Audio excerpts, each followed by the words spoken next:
ಕಬಡ್ಡಿ ಕಬಡ್ಡಿ ಕಾರ Cubbon ಗದ್ದೆಲ್ ಕೀರ wow 1980s ಬದುಕು ಹಂಗೆ ಗೆದ್ದು ಬರ್ತಾ ಇದೆ. ಇದು ನಮ್ಮ ತಾತ ಅವ್ರು ಮಾಡಿದ ಜಾಗ, ಅಂದ್ರೆ ನಮ್ಮ ತಂದೆಯವರ ತಂದೆ ಮಾಡಿದ ಜಾಗ. ಈ ಏರಿಯಾದಲ್ಲಿ ಎಲ್ಲರೂ ನೀವು ಹೇಳ್ದಂಗೆ ಇಷ್ಟು ಜಾಗ ಖಾಲಿ ಯಾವುದೂ ಇಲ್ಲ. ಇದೊಂದೇ ನಮ್ದೊಂದೇ ಮನೆ ಇರೋದು. ಒಳ್ಳೆ ಗೂಡ್ ಪಾರ್ಟಿ, ಹೆಂಗಾದ್ರೂ ಓಕೆ ಮಾಡ್ಬಿಡು. ನಿನಗೆ ಒಂದು ಹಾಸ್ಪಿಟ್ಲು. 8ನೇ ಕ್ಲಾಸಿಂದ ಇಷ್ಟಪಟ್ಟಿದ್ದು ಒಬ್ರನ್ನೊಬ್ರನ್ನ. 11ನೇ ವರ್ಷದಲ್ಲಿ ಮದುವೆ ಆದೆ. ಕರೆದ್ಬಿಟ್ಟು ಒಂದ್ ದಿವಸ ನನ್ನ ಹೆಂಡತಿಕನ್ನಲ್ಲಿ ಅಮ್ಮ ಬನ್ನಿಲಿ ಅಂದವ್ರು. ಏನ್ ದರ್ಶನ್ ಅವರೇ? 4 ಲಕ್ಷ ರೂಪಾಯಿ ಕೊಟ್ಟರು ಸರ್. ನನಗೆ ನಮ್ಮ ಅಪ್ಪ ಅಮ್ಮ ಆದ್ಮೇಲೆ ಫ್ಲೈಟ್ ಹತ್ತಿದೆ ದರ್ಶನ್. ನಾನು ದರ್ಶನ್ ಅವರು ಒಂದು ಕಾಲದಲ್ಲಿ ತುಂಬಾ ತುಂಬಾ ತುಂಬಾ ತುಂಬಾ ತುಂಬಾ ಒಳ್ಳೆ ಸ್ನೇಹಿತರು. ಕಬಡ್ಡಿ ಕಬಡ್ಡಿ ಕಾರ ಆ ಪಾತ್ರದ ಆಯ್ಕೆ ನಾನಲ್ಲ. ಅವ್ರನ್ನ ಇಟ್ಬಿಟ್ಟು 4 ದಿವಸ ಶೂಟಿಂಗು ಮಾಡಿದ್ರು, ಆ ಯೋಗೀಶನ್ ಪಾತ್ರ. ಬಟ್ ಏನೋ ಅಲ್ಲಿ ಏನೇನು ಸಮಸ್ಯೆಗಳಾಯ್ತು ನನಗೆ ಗೊತ್ತಿಲ್ಲ. ಮುರಳಿ ಅವ್ರಿಗೆ ಆಲ್ಟರ್ನೇಟ್ ನನ್ನ ಜೀವನನೇ ನಾನು ಹಂಗೆ ಆಲ್ಟರ್ನೇಟ್ ಮುರಳಿ ತರನೇ ಮಿಮಿಕ್ರಿ ಮಾಡ್ತಾ ಇದ್ದೆ. ನೀವು ನನ್ನ ಜೊತೆ ಒಂದು ಕಾಲ ಮಾತಾಡ್ಬೇಕ್ರೆ ಹೌದು ಅಥವಾ ಇಲ್ಲ ಅನ್ನೋ ಪದಗಳನ್ನ ಉಪಯೋಗಿಸ್ಬಾರ್ದು. ಹಾಗೆ ನೀವು ಕೊಡುವಂತ ಒಂದು ಉತ್ತರ ಅದ್ಬಿಡು, ನಮ್ಮ ಅವನಲ್ಲಿ ಸಿಕ್ಕಿದ್ಲಾ. ಇದ್ರ ಮಧ್ಯದಲ್ಲಿ ಮಾಡಿರೋ ಪಿಕ್ಚರ್ಗಳು ಫ್ಲಾಪ್, ಅದು ಚುಚ್ಚೋದ್ ಬೇರೆ. ಅವನಿಗೆ ಸಿನಿಮಾ ಕೊಡ್ತೀರಾ? ಮಾಡಿರೋ ಪಿಕ್ಚರ್ ಎಲ್ಲ ಫ್ಲಾಪ್ ಆಗಿದೆಯಲ್ಲ, ಅವ್ನಿಗೆ ಯಾಕ್ರಿ ಪಿಕ್ಚರ್ ಕೊಡ್ತೀರಾ? ಸೊ ಅದಾದ್ಮೇಲೆ 4 ವರ್ಷ ಕೆಲಸ ಇರಲಿಲ್ಲ ನನಗೆ. ಟಾಟಾ ಇದಾಗಿಂದ ಹೋಗ್ಬೇಕು ಅಂತೇಳಿ ಕಡೆ ಹೋಗಿರೋದು ಎಲ್ಲಿಗೆ ನೋಡಿ, ಮೇಜರ್ ಆಕ್ಸಿಡೆಂಟ್ ಆಗಿ ಸಿನಿಮಾಗಳಲ್ಲಿ ಹಂಗೆ ತೋರಿಸ್ತೀರಾ. She is suffering from 4th stage breast cancer ಐಸೆ ಅಂತ ಹೇಳ್ತಾರೆ ಅವ್ರಿಗೆ. ಅಪ್ಪು ಸರ್ ಗೊತ್ತಾಯ್ತು ವಿಷಯ. ಅವಾಗ ಹೇಳಿದ್ರು ನನ್ನ ತಾಯಿಗೂ ಅದೇ ಆಗಿದ್ದು ರಘು, ನಿಮ್ ತಾಯಿ ಲಕ್ಕಿ, ಏನು ಸಫರ್ ಮಾಡಿಲ್ಲ, ಹಂಗ್ ಪಟ್ಟಂತ ಹೋಗ್ಬಿಟ್ರು. ಒಂದ್ 10-15 ನಿಮಿಷ ಅಪ್ಪು ಸರ್ ನನ್ನ ಕೌನ್ಸಿಲ್ ಮಾಡಿದ್ರು. ನನ್ನ ಸಿನಿಮಾ ಸೋಲ್ ನನಗೆ ಖಂಡಿತ ಫ್ರಸ್ಟ್ರೇಟ್ ಆಗ್ಲಿಲ್ಲ, ಭಯ ಆಗಿಲ್ಲ. ಆದ್ರೆ ಅಮ್ಮ ಇಲ್ದೇ ಇರೋ ಸೋಲ್ ಇದೆಯಲ್ಲ. ಬೇಡುವನು ವರವನ್ನು ಕೊಡೆ ತಾಯಿ ಜನ್ಮವನು. ಬನ್ನಿ ಸ್ನೇಹಿತರೆ, ನಮಸ್ಕಾರ. ನಮ್ಮ ರಘುರಾಮ್ ಅವ್ರನ್ನ ಭೇಟಿ ಮಾಡೋಣ. ನಮ್ಮ ಜೋಗಿ ಸಿನಿಮಾ ಖ್ಯಾತಿಯ ರಘುರಾಮ್ ಅವರು ಜೋಗಿಲಿ ತುಂಬ ಒಳ್ಳೆ ಪಾತ್ರ ಮಾಡಿದ್ದಾರೆ. ಮಾದೇಶ ಅಣ್ಣ ಮುಂದೆ ಬಂದ್ಬಿಡು ಅಂತಿರ್ತಾರಲ್ಲ, ಸೇಮ್ ರಘುರಾಮ್ ಅವರು. ಅದರ ರಘುರಾಮ್ ಅವರು ನಟ ಆಗೋದ್ರ ಜೊತೆಗೆ ಅವರು ಒಳ್ಳೆ ನಿರ್ದೇಶಕರು, ಒಳ್ಳೆ ಪತ್ರಕರ್ತರು. ಈಗ ರಘುರಾಮ್ ಅವರು ಒಂದು ಒಳ್ಳೆ ಯೂಟ್ಯೂಬ್ ಚಾನಲ್ ಕೂಡ ಮಾಡಿದ್ದಾರೆ. ಅವರು ಸಂದರ್ಶನ ಮಾಡ್ತಾರೆ. ಪರಂ ನೀನು ಮಾಡ್ತಿಲ್ಲ, ಕಾಂಪಿಟೇಟರ್ ಅಲ್ವಾ ಅಂತ ನೀವು ಅನ್ಕೋಬಿಡಿ ಸ್ನೇಹಿತರೆ. ಕಾಂಪಿಟೇಷನ್ ಅನ್ನೋದೇ ಇಲ್ಲ ಸ್ನೇಹಿತರೀಗ. ಈಗಿರೋದು ಒಬ್ಬನ್ನ ಕಾಲೆಳೆದು ಇನ್ನೊಬ್ಬ ಹೋಗೋ ಟ್ರೆಂಡ್ ಅಲ್ಲ, ಒಬ್ಬರು ಇನ್ನೊಬ್ರು ಕೈ ಹಿಡ್ಕೊಂಡು ಒಟ್ಟೊಟ್ಟಿಗೆ ಹೋಗೋ ಟ್ರೆಂಡು. ಹಾಗಾಗಿ ಬನ್ನಿ ನಾವು ರಘುರಾಮ್ ಅವ್ರನ್ನ ಭೇಟಿ ಮಾಡೋಣ. ಅವ್ರನ್ನ ಭೇಟಿ ಮಾಡಿ ಅವ್ರ ಬದುಕಿನ ಕಥೆ ಕೇಳೋಣ. ನಾನಂತೂ ಅವರ ತುಂಬ ಸಿನಿಮಾಗಳನ್ನು ನೋಡಿದ್ದೀನಿ. ಅವರು ಚೆಲುವೆಯೇ ನಿನ್ನೆ ನೋಡಲು ಅಂತ ಹೇಳಿ ಒಂದು ಸಿನಿಮಾ ಮಾಡಿದ್ರು, ಶಿವರಾಜ್ ಕುಮಾರ್ ಅವ್ರನ್ನ ಹಾಕೊಂಡು.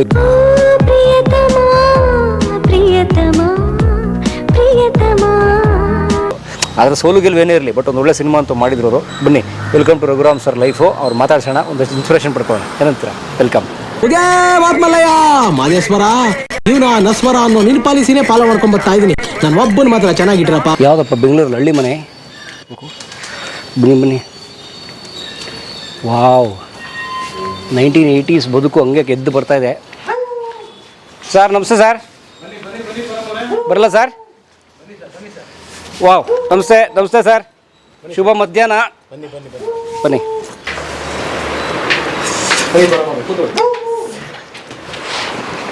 ಎಸ್, ಇದು ನಮ್ಮ ರಘುರಾಮ್ ಸರ್ ಭೇಟಿ. ಇದು ಸಣ್ಣ ಆಗ್ಬಿಟ್ರಾ? ದಪ್ಪ ಅಂತೂ ಆಗಿಲ್ಲ, ಗೊತ್ತಿಲ್ಲ, ಬಟ್ ಸಣ್ಣ ಆಗ್ಬಿಟ್ಟಿದ್ವಿ ಸರ್.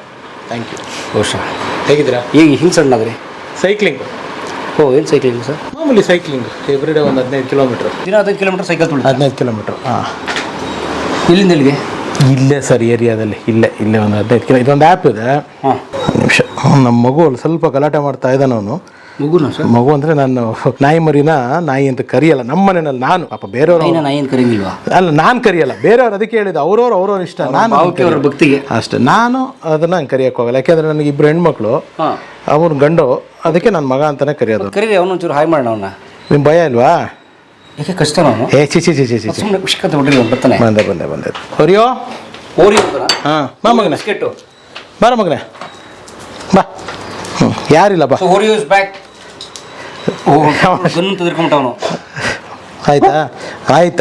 ಆಯ್ತು. ಓಕೆ ಬಿಡು ಕಂದ. ಅವ್ನಿಗೆ ಸರ್ಪ್ರೈಸ್ ಆಗಿ ಕ್ಯಾಮ್ರಾ ತೋರಿಸ್ಬಿಟ್ಟು ನಾನು ಒಬ್ರೊಬ್ರಿಗೆ ಭಯ ಇರುತ್ತಲ್ಲ. ನನಗೂ ತುಂಬಾ ಭಯ ಆಯ್ತು ಪರಮವ್ರೆ, ಸಿಕ್ಕಾಪಟ್ಟೆ ಭಯ ಆಯ್ತು. ಬಟ್ ಅದು ನನಗೆ ಏನು ಮಾಡಲ್ಲ ಅವನು.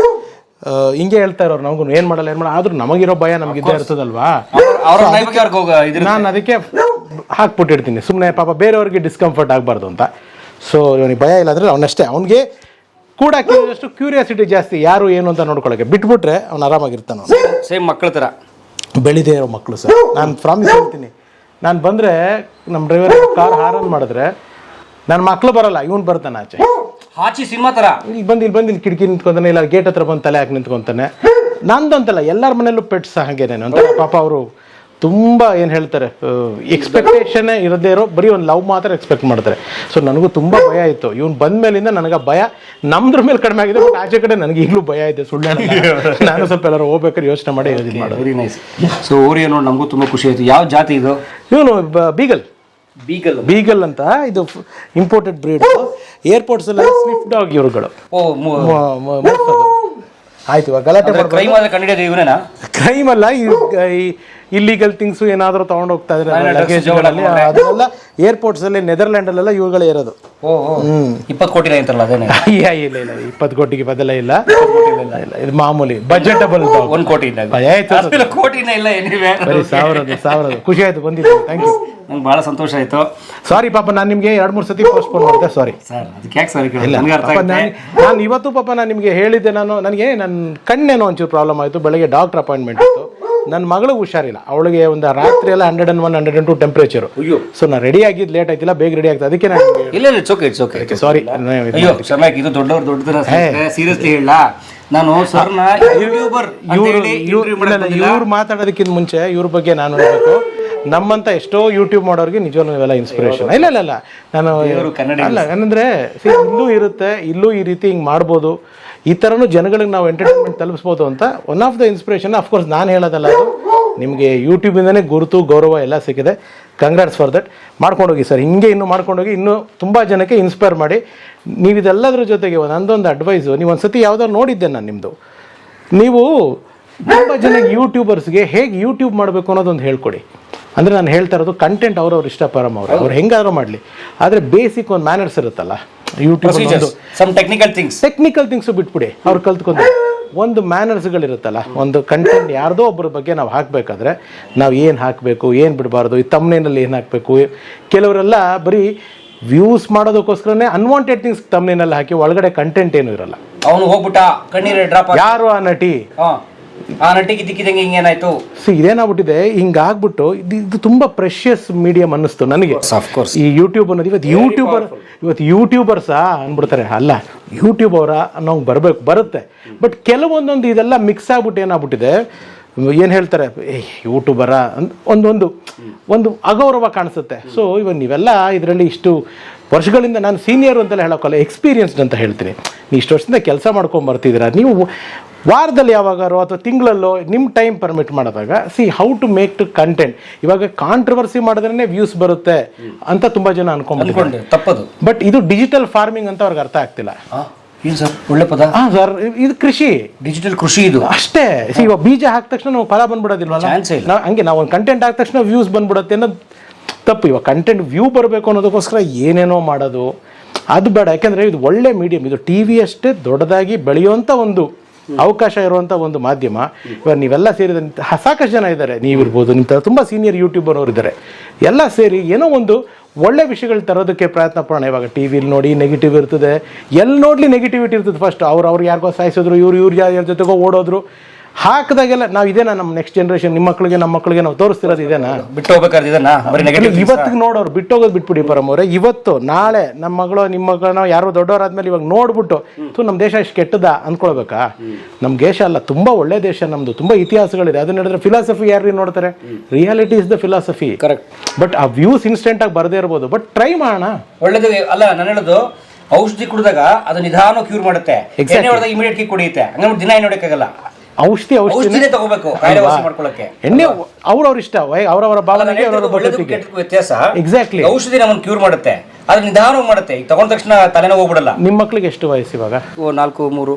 ಓಕೆ, ಇನ್ನೊಂದು ಸ್ವಲ್ಪ ಬುದ್ಧಿ ಬರಲಿ ಆ ಮಕ್ಳಿಗೆ, ಇನ್ನೊಂದು ಚೂರು ಬುದ್ಧಿ ಬರೋಂಗಾಗಿ. ನನ್ನ ಮಗಳು ಕಾಲೇಜ್ ಓದ್ತಾ ಇದ್ದಾಳೆ, ದೊಡ್ಡವಳು.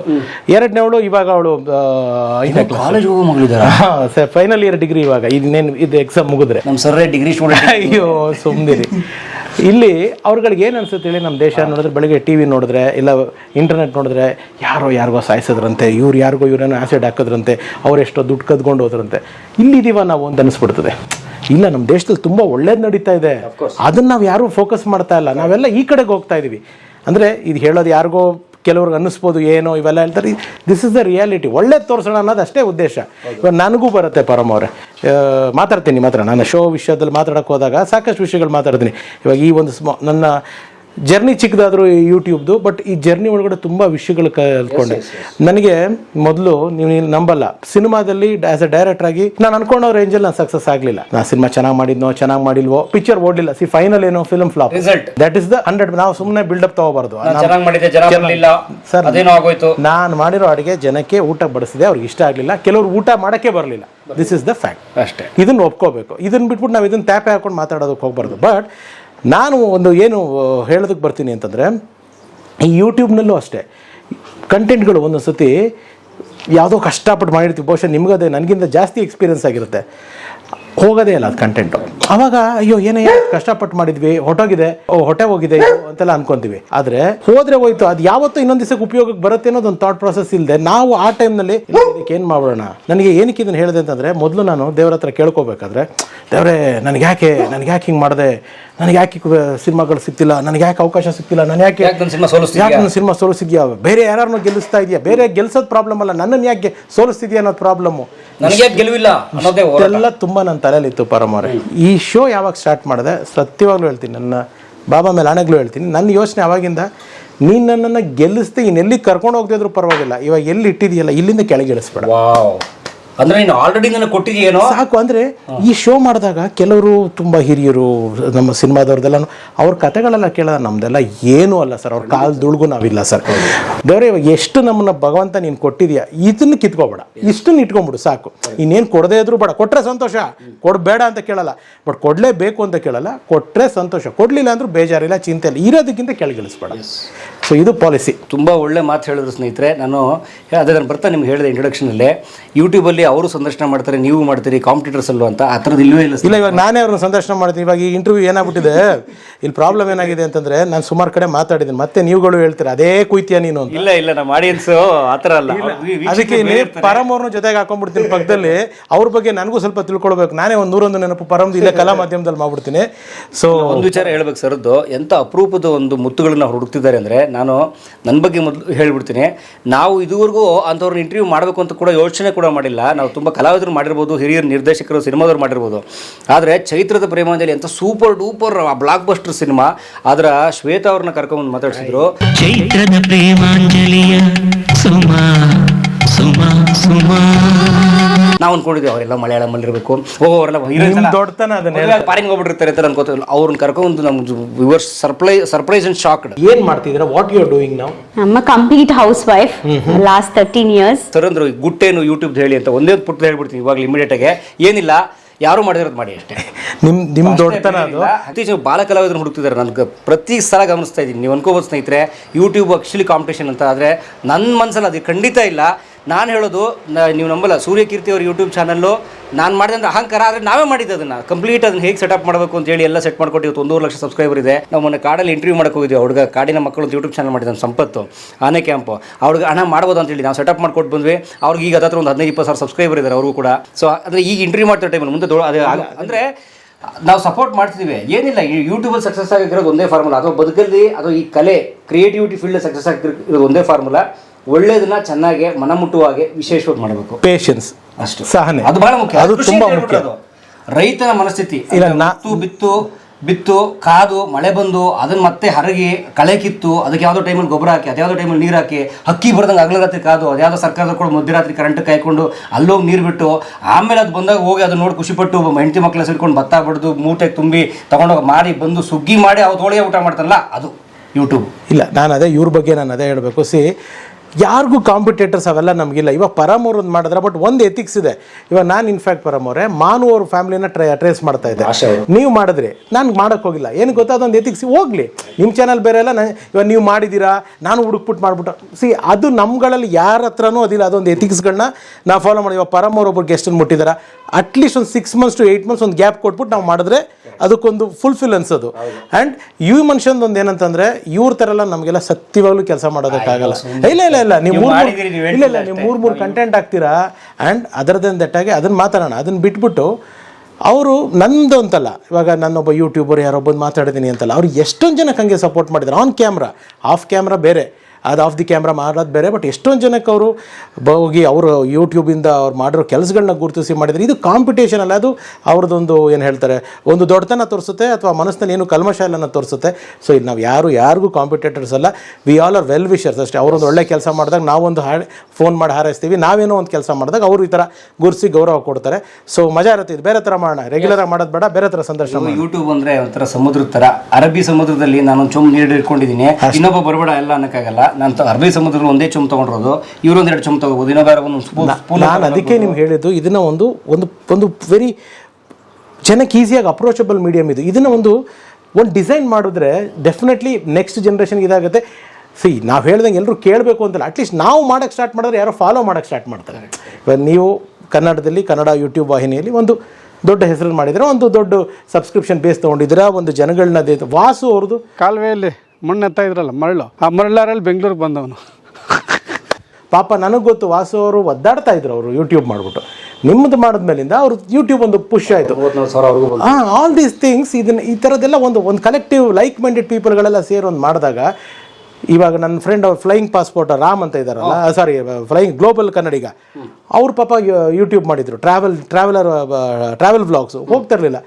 ಈ ಡಾಕ್ಟರ್ ಬ್ರೋ ಜೊತೆಗೆ ಆಮೇಲೆ ಫ್ಲೈಯಿಂಗ್ ಪಾಸ್ಪೋರ್ಟ್ ಅವ್ರ ಜೊತೆಗೆ ಸೇರೋರು ಮಾಡಿದ್ರು. ಒಂದು pick see nobody are competitors year, we all are well wishers. ಇವಾಗ ಇವ್ರಿಗೆ ನಾಳೆ ಯಾವುದೋ ಕಂಟೆಂಟ್ ಬಂದರೆ ನಮಗೆ ಒಳ್ಳೇದು, ನಾವು ಅದರಿಂದ ಇಟ್ಸ್ ಎ ಡಾಕ್ಯುಮೆಂಟ್. ನಾನು ಯಾರನ್ನಾರು ಇವ್ರು ಸಂದರ್ಶನ ಮಾಡಿರೋರನ್ನ ಇಂಟರ್ವ್ಯೂ ಮಾಡೋಕೆ ಹೋದಾಗ ಇವ್ರ ಇಂಟರ್ವ್ಯೂ ನೋಡ್ಬಿಟ್ಟು ನಾನು ತಿಳ್ಕೊಂಡು ಹೋಗ್ತೀನಿ. It's A document what they are doing. So ಹಾಗಾಗಿ ವಂಡರ್ಫುಲ್. ಬನ್ನಿ, ಚೆನ್ನಾಗಿರುತ್ತೆ, ಮಾತಾಡೋಣ. ಬನ್ನಿ ಫಸ್ಟ್ ಸರ್ ಮನೆ ನೋಡೋಣ. ಸರ್ ಏನು ಸರ್, ಇಡೀ ಕುಮಾರ ಪಾರ್ಕ್ ಅಲ್ಲಿ ಎಲ್ಲ ಆ ಕಡೆ ಈ ಕಡೆ ದೊಡ್ಡ ದೊಡ್ಡ ಬಂಗ್ಲೆ ಇದೆ, ಒಂಥರ ಪಕ್ಕ 80s ಹಳ್ಳಿ ಮನೆ ತರ ಇದೆ. ಇಲ್ಲ ಆಕ್ಚುಲಿ ಈ ಮನೆ ತುಂಬಾ ಸ್ಪೆಷಲ್ ಆಗಿದೆ, ಅದೇ ಇದ್ರ ಸ್ಪೆಷಾಲಿಟಿ. ಇಲ್ಲ ಏನಂತಂದ್ರೆ ಇಲ್ಲಿ ಹೇಳ್ತೀನಿ, ಇದು ನಮ್ಮ ತಾತ ಅವ್ರು ಮಾಡಿದ ಜಾಗ, ಅಂದ್ರೆ ನಮ್ಮ ತಂದೆಯವರ ತಂದೆ ಮಾಡಿದ ಜಾಗ. ಇಲ್ಲಿ ಏನಾಗಿದೆ, ಇದು ಕೋರ್ಟ್. ಸೊ ಈ ಗಾರ್ಡನ್ ಎಲ್ಲ ಸ್ವಲ್ಪ ನನ್ನ ಹೆಂಡತಿ ಮಕ್ಳಿಗೆ ಇಷ್ಟ. ಆಮೇಲೆ ನಮಗೊಂದು ಹೆಂಗೆ ಯೂಸ್ ಆಗುತ್ತೆ ಅಂದರೆ, ಇವಾಗ ಯಾರಿಗಾರೋ ಗೆಸ್ಟ್ಗಳಿಗೆ ಹೋಗ್ತೀವಿ, ಪಾಪ ಮನೆಗಳಲ್ಲಿ ಜಾಗ ಇರೋದಿಲ್ಲ ಅಥವಾ ಜಾಗದೇನೋ ಸಮಸ್ಯೆ ಇರುತ್ತೆ, ಕೆಲಸ ಇರುತ್ತೆ. ಸರ್ ನಿಮ್ಮ ಮನೆಗೆ ಬಂದ್ಬಿಡ್ತೀವಿ ಅಂದರೆ ನನಗೆ ಇಂಟರ್ವ್ಯೂ ಮಾಡ್ಕೊಳ್ಳೋಕ್ಕೂ ಇದೊಂದು ಜಾಗ, ಸ್ಟುಡಿಯೋ ಥರ ಇದೆ, ಒಂಥರ ಓಪನ್ ಸ್ಟುಡಿಯೋ ಇದೆ. ಅಂದರೆ ಬೆಳಗ್ಗೆ ಹೊತ್ತು ಚೆನ್ನಾಗಿರುತ್ತೆ ಪಾರಮ್ ಅವರು. ಒಂಥರ ಈ ಏರಿಯಾದಲ್ಲಿ ಎಲ್ಲರೂ ನೀವು ಹೇಳ್ದಂಗೆ ಇಷ್ಟು ಜಾಗ ಖಾಲಿ ಯಾವುದೂ ಇಲ್ಲ. ಇದೊಂದೇ ನಮ್ದೊಂದೇ ಮನೆ ಇರೋದು. ನೋಡಿ ಮನೇಲಿ ಬರೀ ಕಲ್ಲು ಕಟ್ಟಡ ಕಟ್ಬಿಟ್ರೆ ಬೇರೆ ಥರ ಅದು. ಹೌದು, ಇದು ಸುತ್ತ ಪ್ರಕೃತಿ ಇರೋದ್ರಿಂದ ವಿಶೇಷವಾಗಿ ಕಾಣುತ್ತೆ. ಬೆಳಗ್ಗೆ ಹೊತ್ತು ಚೆನ್ನಾಗಿರುತ್ತೆ, ಬೆಳಗ್ಗೆ ಹೊತ್ತು ತುಂಬ ಚೆನ್ನಾಗಿರುತ್ತೆ. ಸೊ ಬನ್ನಿ ಕೂತ್ಕೊಂಡು ಮಾತಾಡೋಣ. ನಾವು ಇಲ್ಲಿ ಜೋಗಿ ಡೈಲಾಗ್ ನಿಮ್ಮ ಬಾಯಲ್ಲಿ ಕೇಳಬೇಕು ಸರ್, ಒಂದ್ಸಲ ಹೇಳಿ. ಮೆಜೆಸ್ಟಿಕ್ ಬಸ್ ಸ್ಟ್ಯಾಂಡ್ ಬಂದು ಅಣ್ಣಮ್ಮ ದೇವಸ್ಥಾನದ ಯೋಗಿ ಸಾ ಅಂತ ಯಾರನ್ನ ಕೇಳಿದ್ರು ನನ್ನ ಹತ್ರ ಕರ್ಕೊಂಬಂದು ಬಿಡ್ತಾರೆ. ಉಡ ಪರಮೇಶ, ಇದೇನುಡ ನಿನ್ ವೇಸ, ಅಯ್ಯೋ ಕಲಸಿಪಳ್ಳಿ ಸೆಲ್ಟು, MG ರೋಡ್ ಪ್ಯಾಂಟು, ಏನೂಡ ನಿನ್ನ ಐಬೋಗ, ಕಬಡ್ಡಿ ಕಾರ, ಕಬ್ಬನ್ ಗದ್ದಲ್ ಕೀರ ಒತ್ಕೊಂಡೋದು ಯಾರ. ಇಷ್ಟು ಜೋಗಿ ಡೈಲಾಗ್, ಮರೆಯಲಾರದ ಒಂದು ಪಾತ್ರ ಅದು. Yes sir. ನೀವು ಕೊಟ್ಟ ಮಾತಿನ ನಂಬರೇ ಶಿವಣ್ಣ ಬಾಬು. ಹೌದು ಅಲ್ಲ, ಅದು ಒಂದು ಒಳ್ಳೆ ಇಂಟ್ರೆಸ್ಟಿಂಗ್ ಕತೆ ಪರಮ್ ಅವರೇ. ಜೋಗಿ ಪಾತ್ರಕ್ಕೆ ಇದನ್ನ ಅಫ್ಕೋರ್ಸ್ ಕೆಲವು ಕಡೆ ನಾನು ಹೇಳಿದ್ದೀನಿ, ಬಟ್ ನಿಮ್ಮ ಕಲಾ ಮಾಧ್ಯಮದಲ್ಲಿ ಹೇಳೋದಕ್ಕೆ ನನಗೇನದು ಅಭ್ಯಂತರ ಇಲ್ಲ. ಆ ಪಾತ್ರದ ಆಯ್ಕೆ ನಾನಲ್ಲ ಅದು ಆ್ಯಕ್ಟ್ ಮಾಡಿದ್ದು. ನೋ ಅದು ಪಾತ್ರದ ಹೆಸರೇ ಯೋಗೀಶ್, ದ್ವಾರಕೀಶ್ ಅವ್ರ ಮಗ ಯೋಗೀಶ್ ಅವರು. ಅವ್ರನ್ನ ಇಟ್ಬಿಟ್ಟು 4 ದಿವಸ ಶೂಟಿಂಗು ಮಾಡಿದ್ರು ಆ ಯೋಗೀಶನ್ ಪಾತ್ರ. ಬಟ್ ಏನೋ ಅಲ್ಲಿ ಏನೇನು ಸಮಸ್ಯೆಗಳಾಯಿತು ನನಗೆ ಗೊತ್ತಿಲ್ಲ. ಆಲ್ ಆಫ್ ಎ ಸಡನ್ ಒಂದ್ಸತಿ ನಾನವಾಗ ETVಗೆ ಫ್ರೀಲಾನ್ಸ್ ಆಗಿ ಕೆಲಸ ಮಾಡ್ತಿದ್ದೆ. ಅವಾಗ ಶಿವಣ್ಣ ಅವ್ರದ್ದು ರಿಷಿ ಅಂತ ಒಂದು ಸಿನಿಮಾ ರಿಲೀಸಿಗೆ ರೆಡಿ ಇತ್ತು. ನಾನು ಒಟ್ಟಾರೆ ಎದ್ಬಿಟ್ಟು ನಿಮ್ಮಾರೆ ನೋಡ್ಬಿಟ್ಟು ಕೈ ಜೋಡಿಸಿ ನಿಲ್ತೀನಿ ಕಣ್ಣೆ. ಆ ಸಿನಿಮಾದ ಒಂದು ಸ್ಪೆಷಲ್ ಪ್ರೋಗ್ರಾಮ್ ಮಾಡಿದ್ದೆ, ರಿಷಿ ಖುಷಿ ಅಂತ, ಪ್ರಮೋಷನಲ್ ಪ್ರೋಗ್ರಾಮು. ಆ ಪ್ರೋಗ್ರಾಮ್ ನೋಡ್ಬಿಟ್ಟು ಪ್ರೇಮ್ ಅವರು ಶಿವಣ್ಣ ಅವರು ಫೋನ್ ಮಾಡಿದ್ದಾರೆ, ಅಣ್ಣ ಪ್ರೋಗ್ರಾಮ್ ನೋಡಿದೆ ಹಿಂಗೆ ಚೆನ್ನಾಗಿದೆ. ಅವಾಗ ಹಂಗೆ ಮಾತಾಡ್ತಾರೆ. ಅವಾಗ ಶಿವಣ್ಣ ಅವರು ಹೇಳಿದಾರಲ್ಲಿ, ರಘು ಹೆಂಗಿರುತ್ತೆ ಯೋಗೀಶನ್ ಕ್ಯಾರೆಕ್ಟರ್ಗೆ, ಪ್ರೇಮ್ ಸೂಪರ್ ಆಗಿರುತ್ತೆ ಅಣ್ಣ, ರಘು ಕೈಲಿ ಮಾಡಿಸೋಣ ಅಂತ ಶಿವಣ್ಣ ಅವರು ಹೇಳಿದ್ದಾರೆ. ಪ್ರೇಮ್ ಅವರು ಅದನ್ನು ಅನ್ಕೊಂಡು, ಸೊ ನಾನು ಪ್ರೇಮ್ ಅವ್ರು ಫೋನ್ ಮಾಡಿ, ಸಂಕ್ರಾಂತಿ ಹಬ್ಬ ಅವಾಗ ಚೆನ್ನಾಗಿ ಜ್ಞಾಪಕ ಇದೆ ನನಗೆ. ಅಣ್ಣ ದಾರಿ ಬಿಟ್ಟಿದ್ರೆ ಪ್ರೇಮ್ ಅವ್ರು ನಂಗೆ ತುಂಬ ಒಳ್ಳೆ ಪರಿಚಯ. ಯಾಕಂದ್ರೆ ಕರಿಯ ಟೈಮಿಂದ ನಾವು ಅವ್ರ ಎಕ್ಸ್ಕ್ಯೂಸ್ ಮೇಲೆ ತುಂಬಾ ಪ್ರಮೋಟ್ ಮಾಡ್ಕೊಂಡು ಜೊತೆಗೆ ಇದ್ದವರು, ತುಂಬಾ ಒಳ್ಳೆ ಪರಿಚಯ. ಅಣ್ಣ ದಾಡಿ ಬಿಡಿ ಅಂತ ಪ್ರೇಮ್ ಸ್ವಲ್ಪ ಹಂಗೆ ಮಾತಾಡೋದು, ಫಾಸ್ಟ್ ಓಕೆ ಬ್ರದರ್ ಹಿಂಗೆ ಮಾತಾಡೋದು.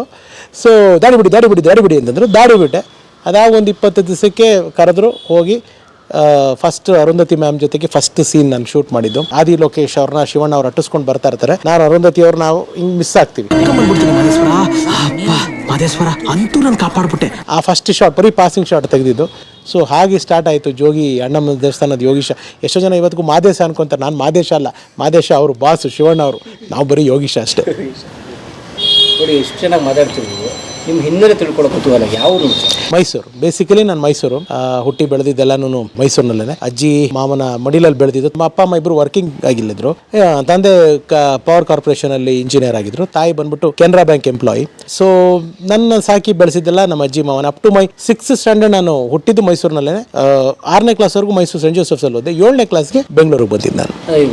ಓದಕ್ಕಂದ್ರೆ ಅಪ್ಪ ಅಮ್ಮಂದು ಟ್ರಾನ್ಸ್ಫರಬಲ್ ಇತ್ತು. ಅಮ್ಮ ಅಲ್ಲಿ ಇಲ್ಲಿ ಓಡಾಡ್ತಾ ಇದ್ರು. ಸೊ ನಮ್ಮ ಅಜ್ಜಿಗೆ ಹೆಂಗೆ ಅಂತಂದ್ರೆ ಅಯ್ಯೋ ಮೊಮ್ಮಗನ್ನ ಅಲ್ಲಿ ಇಲ್ಲಿ ಬಿಟ್ಟು ಹೋಗ್ಬಿಟ್ರೆ ಹೆಂಗೆ, ನಾವೇ ನೋಡ್ಕೊತೀವಿ ಅಂತ 6ನೇ ಕ್ಲಾಸ್ವರೆಗೂ ನನ್ನನ್ನು ತುಂಬ ಸುರಕ್ಷಿತವಾಗಿ ಒಂದು ಪುಟ್ಟ ಒಂದು ಹೂವನ್ನ ಹೆಂಗೆ ರಕ್ಷಿಸಬೇಕೋ ಹಂಗೆ ನೋಡಿಕೊಂಡ್ರು ನಮ್ಮ ಅಜ್ಜಿ ನನ್ನನ್ನು. ಸೊ ನನಗೆ ಅದು ಒಂದು ಬೇರೆ ಪ್ರಪಂಚ ಪರಮೋರೆ. ಅಂದರೆ ಅಜ್ಜಿ ಮಾಮ ಭಾನುವಾರ ಆಯಿತು ಅಂದರೆ ಪಿಕ್ಚರ್ಗಳಿಗೆ ಹೋಗೋದು, ಹೋಟ್ಲಿಗೆ ತಿನ್ನೋಕ್ಕೆ ಹೋಗೋದು ಇದೆ. ಅಂದರೆ ನಾನು ಫಸ್ಟಿಂದ ಅಕಾಡೆಮಿಕ್ಸಲ್ಲಿ ಆ ಪರ್ಟಿಕ್ಯುಲರ್ ಏಜಲ್ಲಿ ವೀಕ್ ಸ್ಟೂಡೆಂಟು ಅಲ್ಲ, ಬ್ರೈಟ್ ಸ್ಟೂಡೆಂಟು ಅಲ್ಲ, ಬಟ್ ಇದ್ರ ಬಗ್ಗೆ ಎಲ್ಲ ಆಸಕ್ತಿ ಜಾಸ್ತಿ. ಸಿನಿಮಾ, ಡೈಲಾಗು, ನನಗೆ ಈ ಪಿಕ್ಚರ್ಗಳು, ಅವಾಗೆಲ್ಲ ಈ ರೆಕಾರ್ಡಿಂಗು ಅನ್ನೋದೆಲ್ಲ ಗೊತ್ತಿಲ್ಲ ನಮ್ಗೆ. ಅವಾಗ ಆ ಮ್ಯೂಸಿಕ್ಗಳನ್ನ ಹೇಳೋದು ನಾವು. ಇವಾಗ ಯಾವುದೋ ಒಂದು ಪಿಕ್ಚರ್, ನಾನಿನ್ನ ಮರೆಯಲಾರೆ ಪಿಕ್ಚರು. ನಾನಿನ್ನ ಮರೆಯಲಾರೆ ಪಿಕ್ಚರಲ್ಲಿ ಅಣ್ಣವರು ಲಕ್ಷ್ಮಿಯವ್ರನ್ನ ನೋಡೋಕೆ ಬರಬೇಕಾದ್ರಲ್ಲ ಒಂದು ಮ್ಯೂಸಿಕ್ ಬರ್ತಾ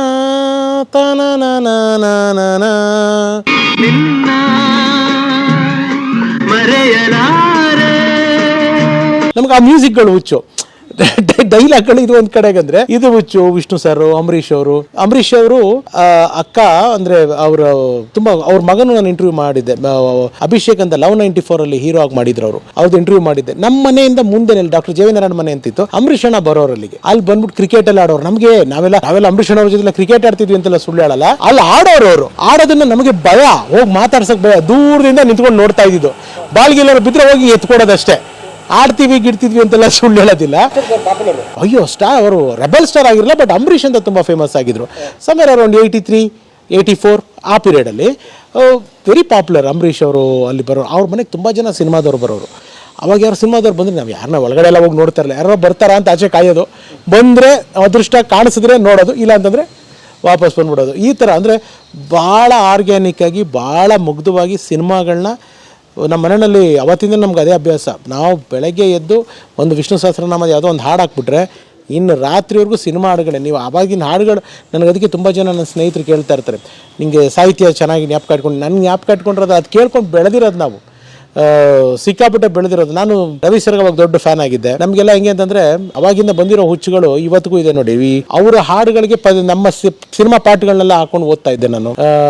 ಇವನೇನು ಪ್ರೇಮಲೋಕದಿಂದ ಬಂದ ಪ್ರೇಮದ ಸಂದೇಶ, ಪ್ರೇಮಲೋಕದಿಂದ ತಂದ ಪ್ರೇಮದ ಸಂದೇಶ, ಇವನೇ ನೋಡು ಅನ್ನದಾತ ಹೊಲದಿ ದುಡಿವನು, ನಾಡ ಜನರು ಬದುಕಲೆಂದು. ಹಿಂಗೆ ಆಮೇಲೆ ಇದೆಲ್ಲ ಈ ಸಣ್ಣ ಸಣ್ಣ ಅಭ್ಯಾಸಗಳು ನನಗೆ ಪ್ರೊಫೆಷನಲ್ ಲೈಫಲ್ಲಿ ಎಷ್ಟು ಹೆಲ್ಪ್ ಆಯ್ತು ಅಂದರೆ ಪರಮವ್ರೆ, ನಾನು ಈ ಟಿವಿನಲ್ಲಿ ಕೆಲಸಕ್ಕೆ ಸೇರಿದಾಗ ಒಂದು ಪ್ರೋಗ್ರಾಮ್ ಮಾಡಿದ್ವಿ, ಎಂತಾಕ್ಷರಿ ಅಂತ. ಅಂತಾಕ್ಷರಿ ಅಲ್ಲ, ಎಂತಾಕ್ಷರಿ ಕಾನ್ಸೆಪ್ಟೇ, ಬಟ್ ಕಷ್ಟ ಅದು ಮಾಡೋದು. ಮಜಾ ಅಂದರೆ ಇವಾಗ ಈ ಹಾಡು ಕೇಳಿದಿರಲ್ಲ ನೀವು, ನಮ್ಮ ವಿಷ್ಣು ಸರ್ದು ಹೊಂಬಿಸಿಲಿದು. ನೀರ ಬಿಟ್ಟು ನೆಲದ ಮೇಲೆ ದೋಣಿ ಸಾಗದು, ನೆಲವ ಬಿಟ್ಟು ನೀರ ಮೇಲೆ ಬಂಡಿ ಹೋಗದು. ಸಾಹಿತ್ಯ ರಾಗ. ಇದಕ್ಕೆ ನಾವು ಉಪೇಂದ್ರ ಸರ್ದು ಪ್ರೀತ್ಸೆ ಪ್ರೀತ್ಸೆ ಲಿರಿಕ್ಸ್ ಹಾಕ್ಬೇಕು ಈ ಟ್ಯೂನ್ಗೆ. ಪ್ರೀತ್ಸೆ ಪ್ರೀತ್ಸೆ ಪ್ರೀತ್ಸೆ ಪ್ರೀತ್ಸೆ ನನ್ನೆ ಪ್ರೀತ್ಸೆ, ಪ್ರೀತ್ಸೆ ಪ್ರೀತ್ಸೆ ಪ್ರೀತ್ಸೆ ಪ್ರೀತ್ಸೆ ನನ್ನೆ ಪ್ರೀತ್ಸೆ, ಮನವ ಮುಚ್ಚಿ ಪ್ರೀತ್ಸೆ ಕಣ್ಣು ಬಿಚ್ಚಿ ಪ್ರೀತ್ಸೆ, ಕಿರಣ ನನ್ನ ಕಿರಣ. ಹಿಂಗೆ ಈ ಥರ ಆಟಗಳು.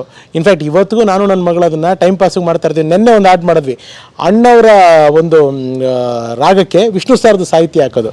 ಸಾಹಿತ್ಯ ತುತ್ತು ಅನ್ನ ತಿನ್ನೋಕೆ, ಆ ಸಾಹಿತ್ಯ. ತುತ್ತು ಅನ್ನ ತಿನ್ನೋಕೆ, ಬೊಗಸೆ ನೀರು ಕುಡಿಯೋಕೆ, ಅಣ್ಣವರಾಡೋ ಬಾನಿಗೊಂದು ಎಲ್ಲೆ ಎಲ್ಲಿದೆ ಈ ರಾಗ. ತುತ್ತು ಅನ್ನವ ತಿನ್ನೋಕೆ, ಬೊಗಸೆ ನೀರನ್ನು ಕುಡಿಯೋಕೆ, ತುಂಡು ಬಟ್ಟೆ ಸಾಕು ನನ್ನ ಮನಾನ ಮುಚ್ಚೋಕೆ, ತುತ್ತು ಅನ್ನವ ತಿನ್ನೋಕೆ. ಹಿಂಗೆ ಸ್ವಲ್ಪ ಒಂಚೂರು ಬ್ರೈನ್ ಸ್ಟ್ರೈನಿಂಗ್ ಆಟ, ಬಟ್ ಮಜಾ ಇರುತ್ತೆ ಈ ಥರದ್ದೆಲ್ಲ. ಅಂದರೆ ಇದಕ್ಕೆಲ್ಲ ಈ ಸಿನಿಮಾ, ಇವಾಗ ನೀವು ನಿಮ್ಮದು ಸಂದರ್ಶನ ನಾನು ಮಾಡಿದಾಗ ನೀವು ಹೇಳಿದ್ರಿ ಸಾಹಿತ್ಯಗಳು ಸಾಕಷ್ಟು ಓದ್ತಾ ಇದ್ರಿ ಅಂತ. ನನಗೆ ಅಂದರೆ ತಪ್ಪದು, ನಾನು ಮಾಡಿರೋದು ಪ್ರೌಡಾಗಿ ಹೇಳ್ತಾ ಇಲ್ಲ, ಓದೋ ಅಭ್ಯಾಸಗಳು ಇರಬೇಕು. ಬಟ್ ನಮಗೆ ಈ ಅಭ್ಯಾಸಗಳು ಜಾಸ್ತಿ. ಈ ಸಿನಿಮಾ ಹಾಡು, ಸಿನಿಮಾ ಅದು ಕೇಳೋದು, ಸ್ಟೋರಿ ಕ್ಯಾಸೆಟ್ ಅಂತ ಬರೋದು ಅವಾಗ, ಆಡಿಯೋ ಕ್ಯಾಸೆಟು. ಆ ಸ್ಟೋರಿ ಕ್ಯಾಸೆಟ್ಗಳು ಕೇಳೋದು. ಅದರಲ್ಲಿ 2 ನಕ್ಷತ್ರಗಳು, ಕೈದಿ ಅಂತ ವಿಷ್ಣು ಸರ್ ಪಿಕ್ಚರು, ಹಾಂಗ್ಕಾಂಗ್ನಲ್ಲಿ ಏಜೆಂಟ್ ಅಮರ್ರು, ಆ ಕ್ಯಾಸೆಟ್ಗಳೆಲ್ಲ ಕೇಳಿ ಕೇಳಿ ಒಂಥರ ಸಿನಿಮಾ ಸಿನಿಮಾ ಸಿನಿಮಾ ಸಿನಿಮಾ ಅಂತ ತಲೆಗೆ ತುಂಬ ರೂಢಿಸ್ಕೊಂಬಿಟ್ಟೆ. ಸೊ ಬಾಲ್ಯದಲ್ಲಿ ಅಲ್ಲಿ ನಾನು ಆಗಲೇ ತಿಳಿಸಿದಾಗೆ ಅಷ್ಟು ಒಂದು ಹೂವಿನ ಥರ ನೋಡ್ಕೊಂಡಿದ್ದ ನನ್ನ ಅಜ್ಜಿ, ನನ್ನ ಸೋದರ ಮಾವ, ನಮ್ಮ ಅಪ್ಪನ ಬಲವಂತಕ್ಕೆ ನಾವು ಇಲ್ಲಿಗೆ ಬಂದ್ವಿ. ಇಲ್ಲಿಗೆ ಬಂದಮೇಲೆ ನನಗೆ ಬೇರೆಯೇ ಪ್ರಪಂಚ. ಅಮ್ಮ ಬೆಳಗ್ಗೆ 8 ಗಂಟೆಗೆ ಕೆಲ್ಸಕ್ಕೆ ಹೋಗೋರು, ಅಪ್ಪ ಬೆಳಗ್ಗೆ 9 ಗಂಟೆಗೆ ಕೆಲ್ಸಕ್ಕೆ ಹೋಗೋರು. ಸೊ ಮನೆ ಯಾರೂ ಇಲ್ಲ ಮನೆಯಲ್ಲಿ, ಎಲ್ಲ ಊಟ ನಮ್ಮ ದೊಡ್ಡಮ್ಮನ ಮನೇಲಿ ಇಟ್ಟಿರೋರು. ಅಲ್ಲೊಂದು ಸತಿ ಸ್ಕೂಲ್ಗೆ ಬಿಟ್ಟಾಗ ಹೋಗೋಸತಿ ಕಾಲಿಂಗ್ ಬೆಲ್ ಮಾಡ್ತಿದ್ದೆ, ಅವ್ರು ಒಂದು ಸತಿ ಮಲಗಿರೋರು, ಊಟ ಇರ್ತಾರೆ. ಅಂದರೆ ನನಗೊಂದು ಫ್ರೀಡಮ್ ಸಿಕ್ಬಿಡ್ತು. ಅಲ್ಲಿ ನಮ್ಮ ಅಜ್ಜಿ ಬಿಸಿ ಊಟ ಎತ್ಕೊಂಡು ನಾನು ಸ್ಕೂಲಿಗೆ ಬರೋರು. ಇಲ್ಲ ನಮ್ಮನೆ ಸ್ಕೂಲ್, ನಾನು ಸೆಂಟ್ ಜೋಸೆಫ್ ಸ್ಕೂಲ್ ಓದಿದ್ದು ಮೈಸೂರು. ನಮ್ಮನೆ ಸೆಂಟ್ ಜೋಸೆಫ್ ಸ್ಕೂಲ್ ಎದುರುಗಡೆ ಇದೆಯಲ್ಲ, ನಾನು ಮನೆಗೆ ಹೋಗ್ತಾಯಿದ್ದೆ. ಹಾಗಿದ್ದವನಿಗೆ ಇಲ್ಲಿ ಒಂಥರ ಫ್ರೀ ಬರ್ಡು. ಬಟ್ ಪ್ರಾಮಿಸ್ ಹೇಳ್ತೀನಿ, ಎಲ್ಲೂ ನಾನು ದಾರಿ ತಪ್ಪಿಲ್ಲ. ದಾರಿ ತಪ್ಪಿದ್ದಂತಂದರೆ ಸ್ಕೂಲಿಗೆ ಚೆಕ್ಕರು ಸಿನಿಮಾ ಹೋಗೋದು ಬಿಟ್ಟು ಇನ್ನು ಯಾವ ಥರ ಪಾರ್ಟಿ ಮಾಡೋದು. ನನಗೆ ಇವತ್ತಿಗೂ ಅದು ಹೆಮ್ಮೆಯಿಂದ ಹೇಳ್ಕೊಂಡು ನನಗೆ ಯಾವುದೋ ಅಭ್ಯಾಸಗಳು ಅಂದರೆ ಬೇರೆ ಬೇರೆ ಥರದ ಅಭ್ಯಾಸಗಳು, ಅದು ಒಂದು ಸಿಗರೇಟ್ ಇರ್ಬೋದು, ಡ್ರಿಂಕ್ಸ್ ಇರ್ಬೋದು, ಯಾವುದೂ ಇಲ್ಲ ನನಗೆ. ನಾನು ಓನ್ಲಿ ಒಟ್ಟು ಚೆನ್ನಾಗಿ ತಿಂತೀನಿ, ಆಸೆ ಪಟ್ಟಿದ್ದನ್ನು ವೆಜಿಟೇರಿಯನ್ ಇಷ್ಟಪಟ್ಟಿದ್ದು ತುಂಬ ಚೆನ್ನಾಗಿ ತಿಂತೀನಿ. ಸಿನಿಮಾ ಸ್ಕೂಲ್ ಬಟ್ಟೆ ಒಳಗಡೆ ಸ್ಕೂಲ್ ಮಕ್ಕಳಿಗೆ ಎಲ್ಲಿ ಬೈದು ಬಿಡ್ತಾರೋ ಅನ್ನೋ ಭಯ ಮನೆಯಲ್ಲಿ. ಅವಾಗೆಲ್ಲ ಅದೆಲ್ಲ ಮಾಡಿದ್ದೆ ನಾನು. ನನಗೇನು ಅದನ್ನು ಹೇಳ್ಕೊಳಕ್ಕೆ ಮುಜುಗರ ಇಲ್ಲ. ಅಮ್ಮ ಕೆನರಾ ಬ್ಯಾಂಕಲ್ಲಿ ಕೆಲಸ ಮಾಡ್ತಾಯಿದ್ರು.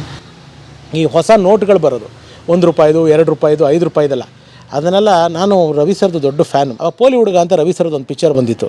ಅದರಲ್ಲಿ ಒಂದು ಸಾಂಗ್ ಇರ್ಬೋದು, ನೀವು ನೋಡಿರ್ತಾರೆ. ಇಲ್ಲಿ ದುಡ್ಡು ಇಟ್ಟಿರ್ತಾರೆ, ಯಾರೋ ಪೋಲಿ ಅಂದ್ಬಿಟ್ಟು ದುಡ್ಡು ಎಸಿತಾರೆ. ರಾಖಿ ಹಬ್ಬ ಬಂತು, ರಾಖಿ ಫೆಸ್ಟಿವಲ್. ನಾನು 2 ರೂಪಾಯಿ ಬಂಡಲ್ ಬೀರಿಂದ ಕದ್ಬಿಟ್ಟು ತೊಗೊಂಡೋಗ್ಬಿಟ್ಟು ಹಿಂಗೆ ಎಸಿಯೋದಲ್ಲಿ ಇವೆಲ್ಲ ಸ್ಕೂಲಲ್ಲಿ ಆಮೇಲೆ ಕರೆದು ಅಪ್ಪ ಅಮ್ಮ ಎಲ್ಲ ಬೈದ್ರು. ಅದೆಲ್ಲ ಮಾಡಬಾರ್ದು. ಅದೆಲ್ಲ ಅಂದರೆ ಅವತ್ತಿನ ಯಂಗರ್ ಏಜಲ್ಲಿ ಗೊತ್ತಾಗಲ್ಲ. ಆ ದುಡ್ಡುಗಳನ್ನೆಲ್ಲ ಕದ್ಬಿಡ್ತಿದ್ದೆ ನಾನು. ಕದ್ಬಿಟ್ಟು ಏನೂ ಇಲ್ಲ, ಸಿನಿಮಾ ಹೋಗೋದು, ಬೇರೆ ಏನೇನಲ್ಲ. ಇಲ್ಲ ಇವಾಗ ಏನು ಮನೆ ಇದೆ, ಇದು ಹಿಂಗಿರಲಿಲ್ಲ ಮೊದಲೆಲ್ಲ. ಇಲ್ಲಿ ನಾವು ಗಾಡಿಗಳೆಲ್ಲ ನಿಲ್ಲಿಸ್ತಾಯಿದ್ರಿ. ಇಲ್ಲಿ ಮೊದಲು ಈ ಕೂಲ್ ಡ್ರಿಂಕ್ಸ್ ಗಾಡಿಗಳೆಲ್ಲ ನಿಲ್ಲಿಸೋದು. ಆ ಗಾಡಿಗಳನ್ನ ನಿಲ್ಲಿಸಿದಾಗ ಕೆಲವು ಅವರು ಇದರ ಬಾಟ್ಲುಗಳೆಲ್ಲ ಇಟ್ಟಿರೋರು. ಅವಾಗೆಲ್ಲ VHS ಕಾಲ, VCR, VCP ಕಾಲ. 10 ರೂಪಾಯಿ 15 ರೂಪಾಯಿ ಒಂದು ದಿವಸಕ್ಕೆ ಬಾಡಿಗೆಗೆ. ಮನೆಯಲ್ಲಿ ಪಿಕ್ಚರ್ ನೋಡ್ತೀವಿ ಅಂದರೆ ಬಾಯಿಗೆ ಬಂದಂಗೆ ಬೈಯೋರು. ದಿನ ಥಿಯೇಟ್ರಿಗೆ ಹೋಗೋಕ್ಕೂ ಆಗ್ತಾ ಇರಲಿಲ್ಲ. ಈ ಬಾಟ್ಲುಗಳನ್ನೆಲ್ಲ ಕದ್ಬಿಟ್ಟು 2 ರೂಪಾಯಿಗೆ ಮಾರೋರು, ತೊಗೊಳೋರು. ಅದನ್ನು ನಾವು 4 ಬಾಟ್ಲು 5 ಬಾಟ್ಲು ತೊಗೊಳೋ 10 ರೂಪಾಯಿಗೆ ಆಗೋಷ್ಟು, ಒಂದು ಕ್ಯಾಸೆಟ್ ಬಾಡಿಗೆಗೆ ಆಗೋಷ್ಟು. ಆ ಬಾಟ್ಲನ್ನ ಅಂಗಡಿ ಕೊಡೋದು, ಕ್ಯಾಸೆಟ್ ತೊಗೊಂಬರೋದು, ಪಿಕ್ಚರ್ ನೋಡೋದು. ಅವ್ನು ಬಾಟ್ಲು ಎಲ್ಲಿ ನೆನ್ನೆ ಇಟ್ಟಿದ್ದಲ್ಲ, ಎಲ್ಲಿದು. ಆಮೇಲೆ ಗೊತ್ತಾಗಿ ಮನೆಯಲ್ಲೆಲ್ಲ ಒದೆ ಬಿತ್ತು. ಇಷ್ಟೇ. ಅಂದರೆ ಈ ಥರದ್ದು ನನಗೆ ಏನೇ ನಾನು ಈ ತುಂಟತನೋ ಅಥವಾ ಈ ಥರದ್ದೆಲ್ಲ ಈ ಸಣ್ಣ ಪುಟ್ಟ ಇದನ್ನೆಲ್ಲ ಮಾಡಿದ್ದೀನಿ ಸಿನಿಮಾಗೆ. ಯಾವತ್ತೂ ಬೇರೆ ಒಂದು ಇದಕ್ಕೆ ಶೋಕಿಗಳಿಗೆ ನಾನು ಈಲ್ಡಾದವನಲ್ಲ. ಈ ಥರದ್ದು ಒಂದು ತುಂಬ ಒಂಥರ ಪ್ಯಾಂಪರ್ಡ್ ತಾಯಿ, ಅಮ್ಮನ ಮಗ ನಾನು. ತುಂಬ ನನ್ನ ತಾಯಿ ಅಂದರೆ ನನ್ನ ಜೀವ. ನನಗೆ ಸಪೋರ್ಟ್ ಮಾಡಿಕೊಂಡು ಬೆಳೆಸಿದ್ದು, ನಾನು ಇದು ಮಾಡಿದ್ದೆ ತಾಯಿ. ಈ ಇದೆಲ್ಲ ಮಾಡ್ಕೊಳ್ಳೋಕೆ ಹೋಗ್ತಿರ್ಬೇಕಾದ್ರೆ ಓದಿನ ಮೇಲೆ ನನಗೆ ಒಂದು ಆ್ಯಾವ್ರೇಜ್ ಸ್ಟೂಡೆಂಟಾಗಿ ನಾನು ಏನಿದ್ದೆ ನನ್ನ ಪ್ರೈಮರಿನಲ್ಲಿ ಮೈಸೂರಿನಲ್ಲಿ ತುಂಬ ವೀಕ್ ಆಗೋಗ್ಬಿಟ್ಟೆ. ಆಮೇಲೆ ಪಾಸ್ ಆದರೆ ದೊಡ್ಡ ವಿಷಯ ಆಗೋಗ್ಬಿಟ್ಟೆ. SLCನಲ್ಲಿ ನಾನು ಜಸ್ಟ್ 36 ಪಾಸ್ ಆಗಿದ್ದೆ. ನಮಗೆ ಸೆಲೆಬ್ರೇಷನ್ ಅದು ಯಾರು ಪೋಲಿ ಇಮೇಜ್ಗೆ ಹೋಗ್ತಾ ಇದ್ದಿದ್ದು. ಮತ್ತೆ ಅದು ಈ ಥರ ಇದ್ದಿದ್ದು. 95 ತೆಗಿಬೇಕು ಅನ್ನೋ ನನಗೆ ಅದು ಆಸೆನೂ ಇಲ್ಲ. ಇನ್ಫ್ಯಾಕ್ಟ್ ನನ್ನ ಮಕ್ಕಳು ವಿಚಾರದಲ್ಲೂ ನಾನು ಅದನ್ನು ಕನಸು ಕಾಣೋ, ನನ್ನ ಮಕ್ಕಳು ಚೆನ್ನಾಗಿ ಓದ್ತಾರೆ, that is different issue. But ನನಗೆ ಆಸೆಗಳಿಲ್ಲ. ಯಾಕೆಂದರೆ ನಮ್ಮಪ್ಪ ಅಮ್ಮನ ಆಸೆ ನಾನು ಅದನ್ನು ಈಡೇರಿಸಿಲ್ಲ. ನನಗೆ ಅದು ಯೋಗ್ಯತೆ ಇಲ್ಲ. ನನ್ನ ಮಕ್ಕಳು ಅಷ್ಟೇ ತೆಗಿಬೇಕು ಅಂತ. ಹೌದು, ನಾನು ನಮ್ಮ ಅಪ್ಪ ಅಮ್ಮಂದನ್ನು ನಾನು ಫುಲ್ಫಿಲ್ ಮಾಡಿಲ್ಲ. ನನ್ನ ಮಕ್ಕಳ ಹತ್ರ ನಾನು ಅದು ಎಕ್ಸ್ಪೆಕ್ಟ್ ಮಾಡೋದು ತಪ್ಪಾಗ್ಬಿಡುತ್ತೆ. ಸೊ ನನ್ನದು ಯಾರು ಒಪ್ತಾರೋ ಬಿಡ್ತಾರೋ, ನಾನು ಸರಿನೋ ತಪ್ಪೋ ನನಗೆ ಗೊತ್ತಿಲ್ಲ. ಇದು ನಾನಿರೋದು. ಆಮೇಲೆ ನಾನು ನಿಮ್ಮ ಹತ್ರ ಇಲ್ಲಿ ಏನು ಮಾತಾಡ್ತೀನಿ, ನಾನು ಯಾವುದೂ ಕೂಡ ಮುಖವಾಡ ಹಾಕೊಂಡು ಮಾತಾಡಲ್ಲ. ನಾನು ಏನಿದೆ ಅದನ್ನು ನೇರವಾಗಿರ್ತೀನಿ. ಕೆಲವು ಕಡೆ ನಾನು ಮಾತಾಡೋದು ನೋಡೋರಿಗೆ ರಿಪೀಟ್ ಅಂತ ಅನ್ನಿಸ್ಬೋದೇನೋ, ಬಟ್ ನಿಮ್ಮ ಮಾಧ್ಯಮದಲ್ಲಿ ನಾನು ಇದೇ ಮೊದಲು ಮಾತಾಡ್ತಾ ಇರೋದು. ಸೊ ಹಾಗಾಗಿ ಈ ವಿಚಾರಗಳನ್ನ ಹೇಳೋದಕ್ಕೆ ಇಷ್ಟಪಡ್ತೀನಿ. ಸೊ ನಾನು ಯಾವತ್ತೂ ನಮ್ಮ ಅಪ್ಪ ಪಾಪ ನನ್ನ ಇಂಜಿನಿಯರ್ ಮಾಡಬೇಕು ಅಂತಿದ್ರು. ನಮ್ಮಮ್ಮ ಆ ಥರ ಏನೂ ಇರಲಿಲ್ಲ. ನನಗೆ ಗೊತ್ತಿರೋಂಗೆ ಅವ್ರ ಮನಸ್ಸಿನಲ್ಲಿ ಏನಿತ್ತೋ ಗೊತ್ತಿಲ್ಲ.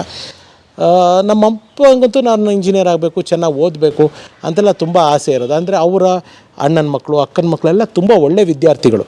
ನನಗೆ ಅದೆಲ್ಲ ಒಂದು ಇನ್ಫೀರಿಯಾರಿಟಿ ಬಂದ್ಬಿಡ್ತು ಪರಮ್ ಅವರ ಚೈಲ್ಡ್ಹುಡ್ಡಲ್ಲೇ. ಇವಾಗ ಅವರೆಲ್ಲ ಚೈಲ್ಡ್ಹುಡ್ಡಲ್ಲಿ ಸೇರಿದಾಗ ಅವರ ಸಬ್ಜೆಕ್ಟ್ಸ್ ಬಗ್ಗೆ, ಸಿಲೆಬಸ್ ಬಗ್ಗೆ ಮಾತಾಡ್ತಾರೆ. ನಾನು ಬರೀ ಆ ಸಿನಿಮಾ ಈ ಸಿನಿಮಾ ಮಾತಾಡ್ತಿದ್ದೆ. ನನಗೊಂಥರ ಔಟ್ ಆಫ್ ಪ್ಲೇಸ್ ಅನ್ಸೋದು. ಅವ್ರು ಯಾರು ಈ ವಿಷಯಗಳ ಬಗ್ಗೆ ಮಾತಾಡ್ತಿರಲಿಲ್ಲ. ಅವ್ರದ್ದೆಲ್ಲ ಎಜುಕೇಷನಲ್ ಟಾಪಿಕ್ ಆಗಿರೋದು, ನಂದು ಸಿನಿಮಾದಾಗಿರೋದು. ನನ್ನ ಕಸಿನ್ ಪಾಪ, ನನ್ನ ಚಿಕ್ಕಮ್ಮನ ಮಗಳು ತೀರೋಗ್ಬಿಟ್ಲು. ಅವಳು ವೆರಿ ಎಂಗೇಜಲ್ಲಿ ತೀರೋಗ್ಬಿಟ್ಲು. ಅವಳಿಗೆ ಲಂಗ್ ಕ್ಯಾನ್ಸರ್ ಆಗ್ಬಿಟ್ಟು. ಅವಳು ವೆರಿ ಬ್ರೈಟ್ ಸ್ಟೂಡೆಂಟ್. ನನ್ನ ತಾಯಿ ತಂಗಿ ಮಗಳು. ಮೈಸೂರಿಗೆ ಬರೋರು. ನಾವೆಲ್ಲ ರಜಾ ಅಂದರೆ ಹೋಗ್ತಾಯಿದ್ವಿ. ಶನಿವಾರ ಮೈಸೂರಿಗೆ ಹೋಗೋದಂದರೆ ಇವತ್ತಿಗೂ ನನಗೊಂದು ಹಬ್ಬ, ನಮ್ಮ ಊರಿಗೆ ಹೋಗೋದು ಅಂತಂದರೆ. ಅಲ್ಲಿ ನಮ್ಮಪ್ಪ ಸ್ಕೂಟ್ರಲ್ಲಿ ಕರ್ಕೊಂಡು ಹೋಗೋರು ಒಂದು ರೌಂಡು. ಅವಳು ನನ್ನ ತಂಗಿ ಬಂದ್ಬಿಟ್ಟು ಯಾವಾಗಲೂ ದೊಡ್ಡಪ್ಪ ಮ್ಯಾಥಮೆಟಿಕ್ಸಲ್ಲಿ ಇದೇನು ಅಂತ ಇದಮ್ಮ ಹಾಗೆ ಅಂತ ಹೇಳೋರು. ನನ್ನ ಅಪ್ಪ ಚಾಮುಂಡೇಶ್ವರಿನಲ್ಲಿ ಯಾವ ಪಿಕ್ಚರು ಅಂತ ಕೇಳ್ತಿದ್ದೆ. ನಮ್ಮಪ್ಪ ಅಲ್ಲಿ ನೋಡೋ ಅವಳು ಕಾಲು ಕೆಳಗಡೆ ತೂರು, ನನ್ನ ಮಗನೇ ನೋಡು ಎಷ್ಟು ಚೆನ್ನಾಗಿ ಅವಳು ಕೇಳ್ತಾಳೆ, ಒಂದು ಕಾಮನ್ ಸೆನ್ಸ್ ಇದೆಯಾ ನಿನಗೆ? ನನಗಿಲ್ಲ. ನನಗಿರೋ ಸೆನ್ಸು ಎಲ್ಲ ಸಿನಿಮಾನೇ. ಆದರೆ ನಾನು ಸಿನಿಮಾ ಒಂದವನು ಆಗಬೇಕು, ಆ್ಯಕ್ಟ್ರ್ ಆಗಬೇಕು, ಡೈರೆಕ್ಟ್ರ್ ಅವೆಲ್ಲ ಅಲ್ಲ ಸರ್. ಅದೆಲ್ಲ ಇವತ್ತು ಏನು ಹೇಳಿದ್ರು ಸುಳ್ಳು. ನಾನು ಚೈಲ್ಡ್ಹುಡ್ಡಲ್ಲೇ ನಾನು ಡ್ರೀಮ್ ಸರ್. ನೋ ನನಗೆ ಸಿನಿಮಾ ಅನ್ನೋದು ಇಷ್ಟ, ಅದು ಹುಚ್ಚು ನನಗೆ. ಅದನ್ನ ಎಂಜಾಯ್ ಮಾಡ್ತಿದ್ದೆ, ಅದು ನೋಡೋದು, ಆ ಒಂದು ಪರದೆ, ಅಲ್ಲಿ ಬರೋ ಬೇರೆ ಬೇರೆ ಬೊಂಬೆಗಳು, ಆ ಕಲಾವಿದರು, ಆ ಹಾಡು, ಆ ಫೈಟು, ಅದು ಇಷ್ಟ ನನಗೆ. ಅದು ನಿಜ. ನಾನು ಚೈಲ್ಡ್ಹುಡ್ಡಲ್ಲೇ ನಾನು ಒಂದು ವಿಷನ್ ಇತ್ತು ನನಗೆ, ನಾನು ಸಿನಿಮಾ ನೋಡೋ ಹುಚ್ಚು ಅಷ್ಟೇ. ಸಿನಿಮಾ ನೋಡಬೇಕು, ಸಿನಿಮಾನ ಇಷ್ಟಪಡಬೇಕು, ಒಬ್ಬ ಆ ಹಾಡುಗಳನ್ನ ಇಷ್ಟಪಡಬೇಕು, ಹಾಡುಗಳನ್ನ ಹೇಳಬೇಕು, ಆ ಥರ ನಾನು ಹಂಗೆ ಆಗಬೇಕು ಅಂತ. ನನ್ನೊಂದು ಫೋಟೋ ಇದೆ, ಅದನ್ನು ಕಳಿಸ್ಕೊಡ್ತೀನಿ ನಿಮಗೆ. ಕಮಲ್ ಸರ್ದು ಏಕ್ ದುಜೆ ಕೇಲಿಯ ಪಿಕ್ಚರು ಮೈಸೂರು ಶಾಂತಲಾ ಥಿಯೇಟ್ರಲ್ಲಿ ರಿಲೀಸ್ ಆಗಿದ್ದು ಪಿಕ್ಚರ್. ಅದು ನನಗೆ ಅದು ನಮ್ಮ ತಾಯಿ ಯಾವಾಗಲೂ ಹೇಳ್ತಾ ಇರ್ತಾರೆ ಅದನ್ನು. ನಾನು ಫ್ಯಾನ್ಸಿ ಡ್ರೆಸ್ಸಲ್ಲಿ ಒಂದು ಮಾಡಿದ್ದೆ, ಆ ಫೋಟೋ ಇದೆ, ಶೇರ್ ಮಾಡ್ತೀನಿ ನಾನು. ಅದ್ರಲ್ಲಿ ಒಂದು ಸಾಂಗ್ ಬರುತ್ತೆ, ಮೇರೇ ಜೀವನ್ ಸಾಥಿ, ಮೇರೇ ಜೀವನ್ ಸಾಥಿ. ಶಾಂತಲಾ ಥಿಯೇಟ್ರಲ್ಲಿ ಆ ಸಾಂಗ್ ಬರ್ಬೇಕಾದ್ರೆ ನಾನು ಹೋಗ್ಬಿಟ್ಟು ಮುಂದೆ ಡ್ಯಾನ್ಸ್ ಮಾಡ್ತಾ ಇದ್ದಂತೆ. ನಮ್ಮ ಅಮ್ಮ ನನಗೆ ಹೇಳೋದು, ನನಗೆ ಗೊತ್ತಿಲ್ಲ ಅದು ನನಗೆ, ಯಾಕಂದ್ರೆ ನಾನು ಅವೆಲ್ಲ ಅಷ್ಟೆಲ್ಲ ನನಗೆ ಜ್ಞಾಪಕ ಇಲ್ಲ, ಸಣ್ಣ ಜ್ಞಾಪಕ ಇದೆ ನನಗೆ. ಸೊ ಈ ಥರ ಹಾಡು, ಸಂಗೀತ, ಸಿನಿಮಾ ಅಂದರೆ ಹುಚ್ಚು. ಈ ಸಿನಿಮಾ ಹುಚ್ಚು ಬಂದು ನನಗೇನಾಗೋಯ್ತು, ನನ್ನ SSLC ಬರೋ ಟೈಮ್ಗೆ ನನಗೆ ಆ ಹುಚ್ಚು ಡಾಮಿನೇಟ್ ಮಾಡಿಬಿಡ್ತು. ನನ್ನ ಎಜುಕೇಷನ್ಗಿಂತ ನನಗೆ ಈ ಸಿನಿಮಾ ಹುಚ್ಚು ಜಾಸ್ತಿ ಡಾಮಿನೇಟ್ ಮಾಡಿಬಿಡ್ತು. ಸೊ ಫಾರ್ಮಸಿಗೆ ಸೇರಿಸು, ನನ್ನನ್ನು SJPಗೆ ಸೇರ್ಕೋಬೇಕು ಅಂತ ತುಂಬ ಆಸೆ ಇತ್ತು. ನಮ್ಮಪ್ಪ ನಾನು ಸಿನಿಮಾ ಬರೋದಕ್ಕೆ ಇಷ್ಟ ಇರಲಿಲ್ಲ. ಇಲ್ಲ ನೀನು ಫಾರ್ಮಸಿಗೆ ಸೇರ್ಕೋಬೇಕು ಅಂದರು. ನನಗೆ ಬಂದಿದ್ದ ಪರ್ಸೆಂಟೇಜ್ಗೆ ಯಾವುದು ಸಿಗ್ತಾನೂ ಇರಲಿಲ್ಲ. ಸೊ ಶೇಷಾದ್ರಿಪುರಂ ಕಾಲೇಜಲ್ಲಿ ಫಸ್ಟ್ ಇಯರ್ ಫಾರ್ಮಸಿ ಮಾಡಿದೆ. ಭಾಳ ಕಷ್ಟಪಟ್ಬಿಟ್ಟು ಫಸ್ಟ್ ಇಯರ್ ಮುಗಿಸ್ದೆ. ಸೆಕೆಂಡ್ ಇಯರ್ ನಾನು ಮುಗಿಸಿಲ್ಲ. ಒಂದು 2 ವರ್ಷ 4 ಸಬ್ಜೆಕ್ಟು 5 ಸಬ್ಜೆಕ್ಟು ಫೇಲ್ ಆಗಿದೆ ನಾನು. ಸೆಕೆಂಡ್ ಇಯರ್ ಕಂಪ್ಲೀಟ್ ಮಾಡಿದೆ. ಸೆಕೆಂಡ್ ಇಯರ್ದು ಸರಿ ಅಷ್ಟೊಂದು ಕರೆಕ್ಟಾಗಿ ಅವಾಗೆಲ್ಲ ಏನಂತಂದರೆ ಈ ಕೇಬಲ್ ಚಾನಲ್ಗಳವ, ಈ ಎಲ್ಲ ಸಿಟಿ ಕೇಬಲ್ಲು ಅವಾಗಲಿ ಸಿಟಿ ಕೇಬಲ್. ಆಮೇಲೆ ಸ್ಟೇಜು ನಮ್ಮ ಮುರಳಿ ಅವ್ರದ್ದು ಇಂಟರ್ವ್ಯೂ ಮಾಡಿದ್ರಲ್ಲ ನೀವು, ಅವರು ಪಯನೇರ್ ಇದರಲ್ಲಿ. ಅವರು ಒಂಥರ ಈ ನಮಸ್ಕಾರ ಅವ್ರದ್ದು ಅವರೇ ಫಸ್ಟ್ ಟ್ರೆಂಡ್ ನಮಸ್ಕಾರ ಸ್ಟಾರ್ಟ್ ಮಾಡಿದವರು. ಅವರು ಹಲೋ ಸಿಟಿ ಅಂತ ಒಂದು ಸಿಟಿ ಕೇಬಲ್ ಪ್ರೋಗ್ರಾಮ್ ಮಾಡೋರು. ಅದು ಬಿಟ್ಬಿಟ್ಟು ಈ ಸಣ್ಣ ಕೇಬಲ್ ನೆಟ್ವರ್ಕ್ಗಳಿಗೆಲ್ಲನೂ ಅವರು ಫೋನ್ ಇನ್ ಪ್ರೋಗ್ರಾಮ್ ಮಾಡೋರು. ಉದಯ ಸನ್ ಟಿ ವಿನಲ್ಲಿ ಪೆಪ್ಸಿ ಉಂಗಳ್ ಚಾಯ್ಸ್ ಅಂತ ಒಂದು ಪ್ರೋಗ್ರಾಮ್ ಬರೋದು. ಉಮಾ ಅನ್ನೋರೊಬ್ರು ಫೋನ್ ಮಾಡೋರು, ನೀವು ಫೋನ್ ನೋಡ ಯಾವ ಹಾಡು ಬೇಕಾಗಿತ್ತು ಏನೋ, ಇದನ್ನು ನಾವು ಲೈವ್ ಮಾಡ್ತಿದ್ವಿ ಅವಾಗ. ಮುರಳಿ ಅವ್ರಿಗೆ ಆಲ್ಟರ್ನೇಟ್, ನನ್ನ ಜೀವನನೇ ನಾನು ಹಂಗೆ ಆಲ್ಟರ್ನೇಟು. ಜೋಗಿದಾಗಲೇ ಹೇಳಿದೆ, ಯೋಗೀಶ್ ಅವ್ರಿಗೆ ನಾನು ಆಲ್ಟರ್ನೇಟ್ ಆಗಿ ಬಂದೆ ಅಂತ. ಇಲ್ಲಿ ಮುರಳಿ ಅವ್ರು ಬ್ಯುಸಿ ಆಗ್ಬಿಟ್ರು, ಅವ್ರು ಎಲ್ಲಿ ಹೋಗೋಕ್ಕಾಗಿಲ್ಲ, ಓಕೆ ಇವನನ್ನು ಕರ್ಕೊಳ್ಳಿ. ಹಿಂಗೆ ನಾನು ಸ್ಟಾರ್ಟ್ ಮಾಡಿ, ನಾನು ಮುರಳಿ ಥರನೇ ಮಾತಾಡ್ತಾ ಇದ್ದೆ, ಮುರಳಿ ಥರನೇ ಮಿಮಿಕ್ರಿ ಮಾಡ್ತಾಯಿದ್ದೆ. ಮುರಳಿ ಒಂದು ಮಾತು ಅಂತ ಪ್ರೋಗ್ರಾಮ್ ಮಾಡೋರು. ಆ ಪ್ರೋಗ್ರಾಮಲ್ಲಿ ನೀವು ನನ್ನ ಜೊತೆ 1 ನಿಮಿಷ ಕಾಲ ಮಾತಾಡ್ಬೇಕಾದ್ರೆ ಹೌದು ಅಥವಾ ಇಲ್ಲ ಅನ್ನೋ ಪದಗಳನ್ನ ಉಪಯೋಗಿಸ್ಬಾರ್ದು. ಹಾಗೆ ನೀವು ಕೊಡೋಂಥ ಒಂದು ಉತ್ತರ ವಾಕ್ಯದ ರೀತಿ ಇರಬೇಕಿರುತ್ತೋ, ಪದದ ರೀತಿ ಇರಬಾರ್ದು. ಈ ಥರ ಮಾತಾಡ್ತಿದ್ದೆ ನಾನು. ಸೊ ಪ್ರೋಗ್ರಾಮ್ಗಳಲ್ಲಿ ಹೆಂಗೆ ಮಾತಾಡ್ತಾರೆ ಏನು, ಇದು ನೋಡ್ಕೊಂಡು ಹಿಂಗೆ ಮಾಡ್ಕೊಂಡು ಬಂದೆ. ಸಾಕಷ್ಟು ಜನ ಇವತ್ತಿನ ಟಿವಿಯ ಜನಪ್ರಿಯ ಕಲಾವಿದರುಗಳು ಏನಿದ್ದಾರೆ, ಸಪ್ನಾ ಅವರು, ಆಮೇಲೆ ಹರಿಣಿ ಅವರು, ಇವರೆಲ್ಲ ಅವಾಗ ಅಲ್ಲಿ ಲೀಡಿಂಗ್. ವಾಣಿಶ್ರೀ ಅವರು ಟೆಲಿಫೋನ್ ಲೈವ್ ಇನ್ ಪ್ರೋಗ್ರಾಮ್ಗಳಲ್ಲಿ ನೀವು ಫೋನ್ ಮಾಡೋದು, ನೀವು ಫೋನ್ ಮಾಡ್ತೀರಲ್ವ, ನಮಸ್ಕಾರ ಪರಮೋರೆ, ಎಲ್ಲಿಂದ ಮಾತಾಡ್ತಿದ್ದೀರಾ ಸರ್? ನಮಸ್ಕಾರ, ನಾನು ಸುಬ್ರಹ್ಮಣ್ಯ ನಗರದಲ್ಲಿ ಮಾತಾಡೋದು. ಹೇಳಿ ಪರಮೋರೆ, ಏನು ಮಾಡ್ಕೊಂಡಿದ್ದೀರಾ ಸರ್? ನಾನು ಇಲ್ಲೇ ಒಂದು ಪೇಪರ್ ಅಂಗಡಿ ಇಟ್ಕೊಂಡಿದ್ದೀನಿ ಸರ್. ಓಕೆ, ಹೆಂಗಿದೆ ಬಿಸ್ನೆಸ್ಸು? ಇದನ್ನೆಲ್ಲ ಹೇಳ್ಕೊಂಡು ಕೂತ್ಕೋಬೇಕು ನಾವು. ಇದು ಏನಂತಂದರೆ ಟೆಕ್ನಾಲಜಿ ಮಜಾ ಏನಂತಂದರೆ, ನಿಮಗೆ ಎದುರುಗಡೆ ಎಲ್ಲ 1-2 VCR ಈ ಟೆಕ್ನಿಷಿಯನ್ಸ್ ಇರ್ತೀನಿ, ಇಷ್ಟೇ ಜಾಗದಲ್ಲಿ ಇಷ್ಟೇ. ಇವಾಗೆಲ್ಲ ಈ ಲೈಟ್ಗಳೆಲ್ಲ ಎಷ್ಟು ಮೈಲ್ಡ್ ಇದೆ, ಅವಾಗೆಲ್ಲ ಸನ್ಗನ್ನು ರಪ್ಪ ಅಂತ ಹೊಡೆದು ಬಿಡೋರು. ಇದೊಂದು ಒಳ್ಳೆ ಕತೆ ಇದೆ, ನಾನು ಎಲ್ಲೂ ಹೇಳಿಲ್ಲ, ಹೇಳ್ತೀನಿ ಕೇಳಿ. ಆ ಸನ್ಗನ್ ಇದು ಅವತ್ತಿನ ದಿವಸದಲ್ಲಿ ಪರಮೋರೆ ಒಂದೊಂದಲ್ಲಿ ₹200 ₹250 ಕೊಡೋರು ನಮಗೆ ಒಂದು ಶೋಗೆ. 2 hours 3 hours ಸಮ್ವೇರ್ ಅರೌಂಡ್ 90 ನಮ್ಮೂರ ಬಂದರವೆಲ್ಲ ಬಂತಲ್ಲ ಆ ಟೈಮು. 20-25 ಜನ್ಮದ ಜೋಡಿ ನಮ್ಮೂರ ಬಂದರವೆಲ್ಲ ಆ ಟೈಮ್. ಒಂದೊಂದು ನಾವು ಮಿನಿಮಮ್ 7-8 ಕಡೆ ಮಾಡ್ತಿದ್ದೆ. ಭಾನುವಾರ ಬಂತು ಅಂತಂದರೆ ನನಗೆ ಅವತ್ತಿನ ದಿವಸದಲ್ಲೇ ₹1,200 ವಾರಕ್ಕೆ ಸಂಪಾದನೆ. ಈ ದುಡ್ಡು ನೋಡ್ಬಿಟ್ನಲ್ಲ, ಓದಿನ ಕಡೆಗೆ ಇಂಟ್ರೆಸ್ಟ್ ಹೊಟ್ಟೋಯ್ತು. ದುಡ್ಡಿನ ಜೊತೆಗೆ ಈ ರೆಕಗ್ನಿಷನ್. ಅವಾಗೆಲ್ಲ ಜಾಸ್ತಿ ಮಾಧ್ಯಮಗಳಿಲ್ಲ. ನೀವು ಟಿ ವಿಲಿ ಬರ್ತೀರಲ್ವೇನ್ರಿ, ನೀವು ಫೋನಲ್ಲಿ ಮಾತಾಡ್ತೀರಲ್ವೇನ್ರಿ, ನಮ್ಗೆ ಇಷ್ಟವಾಗಿರೋ ಒಂದು ಹಾಡಾಕ್ರಿ, ಅದೇನ್ರಿ ಆ ಫೋನ್ ಲೈನೇ ಸಿಗೋದಿಲ್ಲ, ಹಿಂಗೆಲ್ಲ ಕೇಳೋರು. ಚೆನ್ನಾಗಿದೆಯಲ್ಲ, ಅದೊಂಥರ ಮಜಾ ಇದೆಯಲ್ಲ ಈ ರೆಕಗ್ನಿಷನ್ ಅಂತ ಖುಷಿ ಬಂದ್ಬಿಟ್ಟು ಓದಿನ ಕಡೆಗೆ ಆಸಕ್ತಿ ಹೊಟ್ಟೋಯ್ತು. ಸೊ ಇದನ್ನೇ ಒಂದು, ಅದು ನನ್ನ ಅದೃಷ್ಟನೋ ದುರಾದೃಷ್ಟನೋ ಗೊತ್ತಿಲ್ಲ, ಬಟ್ ಇವತ್ತಿಗೆ ನಾನು ಹೇಳ್ತೀನಿ ಪರಮವ್ರೆ, ಓದಬೇಕು ಮನುಷ್ಯ. ಓದನ್ನೋದು ತುಂಬ ಅವಶ್ಯಕತೆ. ಯಾಕೆ ಗೊತ್ತಾ, ಇವತ್ತು ನಾವು ಸಿನಿಮಾ ಅಂತೇನೋ ಮಾಡ್ತೀವಿ, ಏನೋ ನಿರ್ದೇಶನ ಮಾಡೋಕ್ಕೆ ಹೋಗ್ತೀವಿ, ಏನೋ ಬರಿಬೇಕು ಅಂತ ಹೋಗ್ತೀವಿ, ಬರಿತೀವಿ.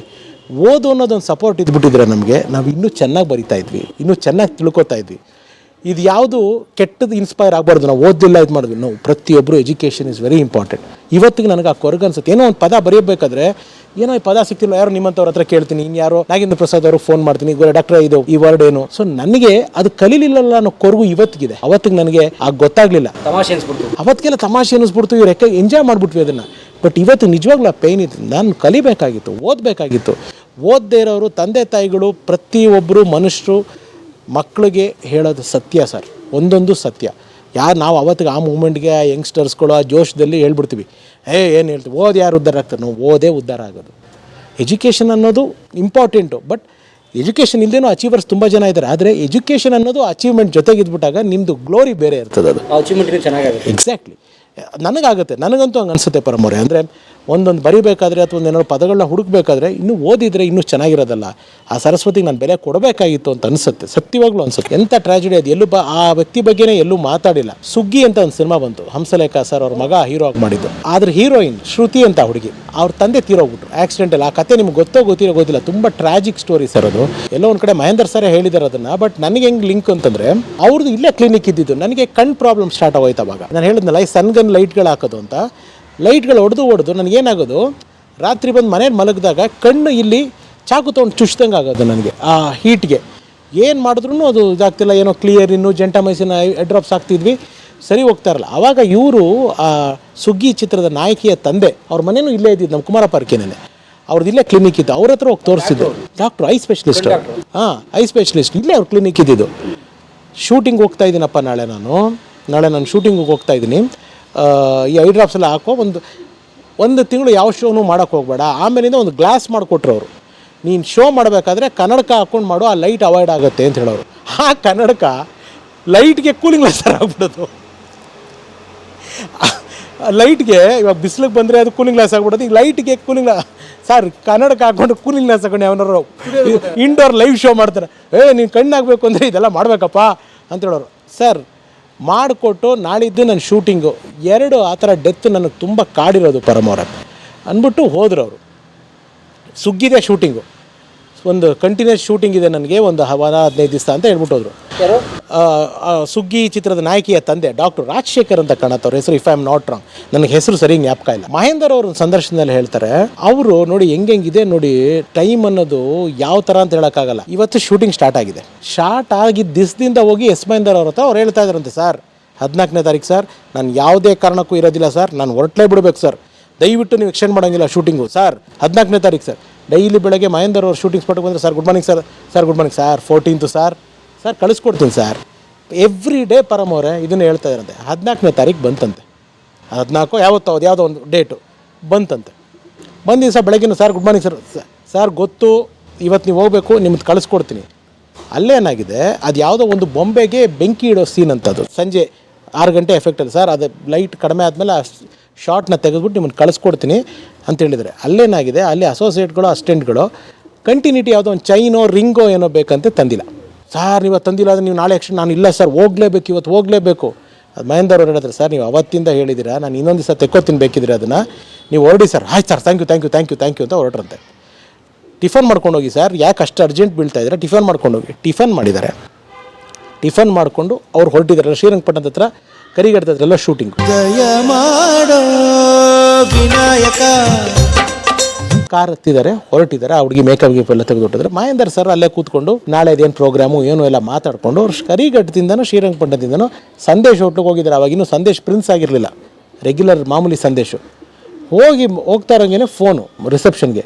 ಮಹೇಂದರ್ ಅವ್ರು ನೋಡಿದ್ರೆ ಏನು ಅಂದರೆ, ಸರ್ ನಿಮ್ಮ ಹೀರೋಯಿನ್ಗೆ ಆಕ್ಸಿಡೆಂಟ್ ಆಗಿದೆ ರಾಮನಗರದ ಹತ್ರ. ಆಕ್ಸಿಡೆಂಟ್ ಈಗ ಹೊರಟ್ರಲ್ಲ, ಯಾವ ಸರಿ ಇಲ್ಲ ಆಕ್ಸಿಡೆಂಟ್ ಆಗಿದೆ. ಏನು ನೋಡಿದ್ರೆ ಅವರು ಡಾಕ್ಟ್ರು ತೀರೇ ಹೋಗ್ಬಿಟ್ಟಿದ್ದಾರೆ ಅಲ್ಲಿ.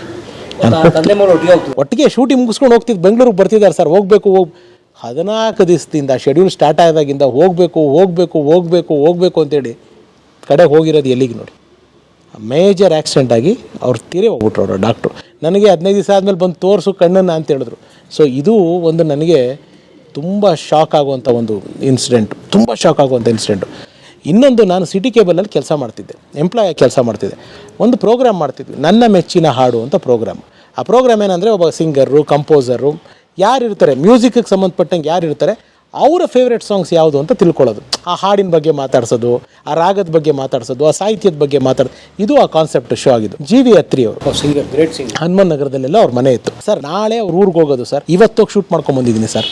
ಇವತ್ತು ಹೋಗ್ಬಿಟ್ಟು ಅವ್ರ ಹೆಂಡತಿ ಮಕ್ಕಳು, ಆ ಟೇಪ್ಸ್ ಎಲ್ಲ ಇಲ್ಲ ನಮ್ಮ ಹತ್ರ. ಅಷ್ಟು ಅದ್ಭುತ, ಅರ್ಧ ಗಂಟೆ ಶೋ ಅದು, ಅಷ್ಟು ಚೆನ್ನಾಗಿ ಮಾತಾಡ್ಕೊಂಡು. ನನಗೆ DP ರಘುರಾಮ್, ನನ್ನ ಫುಲ್ ಹೆಸರು DP ರಘುರಾಮ್ ಅಲ್ಲ, ನನಗೆ ದೊಡ್ಡ ಪರ್ಸ್ನಾಲಿಟಿ ರಘುರಾಮ್ ಅಂತ ಕರೆಯೋರು ಅವರು. DPಗೆ ದೊಡ್ಡ ಪರ್ಸ್ನಾಲಿಟಿ ರಘುರಾಮ್ ಅಂತ ಕರೆಯೋರು. ಹೋಗ್ಬಿಟ್ಟು ಅಷ್ಟು ಚೆನ್ನಾಗಿ ಅವ್ರ ಮನೆಯಲ್ಲಿ ಊಟ ಮಾಡಿ, ಅವ್ರ ತಾಯಿ ಪಾಪ ಅವ್ರ ಮೇಡಮ್ ಅವ್ರು ಬಂದ್ಬಿಟ್ಟು ಅವ್ರ ವೈಫು ಕೊಟ್ಟರು. ಒಂದು ಮಗು ಮುದ್ದಾಗಿತ್ತು ಸರ್ ಒಂದು ಗಂಡು ಮಗುವುದು. ಕಣ್ಣು ಕಟ್ಟಿದೆ 2 ದಿವಸ ಸರ್ ಶೂಟಿಂಗ್ ಮಾಡ್ಕೊಂಬಂದು ಆ ಎಪಿಸೋಡ್ ಟೆಲಿಕಾಸ್ಟು ಆಗಿಲ್ಲ ಸರ್. ಅಷ್ಟರೊಳಗಡೆ ಆಲ್ರೆಡಿ ಅವರು ಶೃಂಗೇರಿನಲ್ಲಿ ವಾಟರ್ ಟ್ರಾಜಿಡಿ ಇಡೀ ಫ್ಯಾಮಿಲಿ ತಿರು ಇವೆಲ್ಲ ಅಕ್ಕಪಕ್ಕ ಆಗಿರೋ ನೋಡ್ಬಿಟ್ಟು ಒಂಥರ ಭಯ ಬಂದ್ಬಿಡ್ತು ನನಗೆ ಲೈಫಲ್ಲಿ. ಇನ್ಸೆಕ್ಯೂರಿಟಿ ಇಷ್ಟೊಂದು ಲೈಫ್ ಇದೆ. ಶಾನುಭೋಗರ ಮಗಳು ತಾಯಿ ಇಲ್ಲದ ಹುಡುಗಿ. ಆಮೇಲೆ ನಮ್ಮ ಕಸ್ಟಮಲ್ಲಿ ಯಾವ ಥರ ಅಂತಂದರೆ ಅಪ್ಪ ಅಮ್ಮ ಇಬ್ಬರು ಇದ್ದಾಗ ನಾವು ಈ ಕ್ರಿಮಿಟೋರಿಯಂಗಳಿಗೆ ಹೋಗೋಂಗಿರಲಿಲ್ಲ. ನಮ್ಮ ತಂದೆ ತಾಯಿ ಇರೋ ಮಕ್ಕಳು ಹೋಗಬಾರ್ದು ಅಂತ ನಮ್ಮ ಮನೆ ಪದ್ಧತಿ. ನಾನು ಕಸ್ಟಮ್ ಅಂತಲೂ ಹೇಳಲ್ಲ, ನಮ್ಮ ಮನೆ ಪದ್ಧತಿ. ಈ ಜೋಗಿ ಸಿನಿಮಾದಲ್ಲಿ ಕ್ಲೈಮ್ಯಾಕ್ಸೇ ಅಲ್ಲಿ ಸ್ಮಶಾನದಲ್ಲೇ ಕ್ಲೈಮ್ಯಾಕ್ಸು. ನೀವು ಅಲ್ಲಿ ಏನು ತಪ್ಪಿಸ್ಕೊಳ್ಳೋದಕ್ಕಾಗಲ್ಲ. ಕೆಲಸ ಅಂತ ಬಂದಾಗ ನಾವು ಅದೆಲ್ಲ ಹೇಳ್ಕೊಂಡು ಕೂತ್ಕೊಳ್ಳೋಕ್ಕಾಗಲ್ಲ. ಅಪ್ಪ ಅಮ್ಮನಿಗೆ ಹೇಳಿ ಏನೂ ಮಾಡೋಕ್ಕಾಗಲ್ಲಮ್ಮ, ಅಲ್ಲಿ ಹೋಗಲೇಬೇಕು. ಅವತ್ತು ನನಗೆ ತುಂಬ ಜನ ಅನ್ಕೊಂಡ್ರೆ ಅದು ನನಗೆ ಭಯ ಅಲ್ಲ, ಸಾವನ್ನ ನೋಡೋ ಭಯ ಅಲ್ಲ. ಆದರೆ ಇವಾಗ ನನ್ನ ವಿಷನಲ್ಲಿ ಒಬ್ಬರು ವ್ಯಕ್ತಿ ಇವಾಗ ಶಂಕರ್ನಾಗ್ ಅವರು, ನನ್ನ ವಿಷನಲ್ಲಿ ಶಂಕರ್ನಾಗ್ ಹೆಂಗಿದ್ದಾರೆ ಹಂಗೆ ಇಲ್ಲ. ಅವ್ರು ನಂಗೆ ಡೆತ್ತಾಗಿ ನೋಡೋಕೆ ನನಗೆ ಇಷ್ಟ ಇಲ್ಲ. ಅಪ್ಪು ಸರ್ ಬದುಕೇ ಇರ್ತಾರೆ. ನನ್ನ ವಿಷನಲ್ಲಿ ಅವ್ರು ಬದುಕೇ ಇರ್ರಿ, ನಾನು ಯಾಕೆ ಅವ್ರನ್ನ ಡೆಡ್ ಬಾಡಿ ಆಗಿ ನೋಡಬೇಕು? ನನಗೆ ಯಾವಾಗಲೂ ಅವ್ರು ಬದುಕೇ ಇರ್ತಾರೆ. ಇದು ನನ್ನ ಕಾನ್ಸೆಪ್ಟ್ ಇತ್ತು. ಇದು ತುಂಬ ಜನ ಆ್ಯಟಿಟ್ಯೂಡು ಅಹಂಕಾರ ಅಂತೆಲ್ಲ ಅಂದ್ಕೊಂಡ್ಬಿಡ್ತಾರೆ. ಹಂಗಿಲ್ಲ, ಅದು ಸತ್ಯ ಅದು. ಬಟ್ ಆ ಜೋಗಿ ಕ್ಲೈಮ್ಯಾಕ್ಸ್ ಮಾಡಿದಾಗ ಅಲ್ಲಿ ನೋಡ್ತಾ ಇದ್ವಲ್ಲ ಲೈವ್ ಒರಿಜಿನಲ್ ಇಂದಿರಾನಗರದ ಯಾವುದೋ ಕ್ರಿಮಿಟೋರಿಯಮಲ್ಲಿ ಮಾಡಿದ್ದು, ಯಪ್ಪ ಅವತ್ತು ಇಷ್ಟೇ ಮನುಷ್ಯನ ಜೀವ ಒಂಥರ ಈ ಜಿಗುಪ್ಸೆ ಅಂತಾರಲ್ಲ ಆ ಥರ ಬರೋದಕ್ಕೆ ಸ್ಟಾರ್ಟ್ ಆಗುತ್ತೆ. ಅಲ್ಲಿ ಗ್ರೇಟ್ ಅಂತಂದರೆ ಶಿವಣ್ಣ ಅವರು. ನಾನು ಈ ವಿಷಯನ ಹೇಳಲೇಬೇಕು. ಇವತ್ತು ಅವ್ರು ಎಷ್ಟು ದೊಡ್ಡ ನಟ, ಎಷ್ಟು ದೊಡ್ಡ ಸೂಪರ್ ಸ್ಟಾರು, ಎಂಥ ದೊಡ್ಡ ಕಲಾವಿದರು ಮಗ ಅವರು. ಅದರಲ್ಲಿ ನೀವು ನೋಡಿದರೆ ಅವ್ರದ್ದು ಹಾರ ಎತ್ಕೊಂಡು ಬರ್ತಾರೆ ಶಿವಣ್ಣವರು. ಏ ಜೋಗಿ ಇದೊಂದು ರೀ ರೆಕಾರ್ಡಿಂಗ್ ಬರುತ್ತೆ, ಹಿಂಗೆ ಬೀಳ್ತಾರೆ ಕೊಚ್ಚೆನಲ್ಲಿ. ಅದು ಯಾವುದು ಸಿನಿಮಾ ಕ್ರಿಯೇಟೆಡ್ ಕೊಚ್ಚೆ ಅಲ್ಲ ಸರ್, ಒರಿಜಿನಲ್ ಕೊಚ್ಚೆ. ಅದು ಸೆಟ್ ಅಲ್ಲ. ಸಿನಿಮಾಗೆ ಸೆಟ್ ಅಂದರೆ ಸಿನಿಮಾಗೆ ನಾವು ಒಂದು ಬಿಸ್ಲರಿ ವಾಟರ್ ಹಾಕಿ ಮಣ್ಣು ಹಾಕಿ ಈ ಕೊಚ್ಚೆಗಳನ್ನೆಲ್ಲ ಕ್ರಿಯೇಟ್ ಮಾಡ್ತೀವಲ್ಲ, ಅದು ಯಾವುದೂ ಅಲ್ಲ, ಒರಿಜಿನಲ್. ಏನಕ್ಕೆ ಅಂತಂದರೆ ಒಂದು ಟೈಮ್ ಓಡ್ತಾ ಇತ್ತು ಅಲ್ಲಿ, ಸಿಕ್ಕಾಪಟ್ಟೆ ಡೆಡ್ ಬಾಡಿಗಳು ಬರ್ತಾ ಇತ್ತು ಅಲ್ಲಿ ಫೈನಲ್ ಪ್ರೊಸೀಜರ್ಗಳಿಗೆ. ಆ ಬರೆದಿರೋ ಗ್ಯಾಪಲ್ಲಿ ನಾವು ಶೂಟ್ ಮಾಡಬೇಕಾಗಿತ್ತು. ಸೊ ಟೈಮ್ ಇರ್ತಾರಲ್ಲ, ಪಟ ಮಾಡಬೇಕಾಗಿತ್ತು. ಇದನ್ನು ಮಾಡಿದ್ರೆ ಮತ್ತೆ ಟೈಮ್ ಕಿಲ್ ಆಗುತ್ತೆ. ಇರಲಿ ಇದೇ ಇರಲಿ, ಅದೇ ಒರಿಜಿನಲ್ ಕೊಚ್ಚೆಯಲ್ಲಿ ಬಿದ್ದರೆ ಅಂದರೆ ತುಂಬಿದ ಕೂಡ ತುಳ್ಕಲ್ಲ ಅನ್ನೋದಕ್ಕೆ ಇವೆಲ್ಲನೂ ಸಾಕ್ಷಿಗಳು. ನಾವು ಕಣ್ಣಾರೆ ನೋಡಿರೋದು ಇದನ್ನೆಲ್ಲನೂ. ಸೊ ಅದಾಯಿತು. ಅಲ್ಲಿ ಹೋಗಿ ಬಂದಮೇಲೆ ಒಂದು ಎಕ್ಸ್ಪೀರಿಯೆನ್ಸ್ ಹೇಳಬೇಕಂತಂದರೆ ಊಟ ಸೇರಲಿಲ್ಲ ಒಂದು ವಾರ 10 ದಿವಸ. ಅಂದರೆ ತುಂಬ ಹತ್ತಿರದಲ್ಲಿ ಅದು ಬರ್ನಿಂಗ್ ಸ್ಮೆಲ್ ಬರುತ್ತಲ್ಲ, ಬದುಕಿರ್ಬೇಕಾದ್ರೆ ಸೆಂಟು ಪರ್ಫ್ಯೂಮು ಇದನ್ನೆಲ್ಲ ಹಾಕ್ಕೊಂಡು ಈ ದೇಹನ ಬೇರೆ ಇರೋ ಡೆಕೋರೇಷನ್ಗಳು ಮಾಡ್ಕೊತೀವಿ. ಬಟ್ ಆವಾಗ ಅಲ್ಲಿ ಆ ಒಂದು ಫ್ರಾಗ್ರೆನ್ಸ್ ಬರುತ್ತಲ್ಲ ಪರಮವ್ರೆ, ಅದು ನನಗೆ ತುಂಬ ಜನಕ್ಕೆ ಯಾರಿಗೂ ಹೋಗೋದು ಊಟ ಗೀಟ ಅಲ್ಲಿ ಯಾರೂ ಅಲ್ಲಿ ಊಟ ತರಿಸಲೂ ಇಲ್ಲ. ಆಚೆ ಇಟ್ಟಿದ್ರು ಊಟ, ಪಾಪ ಪ್ರೊಡ್ಯೂಸರ್ಸು ಅಶ್ವಿನಿ ರಾಮಪ್ರಸಾದ್ ಅವರು ಅಲ್ಲಿ ಯಾರೂ ಊಟನೂ ಮಾಡಲಿಲ್ಲ. ಊಟ ಮಾಡೋ ಕೂತ್ಕೊಂಡು ಜಾಗ ಅಲ್ಲ ಅಂತ. ಬಟ್ ಆ ಸ್ಮೆಲ್ಲು ಎಷ್ಟೋ ದಿವಸ ಕಾಡ್ಬಿಡ್ತು. ಅದು ಊಟ ಅನ್ನ ಸೇರ್ತಾ ಇರಲಿಲ್ಲ ಅಲ್ಲಿ ಹೋಗ್ಬಿಟ್ಟು ಬಂದಮೇಲೆ. ಅಂದರೆ ಲೈಫಲ್ಲಿ ಇಷ್ಟಿಷ್ಟೇ ನಾವು ಏನೇನೋ ಅಂದ್ಕೊತೀವಿ, ಏನೇನೋ ಮಾಡ್ತೀವಿ, ಅದು ಏನೇನೋ ಆಗುತ್ತೆ. ಸೊ ಇದು ಒಂದು ಎಕ್ಸ್ಪೀರಿಯೆನ್ಸ್. ಅಂದರೆ ಇವೆಲ್ಲ ನಾವು ನೋಡ್ಕೊಂಡು ಬಂದು ಲೈಫಲ್ಲಿ ತುಂಬ ಒಂಥರ ಭಯ ಅಥವಾ ಸಿಚುವೇಶನ್ನ ಎದುರಿಸೋಕ್ಕಾಗದಿರೋ ರೀತಿ ಹೀಗೆಲ್ಲ ಬೆಳ್ಕೊಂಬಂದ್ಬಿಡ್ತು. ಬಟ್ ಎಲ್ಲದಕ್ಕೂ ದೇವರು ಹೆಂಗೆ ಒಂದೊಂದು ನಮಗೆ ಎದುರಿಸ್ತಾನೆ ಅಥವಾ ಸಿಚುವೇಶನ್ಗಳು ಕೊಡ್ತಾನೆ ಅನ್ನೋದು ಅವನೇ ಕೊಟ್ಕೊಂಡು ಹೋಗ್ತಾನೆ. ಸೊ ಈ ಪ್ರೊಸೆಸಲ್ಲಿ ಇದೆಲ್ಲ ಮಾಡ್ತಿರ್ಬೇಕಾದ್ರೆ ನನಗೆ ಈ ಕೇಬಲ್ಲು ಇದೆಲ್ಲ ಟಿ ವಿ ಚಾನಲ್ದು ಇದೆಲ್ಲ ದಿಸ್ಗಳು ಮಾಡಿಕೊಂಡೆ. ಇಲ್ಲೆಲ್ಲ ಕೆಲವು ಪ್ರೋಗ್ರಾಮ್ಗಳು ಮಾಡಿದೆ. ಆ್ಯಂಡ್ ಈ ಟಿ ವಿನಲ್ಲಿ ನನಗೆ ತುಂಬ ಒಳ್ಳೆ ಹೆಸರು ತಂದುಕೊಡ್ದು. ಆಗಲೇ ತಿಳಿಸಿದಾಗೆ ಆಟೋಗ್ರಾಫ್ ಪ್ಲೀಸ್ ಇರ್ಬೋದು. ಇನ್ನೊಂದು ಫುಲ್ ಹೌಸ್ ಅಂತ ಒಂದು ಪ್ರೋಗ್ರಾಮ್ ಮಾಡ್ತಿದ್ದೆ ನಾನು. ಅಂದರೆ ಸಿನಿಮಾ ಪಿಕ್ಚರ್ ರಿಲೀಸ್ ಆದಾಗ ಥಿಯೇಟ್ರ್ ಮುಂದೆ ಮೈಕ್ ಎತ್ಕೊಂಡು ಹೋಗೋದು, ಆ ಸಿನಿಮಾ ಇರ್ಬೋದು, ಆ ಪ್ರೋಗ್ರಾಮ್ ಇರ್ಬೋದು, ಅದೆಲ್ಲ ಒಂದು ಮಟ್ಟದ ಒಂದು ಗುರುತು, ಒಂದು ಸಣ್ಣ ಇದನ್ನು ತಂದುಕೊಡ್ತು. ಈ ಡೈರೆಕ್ಷನ್ ಅನ್ನೋ ಆಸೆ ಸ್ಟಾರ್ಟ್ ಆಗಿದ್ದು ಅವಾಗೆಲ್ಲ ಕಾನ್ಸೆಪ್ಟ್ಗಳು ನಾವೇ ಬರೆದು ನಾವೇ ಏನೋ ತೋಚಿತ್ತು, ಏನು ಬರೆದ್ಬಿಟ್ವಿ ರೈಟ್ರು ಅಂತೆಲ್ಲ ಅಲ್ಲ, ಮನಸ್ಸಿಗೆ ಏನು ಅನಿಸುತ್ತೆ ಒಂದು ಅದನ್ನು ಶೋ ಮಾಡ್ತಿದ್ವಿ. ಅದು ಜನಕ್ಕೆಲ್ಲೋ ಇಷ್ಟ ಆಗೋದು. ಅದನ್ನು ನೋಡ್ಬಿಟ್ಟು ಹಿಂಗೆ ಮಾಡಿದ್ರೆ ಚೆನ್ನಾಗಿರುತ್ತಲ್ಲ, ಹಿಂಗೆ ಯಾಕೆ ಸಿನಿಮಾ ಹಿಂಗೆ ಮಾಡಬಾರ್ದು. ಮುಂದೆ ಸಿನಿಮಾ ಆಯಿತು. ಚೆಲುವೆ ನಿನ್ನ ನೋಡಲು ಸಿನಿಮಾ ಆಯಿತು. ಅಂದ್ಕೊಂಡಂಗೆ ಸಿನಿಮಾ ಓಡಲಿಲ್ಲ. ಹೌದು, ಅದು ಶಂಕರ್ ಅವರು ಜೀನ್ಸ್ ಅನ್ನೋ ಒಂದು ಸಿನಿಮಾದಲ್ಲಿ 7 ವಂಡರ್ಸಲ್ಲಿ ಸಾಂಗ್ ತೆಗೆದಿದ್ರು. ನಾನು 7 ವಂಡರ್ಸ್ ಆಗಲಿಲ್ಲ, 6 ವಂಡರ್ಸಲ್ಲಿ ಮಾಡಿದೆ. ಇಡೀ ಸಿನಿಮಾನೇ ಮಾಡಿದೆ ನಾನು. ಬಟ್ ನನ್ನ ಬ್ಯಾಡ್ ಲಕ್ಕು ಸಿನಿಮಾ ಅಂದ್ಕೊಂಡಿದ್ದ ಮಟ್ಟದಲ್ಲಿ ಓಡಲಿಲ್ಲ. ಸೊ ಅದಾದಮೇಲೆ 4 ವರ್ಷ ಕೆಲಸ ಇರಲಿಲ್ಲ ನನಗೆ, ಯಾವುದು ಸಿನಿಮಾ ಇರಲಿಲ್ಲ. ಅವಾಗೆಲ್ಲ ಸಿನಿಮಾ ಸೋತಿತ್ತು. ಹೌದು, ನಾನು ಚಾನಲ್ ಕೆಲಸ ಬಿಟ್ಬಿಟ್ಟು ನಾನು ಅವಾಗ ಜೀ ಕನ್ನಡದಲ್ಲಿ ತುಂಬ ಒಳ್ಳೆ ಪೊಸಿಷನಲ್ಲಿದ್ದೆ. ಅವತ್ತಿನ ದಿವಸದಲ್ಲಿ ತುಂಬ ಒಳ್ಳೆ ಪೇ ಪ್ಯಾಕೇಜು. ನನಗೆ ದೊಡ್ಡ ಮಗಳು ಮಾತ್ರ ಹುಟ್ಟಿದ್ದೆ, ಚಿಕ್ಕವಳು ಹುಟ್ಟಿರಲಿಲ್ಲ ಇನ್ನು. ಸಿನಿಮಾ ಅವಕಾಶ ಅಂದ ತಕ್ಷಣ ಅದನ್ನೆಲ್ಲ ಬಿಟ್ಬಿಟ್ಟು ಬಂದೆ. ಬಟ್ ಇವತ್ತಿಗೂ ನನಗೆ ಅದೇನು ರಿಗ್ರೆಟ್ಸ್ ಇಲ್ಲ. ಅಯ್ಯೋ ಫೈನಾನ್ಷಿಯಲಿ ಯಾವತ್ತಾರೋ ಅಪ್ಸ್ ಆ್ಯಂಡ್ ಡೌನ್ಸ್ ಆದಾಗ ಕೆಲಸದಲ್ಲಿ ಇದ್ಬಿಡ್ಬೇಕಾಗಿತ್ತು ಅಂತ ಅನ್ಸೋದು ಸಹಜ, ಅದು ನಿಜ. ಅದು ಆದರೆ ಅಯ್ಯಯ್ಯೋ ಇರ್ಬೇಕಾಗಿತ್ತು, ನಾನು ಯಾಕೆ ಹಿಂಗೆ ಬಂದ್ಬಿಟ್ಟೆ ಅಂತ ನನಗೆ ಅನಿಸಿಲ್ಲ. It's A process. ಬರೆದಿತ್ತು ಹಣೆಯಲ್ಲಿ ಆಯಿತು. ಇದೇ ಪಿಕ್ಚರ್ ಗೆದ್ದಿದ್ರೆ ನಾನು ಇವತ್ತಿದ್ದು ಮಾತಾಡ್ತಿದ್ನ. I took a right decision ಅಂತ ಹೇಳ್ತಿದ್ದೆ. ವಿ ಶುಡ್ ಅಕ್ಸೆಪ್ಟ್ ಅಷ್ಟೇ, we should not expect anything. ಹಾಗಾಗತ್ತೆ ಹಿಂಗಾಗತ್ತೆ ಅಂತ ಆಯಿತು. ಅದಾದಮೇಲೆ ಒಂದು 4 ವರ್ಷ ಆದಮೇಲೆ ಫೇರ್ ಆ್ಯಂಡ್ ಲವ್ಲಿ ಸಿನಿಮಾ ಮಾಡಿದೆ. ನನ್ನ ಗ್ರಾಚಾರಕ್ಕೆ ನಾನು ಅದ್ಭುತ ಸಿನಿಮಾ ಮಾಡದೇ ಇದ್ರೂ ಕೆಟ್ಟ ಸಿನಿಮಾ ಯಾವುದೂ ಮಾಡಿಲ್ಲ ಪರಮ್ ಅವರೇ, ಬಟ್ ಓಡಿಲ್ಲ ಸಿನಿಮಾ. ರಿಂಗ್ ಆಗಿದೆ ನನ್ನೆದೆ ಫೋನು, ದಂಗಾಗಿದೆ ಮಾಡಲಿ ಏನು. V should be honest about that. ನಾವು ಮಾಡಿರೋ ಸಿನಿಮಾಗಳು ಓಡಲಿಲ್ಲ. ಓಡದೇ ಇದ್ದಾಗ ಏನು ಮಾಡೋದು ಗೊತ್ತಿರಲಿಲ್ಲ. ಫೈನಲಿ ಹಂಗೆ ಒಂದು 2-3 ಪಿಕ್ಚರ್ ಹಂಗೆ ಬ್ಯಾಕ್ ಟು ಬ್ಯಾಕ್ ಆಗೋಯ್ತು. ಆಮೇಲೆ ವಿಜಯ ರಾಘವೇಂದ್ರ, ರಾಧಿಕಾ ಕುಮಾರಸ್ವಾಮಿ ಅವ್ರನ್ನ ಇಟ್ಬಿಟ್ಟು ನಮಗಾಗಿ ಒಂದು ಸಿನಿಮಾ ಮಾಡಿದೆ, ಅದು ನಿಂತೋಯ್ತು. ಮಿಸ್ಸಿಂಗ್ ಬಾಯ್ ಮಾಡಿದೆ, ಮಿಸ್ಸಿಂಗ್ ಬಾಯ್ ಓಡಲಿಲ್ಲ. Though it got critically very good ಪ್ರಶಂಸೆಗಳು ಬಂದ್ರು, ಬಟ್ ಪಿಕ್ಚರ್ ನೋಡಲಿಲ್ಲ. ಸೂರ್ಯನಿಗೆ ತಂಪು ಮಿಸ್ಸಿಂಗ್, ಚಂದ್ರನಿಗೆ ಬಿಸಿಲು ಮಿಸ್ಸಿಂಗ್. ಅದಾದ್ಮೇಲೆ ಕರೆಕ್ಟಾಗಿ ಕೋವಿಡ್ ಸ್ಟಾರ್ಟ್ ಆಯಿತು. ಏನು ಮಾಡಬೇಕು ನನಗೇನು ಗೊತ್ತಿಲ್ಲ. ವಾಪಸ್ ಚಾನಲ್ ಹೋಗಲೇ ಇಲ್ಲ. ಹೋದೆ, ಕೇಳಿದೆ ಚಾನಲ್ನಲ್ಲಿ. ಅವಾಗ ಏನಾಯಿತು ನನಗೆ, ಇಲ್ಲ ನೀವು ಅಂದರೆ ಅದು ನನ್ನ ಒಳ್ಳೇದಕ್ಕೆ ಹೇಳಿದ್ರೋ ಅಥವಾ ನನ್ನ ಸೇರಿಸ್ಕೋಬಾರ್ದು ಅಂತ ಹೇಳಿದ್ರೋ ಗೊತ್ತಿಲ್ಲ. ಒಂದು ಸತಿ ನೀವು gone big, you should be like that only, ಮತ್ತೆ ವಾಪಸ್ ಇಲ್ಲಿಗೆ ಬರಬೇಡ ಅಂತ ನಾನು ಹೋಗಿ ಚಾನಲ್ ಕೇಳಿದೆ. ತಗೊಳ್ಳಿಲ್ಲ ಯಾರು. ಅದು ಒಂಥರ ಅದು ನಾನು ಒಳ್ಳೇದಕ್ಕೋ ಕೆಟ್ಟದಕ್ಕೋ ಗೊತ್ತಿಲ್ಲ. ಅಂದರೆ ದುಡಿಬೇಕು, ನಾನು ದುಡಿದ್ಬಿಟ್ಟು ನನ್ನ ಮನೆ ನಡಿಬೇಕು ಅನ್ನೋ ಪರಿಸ್ಥಿತಿ ನಮಗಿರಲಿಲ್ಲ. ಅಪ್ಪ ಅಮ್ಮ ಇಬ್ಬರು ಕೆಲಸ ಮಾಡ್ತಿದ್ರಿಂದ ಅಥವಾ ಮನೆ ಪರಿಸ್ಥಿತಿ ಎಲ್ಲ ವಿ ಆರ್ ಓಕೆ. ಆದರೆ ನನ್ನ ಮಗಳಿಗೆ ಏನೋ ಅವ್ನು ಬಟ್ಟೆ ಕೊಡಿಸ್ಬೇಕು, ನನ್ನ ಮೊಬೈಲ್ ಕರೆನ್ಸಿ ಚಾರ್ಜ್ ಮಾಡಿಸ್ಕೊಬೇಕು, ನನ್ನ ಹೆಂಡ್ತಿಗೆ ಏನಾದ್ರು ಕೊಡಿಸ್ಬೇಕು ಅಂದರೆ ನಮ್ಮ ಅಪ್ಪನ ಹತ್ರ ಕೇಳೋಕ್ಕೆ ಹಿಂಸೆ ಆಗೋದು. ಅದು ಒಂಥರ ಅದು ಒಬ್ಬ ಗಂಡಸಾಗಿ ಬೆಳೆದ ಮೇಲೆ ಅದು ಒಂಥರ ತುಂಬ ಮುಜುಗರ ಅಂಥದ್ದು. ಆ ಟೈಮ್ನಲ್ಲಿ ನನಗೆ ಸಹಾಯ ಮಾಡಿದವರು ಇವಾಗ ಜಿಯೋ ಸಿನಿಮಾ ಹೆಡ್ ಆಗಿದ್ದಾರಲ್ಲ ಪರಮೇಶ್ವರ್ ಗುಂಡ್ಕಲ್ಲು, ಅವರು ಅವಾಗ ಝೀನಲ್ಲಿದ್ದರು. ನಾನು ಬಿಟ್ಟ ನನ್ನ ಜಾಗಕ್ಕೆ ಅವ್ರು ಬಂದು ಸೇರಿಕೊಂಡ್ರು ಅಲ್ಲಿಗೆ ನಾನು ಕೆಲಸ ಬಿಟ್ಟಾಗ. ಚಾನಲ್ ಹೆಡ್ ಇದ್ದಿದ್ರೆ ಗೊತ್ತಿಲ್ಲ ಏನಾಗಿರ್ತಿದ್ನೋ, ಬಟ್ ಇನ್ನೇ ಒಂದು ದೊಡ್ಡ ಸ್ಥಾನದಲ್ಲಿ ಇರ್ತಿದ್ನೇನೋ ನಾನು. ಬಟ್ ಅವ್ರು ನಂಗೆ ತುಂಬ ಹೆಲ್ಪ್ ಮಾಡೋದು. ಅಂದರೆ ನಾನು ಈ ಟಿ ವಿನಲ್ಲಿದ್ದಾಗ, ಜೀ ಕನ್ನಡಲ್ಲಿದ್ದಾಗ ಈ ಪ್ರೋಗ್ರಾಮಿಂಗ್ ಜೊತೆಗೆ ಟಿ ವಿ ರೈಟ್ಸ್ಗಳು ಪ್ರೊಕ್ಯೂರ್ಮೆಂಟಲ್ಲಿದ್ದೆ ನಾನು. ಅಂದರೆ ಸಿನಿಮಾ ರೈಟ್ಸ್ಗಳನ್ನ ಪರ್ಚೇಸ್ ಮಾಡ್ತಾಯಿದ್ದೆ ನಾನು ಚಾನಲ್ ಪರವಾಗಿ. ನೀವು ಪ್ರೊಡ್ಯೂಸರು ನಿಮ್ಮ ಹತ್ರ ಹೋಗಿ ಕೂತ್ಕೊಂಡು ಮಾತಾಡಿ ಇಷ್ಟು ಲಕ್ಷಕ್ಕೆ ಇಷ್ಟು ಕೋಟಿಗೆ ಪಿಕ್ಚರ್ಗಳನ್ನ ತೊಗೊಂಡು ನಾನು ಚಾನಲ್ಗೆ producer as a channel employee ಆಗಿ ನಾನು ಅದನ್ನು ಮಾಡ್ತಿದ್ದೆ. ಆ ಕೆಲಸನ ನನಗೆ ಮತ್ತೆ ಔಟ್ಸೈಡರಾಗಿ ಫ್ರೀಲಾನ್ಸರಾಗಿ ಮಾಡೋಕ್ಕೆ ಪರಮೇಶ್ವರ್ ಅವರು ನನಗೆ ಹೆಲ್ಪ್ ಮಾಡಿದ್ರು. ಅಂದರೆ ಕೆಲವು ಪಿಕ್ಚರ್ಗಳನ್ನ ನನ್ನ ಮೂಲಕ ಸ್ಯಾಟಲೈಟ್ ರೈಟ್ಸಲ್ಲಿ ತೊಗೊಳ್ಳೋರು. ಅದು ತೊಗೊಂಡ್ಮೇಲೆ ನನಗೆ ಒಂದಿಷ್ಟು % ಕಮಿಷನ್ ಅಂತ ಬರೋದು. ಇದು ಸತಿ. ಇದು ನಾನು ಕೆಲಸ ಬಿಟ್ಟ ಮೇಲೆ ನೆನೆಸ್ಕೊಂಡಿದ್ದೊಂದು ಕಮಿಷನ್. ಆವಾಗೆಲ್ಲ ನಾ ಮನಸ್ಸು ಮಾಡಿದ್ರೆ ಇವತ್ತರೆಗೂ ಒಂದು ಹತ್ರ 250-300 ಪಿಕ್ಚರ್ ಟಿ ವಿ ರೈಟ್ಸ್ ಮಾಡಿದ್ದೀನಿ. ಒಂದೊಂದು ಪಿಕ್ಚರ್ಗೆ ಕನಿಷ್ಠ ಪಕ್ಷ 10,000, 15,000, 20,000 ಅಂತ ಒಂದೊಂದು ಕಮಿಷನ್ ತೊಗೊಂಡಿದ್ರು. ಇವತ್ತಿಗೆ ನನ್ನ ಫೈನಾನ್ಷಿಯಲ್ ಬ್ಯಾಕಪ್ಪೇ ಬೇರೆ ಇರೋದು. ಅವತ್ತಿಗೆಲ್ಲ ನಮಗೆ ತಲೆಗೆ ಹೋಗಲಿಲ್ಲ. ಯಾಕೆಂದರೆ ನನ್ನ ಜೀವನ ಇದ್ದಿದ್ದು ಇಲ್ಲಿ ಸಿನಿಮಾದಲ್ಲಿ. ಇಲ್ಲಿ ಇವ್ರ ಹತ್ರನೇ ದುಡ್ಡಿಸ್ಕೋಬಾರ್ದು, ನಾನು ಇಲ್ಲಿ ಕೆಲಸ ಮಾಡಬೇಕು, ನಿಯತ್ತಾಗಿರಬೇಕು ಅಂತ. ಬಟ್ ನಾನು ಚಾನಲಲ್ಲಿದ್ದಾಗ ನನಗೆ ಸಿಗ್ತಿದ್ದ ಬೆಲೆ ಬೇರೆ, ಚಾನಲಿಂದ ಆಚೆ ಬಂದ ತಕ್ಷಣ ನನಗೆ ಸಿಗ್ತಿದ್ದ ಬೆಲೆ ಬೇರೆ. ಚಾನಲಲ್ಲಿದ್ದಾಗ ನಾವು ಎಲ್ಲ ನಮ್ಮನ್ನು ಪ್ರೀತಿಸೋರು, ನಮ್ಮನ್ನು ಗೌರವಿಸೋರು ಅಂದ್ಕೊಂಡ್ವಿ. ಅಲ್ಲ, ಅದು ಆ ಲೋಗೋಗೆ ಬೆಲೆ, ನನಗಲ್ಲ ಬೆಲೆ. ಪೊಸಿಷನಿಗೆ ಮಾತ್ರ ಅಷ್ಟು ಆ ಲೋಗೋ ಇರುತ್ತಲ್ಲ ನಮ್ಮ ಮುಂದೆ, ಜೀ ಕನ್ನಡನೋ, ಉದಯ ಟಿ ವಿನೋ, ಈ ಟಿ ವಿನೋ, ಆ ಲೋಗೋಗೆ ಬೆಲೆ. ಇವತ್ತು ಅಷ್ಟೇ ಕಲಾ ಮಾಧ್ಯಮದಲ್ಲಿ ನೀವು ಇದ್ದೀರಾ, ಕಲಾ ಮಾಧ್ಯಮಕ್ಕೆ ಬೆಲೆ, ಪರಮ್ಗಲ್ಲ. ಐ ಆಮ್ ಟೆಲಿಂಗ್ ಯು, ಆ ಕಲಾ ಮಾಧ್ಯಮಕ್ಕೆ ಬೆಲೆ. ಯಾಕೆಂದರೆ ಆ ಬ್ರ್ಯಾಂಡಿಗೆ ಯಾವತ್ತಿಗೂ ಬೆಲೆ. ನಾವು ಯಾಮಾರ್ಕೊಂಡು ಹೋಗ್ಬಿಡ್ತೀವಿ, ನಮಗೆ ಬೆಲೆ, ನಮಗಲ್ಲ ಸರ್ ಬೆಲೆ, ಆ ಬ್ರ್ಯಾಂಡಿಗೆ ಬೆಲೆ. ಸೊ ಅವಾಗ ನನಗೆ ಕೆಲವು ರಿಯಾಲಿಟಿಗಳು ಗೊತ್ತಾದವು. ಹೀಗೆ ಏರು ಬೀಳು ನಡೀತಾನೆ ಇತ್ತು. ಇದ್ರ ಮಧ್ಯದಲ್ಲಿ 2014 ನನ್ನ ವೈಫು ಸೆಕೆಂಡ್ ಕನ್ಸೀವ್ ಆದ ನನ್ನ ದೊಡ್ಡ ಮಗಳಿಗೂ ಚಿಕ್ಕ ಮಗಳಿಗೂ 10 ವರ್ಷ ವ್ಯತ್ಯಾಸ. ಅವಾಗ ಕೆಲಸ ಇಲ್ಲ, ಸಿನಿಮಾ ಇಲ್ಲ, ಏನೂ ಇಲ್ಲ. ಇವಾಗ ಡೈರೆಕ್ಟರ್ ಆಗ್ಬಿಟ್ಮೇಲೆ ಆ್ಯಕ್ಟ್ ಮಾಡೋಕ್ಕೂ ಯಾರು ಕರೀತಾ ಇಲ್ಲ. ಒಳ್ಳೆ ಸೆಟ್ಲ್ ಆಗೋದು ಸರ್. ಬಹುಶಃ ನಾನು ಸೀರಿಯಸ್ ಆಗಿ ಕಾನ್ಸಂಟ್ರೇಟ್ ಮಾಡಿದ್ರೆ ಗೊತ್ತಿಲ್ಲ, ಆಗ್ತಿದ್ದೆ ಅಂತ ನಾನು ಕಾನ್ಫಿಡೆಂಟ್ ಆಗಿ ಹೇಳಲ್ಲ. ಯಾಕೆಂದರೆ ಆ ಟೈಮ್ನಲ್ಲಿ ಅವಾಗ ನನಗೆ ಕೆಲವು ಆಪರ್ಚುನಿಟಿಗಳು ಇದ್ವು. ಆ ಟೈಮ್ಗೆ ಏನಾಗೋಯ್ತು, ನನಗೆ ಜೀ ಕನ್ನಡನಲ್ಲಿ ನನಗೆ ಆಫರ್ ಬಂದ್ಬಿಟ್ಟು ಈ ಕೆಲಸಕ್ಕೆ ನನಗೆ ದೊಡ್ಡ ಪೇಮೆಂಟು, ಒಳ್ಳೆ ಪೊಸಿಷನ್ನು. ಮನೆಯಲ್ಲಿ ಅಪ್ಪ ಅಮ್ಮ ಹೆಂಡತಿ ಎಲ್ಲ ಏನು ಹೇಳ್ಬಿಟ್ರು, ಇಲ್ಲ ಇದು ತಿಂಗಳು ಸಂಬಳ ಇಂಪಾರ್ಟೆಂಟು. ಸೊ ನಾವೆಲ್ಲ ಮಿಡ್ಲ್ ಕ್ಲಾಸ್ ಫ್ಯಾಮಿಲಿ ಸರ್. ನಾವೇನು ಬಾರ್ನ್ ವಿತ್ ಗೋಲ್ಡನ್ ಸ್ಪೂನ್ ಅಲ್ಲ, ಅಥವಾ ನಾವೇನು ತುಂಬ ದುಡ್ಡುಗಳನ್ನ ನೋಡ್ಕೊಂಡು ಬಂದವರಲ್ಲ. ಒಂದು ಹೆಣ್ಮಗು ಇದೆ, ನೀನು ಯಾಕೆ ಅವೆಲ್ಲ ಮಾಡ್ತೀಯ, ಸಿನಿಮಾ ಎಲ್ಲ ಕೆಲಸ ಮಾಡು. ಸೊ ಕೆಲಸಕ್ಕೆ ಸೇರ್ಕೊಂಬಿಟ್ಟೆ. ಅಲ್ಲಿ ನನಗೆಲ್ಲೋ ಆ್ಯಕ್ಟಿಂಗ್ದು ಲಿಂಕ್ ಕಟ್ ಆಗೋಯ್ತು.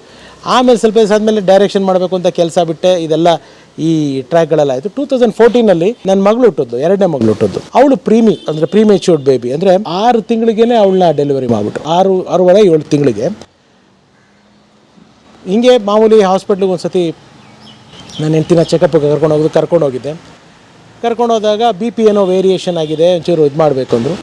ಅಡ್ಮಿಟೇ ಮಾಡಿ ಡೆಲಿವರಿನೇ ಮಾಡಿಬಿಟ್ರು. 2.25 ತಿಂಗಳು ಆ ಮಗು. ಅವಳು ಏಪ್ರಿಲ್ 27 ಅವಳು ಹುಟ್ಟಿದ್ದು. ಅವಳು ಅಪ್ ಟು June 1, June 2 ಅವಳು NICU ಅಂತ ಕರೀತಾರೆ, ನಿಯೋನೇಟಲ್ ICU ಸೆಂಟರ್ ಅಂತ. ಅಲ್ಲೇ ಇದ್ಲು ಆ ಮಗು. ಅಲ್ಲಿ ನನ್ನ ಮಗು ಹುಟ್ಟಿದ ದಿವಸ ನಂಗೆ ಇನ್ನೂ ಚೆನ್ನಾಗಿ ಜ್ಞಾಪಕ ಇದೆ. April 27, 2013 ನನಗೆ ಚೆನ್ನಾಗಿ ಜ್ಞಾಪಕ ಇದೆ. ಆ ಮಗು ಹುಟ್ಟಿದೆ ಹೆಣ್ಮಗು ಅಂತ ಖುಷಿ ಪಡ್ಲ. ಕೌನ್ಸಿಲಿಂಗ್ ಅಂತ ಕರೀತಾರೆ. ದೊಡ್ಡ ದೊಡ್ಡ ಹಾಸ್ಪಿಟಲ್ಗಳ ಹೆಸರುಗಳು ಬೇಡ, ಸೋಕಾಲ್ಡ್ ಇವತ್ತು ಜನಗಳನ್ನ ಯಾವ ರೀತಿ ಅಂದರೆ ನಮ್ಮ ಸೈಕಲ್ ಇವಾಗ ನಾವೆಲ್ಲ ಸಿನಿಮಾಗಳಲ್ಲಿ ದೊಡ್ಡ ಇದ್ರ ಥರ ತೋರಿಸ್ಬಿಡ್ತೀವಿ ನಾವು ಹಂಗೆ ಹಿಂಗೆ medical. V all R common people sir. ನಾವೆಲ್ಲ ಶ್ರೀಸಾಮಾನ್ಯರು. ನಾವೆಲ್ಲರೂ ಅದನ್ನು ಪ್ರಾಸೆಸ್ನ ಅನುಭವಿಸ್ಲೇಬೇಕು. ಕೌನ್ಸಿಲಿಂಗಿಗೆ ಕರಿತಿದ್ದಾರೆ ಅಂತ ಹೇಳಿದ್ರು. ಕೌನ್ಸಿಲಿಂಗಿಗೆ ಹೋದ್ವಿ. ಕೌನ್ಸಿಲಿಂಗಿಗೆ ಹೋದಾಗ ಅಲ್ಲಿ ಏನು ಕೌನ್ಸಿಲಿಂಗ್ ಅಂದರೆ ನೀವೇನು ಅನ್ಕೊತೀರಾ, ನಿಮ್ಗೆ ಧೈರ್ಯ ಹೇಳ್ತಾರೆ. ಅಲ್ಲ, ಇಲ್ಲಿ ದಿವಸಕ್ಕೆ ಇಷ್ಟು ದುಡ್ಡು, ನೀವು ಇಷ್ಟು ದುಡ್ಡು ಕಟ್ಟಬೇಕು, ಇಷ್ಟು ಈ ಟ್ರೀಟ್ಮೆಂಟ್ಗಳು ನಡೆಯುತ್ತೆ. ನಿಮ್ಮ ಮಗು ಹುಟ್ಟಿದೆ, don't know how it will survive, ಈ ಥರದ್ದೆಲ್ಲ ಟ್ರೀಟ್ಮೆಂಟ್ ಮಾಡಬೇಕು. ನಾವು ಹುಟ್ಟಿದೆ ಅಂತ ಖುಷಿ ಪಡಲ, ಇಲ್ಲ ಮಗುಗೆ ಏನಾದ್ರು ಹೆಚ್ಚು ಕಮ್ಮಿ ಆಗ್ಬಿಡತ್ತೆ ಅಂತ ಯೋಚನೆ ಮಾಡಲ, ಇದು ದುಡ್ಡು ಕಾಸು ಎಲ್ಲಿಂದ ತರಬೇಕು ಅನ್ನೋದನ್ನ ಇದು ಮಾಡಲ. ನನ್ನ ತಂದೆ ತಾಯಿ ಅವಾಗ ಊರಲ್ಲಿರಲಿಲ್ಲ, ಮೈಸೂರಿನಲ್ಲಿದ್ದರು. ಡೆಲಿವರಿ ಟೈಮಿಗೆ ಬಂದರು, ಅಫ್ಕೋರ್ಸ್ ಬಂದರು, ಎಲ್ಲ ಆಯಿತು. ಇವಾಗ ನಾವೆಲ್ಲ ಮಿಡ್ಲ್ ಕ್ಲಾಸ್ ಜನ ಒಂದು ಬಾಣಂತನ ಅಥವಾ ಒಂದು ಡೆಲಿವರಿ ಅಂತಂದರೆ ಒಂದು ಲಕ್ಷ, 2 ಲಕ್ಷ ರೂಪಾಯಿ, 1 ಲಕ್ಷ ರೂಪಾಯಿ, 2 ಲಕ್ಷ ರೂಪಾಯಿ ರೆಡಿ ಮಾಡಿ ಇಟ್ಕೊಂಡಿರ್ತೀವಿ. ನಮ್ಮ ಹತ್ರನೂ ಅಷ್ಟೇ ಇದ್ದಿದ್ದು. ಅದು ನೀವು ನಂಬಲ್ಲ, 12 ಲಕ್ಷ ರೂಪಾಯಿ ಆಯಿತು ಬಿಲ್ ನನಗೆ. ಕೆಲಸ ಇಲ್ಲ, ಸತ್ಯ ಸರ್, ಕೆಲಸ ಇಲ್ಲ. ಅಪ್ಪ ಅಮ್ಮಂದು ಕೆಲವು ಸೇವಿಂಗ್ಸು, ನನ್ನ ಸೇವಿಂಗ್ಸು, ಮನೆಯಲ್ಲಿ ವಾಟ್ ಎವರ್ ಸಣ್ಣ ಪುಟ್ಟ ಗೋಲ್ಡ್ಗಳೇನೇನಿತ್ತು ಎಲ್ಲ ಮಾಡಿ ಫೈನಲಿ ಮಗು ಚೆನ್ನಾಗಿದೆ. ಅದು ಬೇರೆ ಪ್ರಶ್ನೆ. ಅಂದರೆ ನಾನು ಹೇಳೋದೇನಂತಂದರೆ, ನಾವು ಮೆಂಟಲಿ ಹೆಂಗೆ ವೀಕ್ ಆಗಿಬಿಡ್ತೀವಿ ನೋಡಿ ಸಂದರ್ಭಗಳು. ಸಿನಿಮಾ ಇಲ್ಲ, ಏನು ಮಾಡೋದು, ಏನು ನಿಮಗೊಂಥರ ಟಾರ್ಚರ್ಗಳದು, ಒಂಥರ ಹೇಳ್ಕೊಳಕ್ಕಾಗದೇ ಇರೋವಂಥ ಪರಿಸ್ಥಿತಿಗಳು. ಇದ್ರ ಮಧ್ಯದಲ್ಲಿ ಮಾಡಿರೋ ಪಿಕ್ಚರ್ಗಳು ಫ್ಲಾಪು, ಅದು ಚುಚ್ಚೋದು ಬೇರೆ. ಇಂಡಸ್ಟ್ರಿನಲ್ಲಿ ಯಾರೋ ಬರ್ತಾರೆ ನಿಮ್ಮಂಥ ಸ್ನೇಹಿತರು ಸಿನಿಮಾ ಮಾಡೋಕ್ಕೆ, ಅವ್ನಿಗೆ ಸಿನಿಮಾ ಕೊಡ್ತೀರಾ?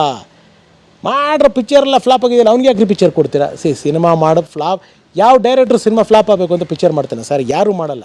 ಎಲ್ಲ ಒಂದು ಫ್ಲಾಪ್ ಪಿಕ್ಚರ್ಗಾಗಲಿ ಅಥವಾ ಸೂಪರ್ ಹಿಟ್ ಪಿಕ್ಚರ್ಗಾಗಲಿ ಎಲ್ಲದಕ್ಕೂ ಎಫರ್ಟ್ಸ್ ಅಷ್ಟೇ ಇರುತ್ತೆ. ಕೆಲವು ಅದೃಷ್ಟಗಳು ಹಿಟ್ ಆಗುತ್ತೆ, ಕೆಲವು ಅದೃಷ್ಟಗಳು ಹಿಟ್ ಆಗಲ್ಲ. ಯಾವ ಡೈರೆಕ್ಟ್ರು ಕೂಡ ಅಥವಾ ಯಾವ ಕಲಾವಿದರು ಕೂಡ ಯಾವ ಟೆಕ್ನಿಷಿಯನ್ನು ಕೂಡ ನನ್ನ ಸಿನಿಮಾ ಫ್ಲಾಪ್ ಆಗಲಿ, ಈ ಪಿಕ್ಚರ್ ಲಾಸ್ ಆಗಲಿ ಅಂತ ಯಾರೂ ಮಾಡಲ್ಲ. ಒಂದು ಫ್ಲಾಪ್ ಸಿನಿಮಾ ಮಾಡೋಣ ಅಂತ ಯಾರೂ ಮಾಡಲ್ಲ. ಎಲ್ಲರೂ ನಾವು ಅದೃಷ್ಟ ಅದೃಷ್ಟ, ನಾನು ಯಾವಾಗಲೂ ಅದನ್ನೇ ಹೇಳೋದು. ಅದೃಷ್ಟ ಅದೃಷ್ಟ ಯಾರಿಗೆ ಬೇಕಾದ್ರೂ ಹೋಗ್ಬೋದು, ಅದ್ರ ಅದೃಷ್ಟ ಅದೃಷ್ಟ. ಸೊ ಹೀಗೆ ಈಗ ಆಯಿತು, ಅದಾಯಿತು. ಇದಾದಮೇಲೆ ನಂಗೆ ಫೇರ್ ಆ್ಯಂಡ್ ಲವ್ಲಿ ಸಿಕ್ತು. ಹೇಗೇನು ಫೇರ್ ಆ್ಯಂಡ್ ಲವ್ಲಿ ಸಿನಿಮಾದಲ್ಲೂ though I got some as a ಡೈರೆಕ್ಟ್ರಾಗಿ ಒಂದಿನ ಬೇರೆ ಪ್ರಯತ್ನ ಮಾಡಿದ್ದೇನೆ ಅಂತ ಬಂದರು. ಬಾಕ್ಸ್ ಆಫೀಸಲ್ಲಿ ಆ ಪಿಕ್ಚರು ಕೂಡ ಮುಗ್ಗಿಸ್ತು. ಹಾಗೆ ಒಂದು ಮಾತು ಹೇಳುವೆ, ಅಷ್ಟೊತ್ತಿಗೆ ಹುಷಾರಾಗ್ಬಿಟ್ಟಿದ್ದೆ ನಾನು. ಓಹೋ, 4 ವರ್ಷ ಗ್ಯಾಪ್ ಆಗೋಯ್ತು ಫಸ್ಟ್ ಪಿಕ್ಚರ್ಗೂ ಸೆಕೆಂಡ್ ಪಿಕ್ಚರ್ಗೂ. ಈ ಪಿಕ್ಚರ್ಗೆ ಹಂಗೆ ಆಗಬಾರ್ದು ಅಂತ ಯಾವುದೋ ನಮಗಾಗಿ ಸ್ಟಾರ್ಟ್ ಮಾಡ್ಕೊಂಡಿದ್ದೆ ಇದು ರಿಲೀಸ್ ಬಿಫೋರು. ಅವ್ರ್ಯಾರೋ ಪ್ರೊಡ್ಯೂಸರ್ಗೂ ಫೈನಾನ್ಸ್ ಪ್ರಾಬ್ಲಮ್ ಆಯಿತು, ನಿಲ್ತರು. ಇದೆಲ್ಲ ಒಂಥರ ಡಿಸ್ಟರ್ಬಿಂಗ್ ಥಿಂಗ್. ಅದೇ ಹೇಳ್ತಾ ಕೂತ್ಕೊಂಡ್ರೆ. ಆಮೇಲೆ ರಾಧಿಕಾ ಕುಮಾರಸ್ವಾಮಿ ಅವರು ಸಹಾಯ ಮಾಡ್ತೀನಿ ಅಂದ್ಬಿಟ್ಟು ಅವರು ಸಹಾಯಕ್ಕೆ ಬರಲಿಲ್ಲ. ಪಿಕ್ಚರ್ ಯಾರು ಆ ಪಿಕ್ಚರ್ ನಿಂತೋಗಿರೋದಕ್ಕೆ ಎಲ್ಲರೂ ಕಾರಣ, ನನ್ನನ್ನು ಸೇರಿ ಎಲ್ಲರೂ ಕಾರಣ. ಯಾರು ಅವರು ಇವರು ಅಂತ ಒಂದು ಪ್ರೊಡ್ಯೂಸರ್ ಹತ್ರ ದುಡ್ಡು ಇಲ್ಲದೆ ಇರೋ ಕಾರಣ, ಇನ್ನೊಂದು ಎಲ್ಲ ಸಹಾಯ ಮಾಡ್ತೀನಿ ಅಂತ ಬಂದವರು ಹಿಂದೆ ಹೋದಂಥ ಕಾರಣ. ಅದಾದಮೇಲೆ ಮಿಸ್ಸಿಂಗ್ ಬಾಯ್ ಅನ್ನೋ ಸಿನಿಮಾ ಬಂತು. ಮಿಸ್ಸಿಂಗ್ ಬಾಯ್ ಸಿನಿಮಾ ಮೇಲೆ ನಾನು ತುಂಬ ಅಂದರೆ ಒಂದು ಭರವಸೆ ಇಟ್ಕೊಂಡಿದ್ದೆ, ಪಿಕ್ಚರ್ ಚೆನ್ನಾಗಿ ಆಗುತ್ತೆ ಅನ್ನೋ ಭರವಸೆ ಇಟ್ಕೊಂಡಿದ್ದೆ. ಒಂದೊಂದು ಹೆಸರುಗಳು ಏನೇನು ಆಗೋಗ್ಬಿಡುತ್ತೆ ಗೊತ್ತಿಲ್ಲ ನೋಡಿ. ನಾನು ನಿಮ್ಗಾಗಲೇ ಕಾರ್ಯಕ್ರಮದ ಪ್ರಾರಂಭದಲ್ಲೇ ಹೇಳಿದೆ, ನಾನು ತುಂಬ ತಾಯಿ ಮಗ, ನಮ್ಮ ತಾಯಿದು ಸೆಂಟಿಮೆಂಟ್ ಜಾಸ್ತಿ ನನಗೆ ಅಂತ.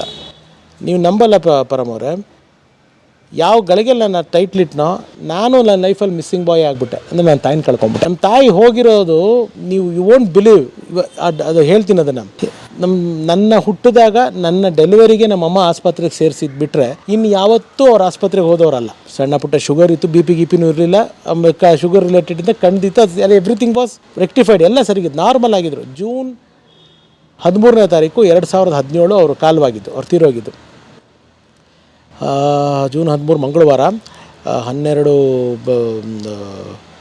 12 ಸೋಮವಾರ, 11 ಭಾನುವಾರ, 10ನೇ ತಾರೀಕು 9ನೇ ತಾರೀಕು ನಮ್ಮ ತಾಯಿಯವ್ರ ಚಿಕ್ಕಮ್ಮ ಒಬ್ಬರು ಅಮೇರಿಕಾಗೆ ಹೊರಟಿದ್ರು. ನಮ್ಮಮ್ಮ ಹೋಗಿ ಅವ್ರ ಮನೆಯಲ್ಲಿ ಅವರಿಗೆ ಅಡುಗೆ ಮಾಡಿಕೊಟ್ಬಿಟ್ಟು ಊಟ ಮಾಡಿದೆ. ಅವ್ರ ಜೊತೆಗಿದ್ದು ಮನೆಗೆ ಬಂದಿದ್ದಾರೆ. ಬಂದ್ಬಿಟ್ಟು ಯಾಕೋ ಜ್ವರ ಅಂತ ಹೇಳಿದ್ದಾರೆ. ಜ್ವರ ಅಂತ ಹೇಳಿದ್ಮೇಲಿಂದ ನಮ್ಮಪ್ಪ ನನ್ನ ಹೆಂಡತಿ ಎಲ್ಲನೂ ಮಲಗಿ ರೆಸ್ಟ್ ತೊಗೊಳ್ಳಿ ಅಂತ ಹೇಳಿದ್ದಾರೆ. ಜೂನ್ 10ನೇ ತಾರೀಕು ಭಾನುವಾರ ಜೂನ್ 11ನೇ ತಾರೀಕು ಭಾನುವಾರ ಏನಾಗಿದೆ, ನಂದು ಮಿಸ್ಸಿಂಗ್ ಬಾಯ್ದು ಡಬ್ಬಿಂಗು. ಮಿಸ್ಸಿಂಗ್ ಬಾಯಲ್ಲಿ ಒಬ್ಬರು ತಾಯಿ ಪಾತ್ರ ಮಾಡಿದ್ದಾರೆ, ಭಾಗೀರಥ್ ಬಾಯಿ ಕದಮ್ ಅಂತ. ಅವರು ರಂಗಭೂಮಿಯವರು, ತುಂಬ ಅದ್ಭುತವಾದ ಕಲಾವಿದೆ. ಅಣ್ಣ ತೋರಿಸಿದ್ರಿ, ಕಾಣೆ ಆಗ್ಬಿಟ್ಟನ ನೋಡು ಅಂತ. ಅವರು ಅದ್ಭುತವಾಗಿ ಮಾಡಿದ್ರು. ಅವರು ಬರೋದೇ ಒಂದು ರೀಲ್ ಮಾತ್ರ ಬರೋದವರು. ಆ ಒಂದು ರೀಲ್ದು ಮಾತ್ರ ಡಬ್ಬಿಂಗ್ ಬ್ಯಾಲೆನ್ಸ್ ಇತ್ತು. ಪಿಕ್ಚರ್ದು ಇನ್ನೆಲ್ಲ ಮುಗ್ದಿತ್ತು. ಅವ್ರಿಗೆ ಆ ಹುಬ್ಳಿ ಉತ್ತರ ಕರ್ನಾಟಕ ಸ್ಲ್ಯಾಂಗು, ಅವ್ರಿಗೆ ಪ್ರಾಬ್ಲಮ್ ಏನಾಗ್ತಿದೆ ಡಬ್ಬಿಂಗಲ್ಲಿ. ನಾ ಮಧ್ಯಾಹ್ನ 3 ಗಂಟೆಗೆ ಥಿಯೇಟ್ರಿಗೆ ಹೋದವನು, ಡಬ್ಬಿಂಗ್ ಥಿಯೇಟ್ರಿಗೆ. ಸ್ಲ್ಯಾಂಗ್ ಕಡೆ ಕಾನ್ಸಂಟ್ರೇಟ್ ಮಾಡಿದ್ರೆ ಸಿಂಕ್ಗೆ ಮಿಸ್ ಆಗ್ತಾಯಿದೆ, ಸಿಂಕ್ ಮಾಡಿದ್ರೆ ಸ್ಲ್ಯಾಂಗ್ ಬರ್ತಾಯಿಲ್ಲ. ಸೊ 3:30-4 ಗಂಟೆಗೆ ಡಬ್ಬಿಂಗ್ ಸ್ಟಾರ್ಟ್ ಮಾಡಿದ್ದು. ಬೆಳಗಿನ ಜಾವ 4:15ವರೆಗೂ ಆಯಿತು ಡಬ್ಬಿಂಗ್ ನನಗೆ ಅಶ್ವಿನಿ ಸ್ಟುಡಿಯೋದಲ್ಲಿ ಅವ್ರ ಡಬ್ಬಿಂಗು. ಆಮೇಲೆ ನಾನೇ ಭಾಗೀರಥಿ ಮೇಡಮ್ ಅವ್ರನ್ನ ಅವ್ರ ಮನೆಯಾಗ ಬಿಟ್ಬಿಟ್ಟು ಬೆಳಗಿನ ಜಾವ ಆಗಿತ್ತಲ್ಲ ಮನೆಗೆ ಬಂದೆ, ಮಲಗಿದೆ. ಅವತ್ತು ಪಾರ್ವತಮ್ಮನವ್ರದ್ದು ಕಾರ್ಯ, 11 ದಿವಸದ ಕಾರ್ಯ ಮನೆಯಲ್ಲಿ. ಅಪ್ಪು ಸರ್ ಕರೆದಿದ್ರು ನನ್ನ ಅದಕ್ಕೆ. ಅಲ್ಲಿಗೆ ಹೋದೆ, ಮಧ್ಯಾಹ್ನ ಊಟಕ್ಕೆ ಹೋದೆ. ಮತ್ತು ನಮ್ಮ ಆಫೀಸ್ ಇತ್ತು ಅವಾಗ ಇದರಲ್ಲಿ ಶೇಷಾದ್ರಿಪುರಮಲ್ಲಿ ನಾವು ಆಫೀಸ್ ಇತ್ತು, ಸಿನಿಮಾ ರಿಲೇಟೆಡ್ ಏನೋ ಕೆಲಸಗಳಿತ್ತು, ಮಾಡಿದೆ, ಬಂದೆ ಮನೆಗೆ. ಬಂದೆ ಇದು ಮಾಡಿದೆ. ಆ ಸಂಡೇ ಮುಗೀತು. ಮಂಡೇ ಆ್ಯಸ್ ಇಟ್ ಈಸ್ ಹಿಂಗೆ ಸಿನಿಮಾದಿನ ಕೆಲಸಗಳು, ಸೌಂಡ್ ಚೆಕ್ ಮಾಡಬೇಕಾಯಿತು, ಈ ಕೆಲಸಗಳಲ್ಲಿದ್ದೆ.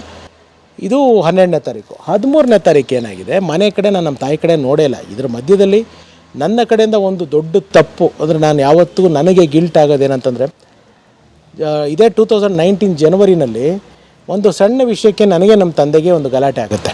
ತುಂಬ ಸಣ್ಣ ವಿಚಾರಕ್ಕೆ ದೊಡ್ಡ ಗಲಾಟೆ ಆಗಿದೆ. ಯಾವುದೋ ಮನೆಗೆ ಯಾರೋ ನೆಂಟರುಗಳು ಬಂದಿರ್ತಾರೆ, ಸ್ನಾನ ಮಾಡೋ ಎಲ್ರಿಗೂ ನಮ್ಮಪ್ಪ ಒಂಥರ ಹಂಗೆ ಬೇಗೆಲ್ಲ ಸ್ನಾನ ಮಾಡಿಬಿಡ್ಬೇಕು, ಬೇಗೆಲ್ಲ ಇದು ಮಾಡಿ ಬಿಡಪ್ಪ ಎಲ್ಲ ಆರಾಮಾಗಿರ್ತಾರೆ, ಅದನ್ನು ಯಾಕೆ ನೀ ಕಿರಿಕಿರಿ ಮಾಡ್ತೀಯ, ಇಷ್ಟೇ ಆಗಿದ್ದು.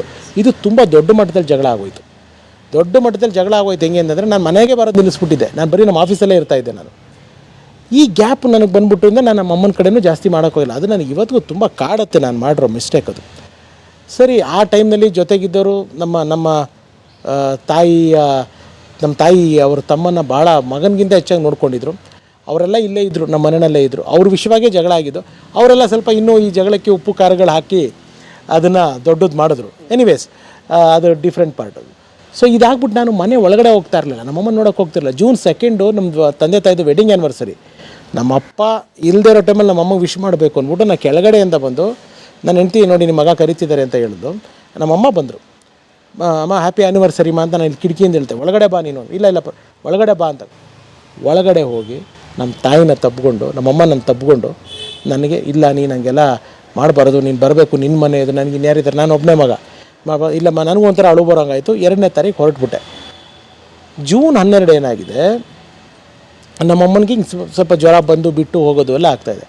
13ನೇ ತಾರೀಕು ಬೆಳಗ್ಗೆ ನಾನು ಎದ್ಬಿಟ್ಟು ಜಿಮ್ಗೆ ಹೋದೆ. ಬೆಳಗ್ಗೆ ಅವಾಗೆಲ್ಲ ಸೈಕ್ಲಿಂಗ್ ಏನು ಮಾಡ್ತಾ ಇರಲಿಲ್ಲ ನಾನು. ಜಿಮ್ಮಿಲ್ಲಿ ಅಫಿನಿಟಿಗೆ ಹೋಗಿದ್ದೆ. ಜಿಮ್ಗೆ ಹೋಗ್ಬಿಟ್ಟು ಒಂದು 8 ಕಾಲಕ್ಕೆ ಬಂದೆ. ನನ್ನ ಮಕ್ಕಳಿಬ್ಬರಿಗೂ ಚಿಕ್ಕ ಪೂರ್ಣಪ್ರಜ್ಞಲ್ಲಿ ಓದ್ತಾ ಇದ್ರು. ಅವಾಗ ಸ್ಕೂಲಿಗೆ ಬಿಡೋಕ್ಕೆ ಹೊರಟು ಕಾರಲ್ಲಿ ನಾನು ನನ್ನ ಹೆಂಡ್ತಿ. ಕಾವೇರಿ ಥಿಯೇಟ್ರ್ ಸಿಗ್ನಲ್ ಹತ್ರ ಹೋಗ್ತಾ ಇರ್ಬೇಕಾದ್ರೆ ನನ್ನ ಹೆಂಡ್ತಿ ಅಮ್ಮಂಗೆ ಹುಷಾರಿಲ್ಲ ಸ್ವಲ್ಪ. ಇನ್ನು ಜ್ವರ ತಾನೆ, ಅದೇ ಯಾವ್ದು ದೊಡ್ಡ ವಿಷಯ ಇಲ್ಲ, ಜ್ವರ ಅಲ್ಲ, ಸಮಥಿಂಗ್ ಬೇರೆ ಏನೋ ಇದೆ. ಬೇರೆ ಏನಿದೆ, ಸ್ಕೂಲ್ ಬಂತಷ್ಟರಲ್ಲಿ ನನ್ನ ಹೆಂಡ್ತಿ ಮಕ್ಕಳನ್ನ ಸ್ಕೂಲ್ ಬಿಡೋಕೆ ಹೋಗಿ ಬಿಟ್ಬಿಟ್ಟು ಬಂದಮೇಲೆ ಏನು ಬೇರೆ ಅಂದರೆ ಏನು ಇಲ್ಲ, ಏನೋ ಒಂದು ದೊಡ್ಡ ಲಂಪ್ ಇದೆ ಅವ್ರಿಗೆ ಬ್ರೆಸ್ಟ್ ಮೇಲೆ, ಒಂದು ಗೆಡ್ಡೆ ಥರ ಕಾಣ್ತಿದೆ.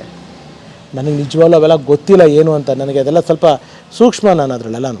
ನಮ್ಮ ದೊಡ್ಡಮ್ಮ ಒಬ್ಬರು ಬಂದರು, ನೋಡಿದ್ರು. ಅಷ್ಟೊತ್ತಿಗೆ ನಮ್ಮ ತಾಯಿಗೆ ಏನಾಗಿತ್ತು, 30% ಅವರು ಪ್ರೆಸೆಂಟ್ ಮಾತಾಡ್ತಿದ್ರೆ, ಇನ್ನು 70% ಏನೇನೋ ಮಾತಾಡೋರು. ಹ್ಯಾಲೋಸಿನೇಷನ್ಗೆ ಹೋಗ್ಬಿಟ್ಟಿದ್ರು, ಏನೇನೋ ಮಾತಾಡೋರು. ಇವಾಗ ಕೈಯಲ್ಲಿ ಕಾಫಿ ಇಲ್ಲ ಪರಮೋರೆ, ಸುಮ್ಮನೆ ಹಿಂಗೆ ಮಾಡೋದು ಇತ್ತು.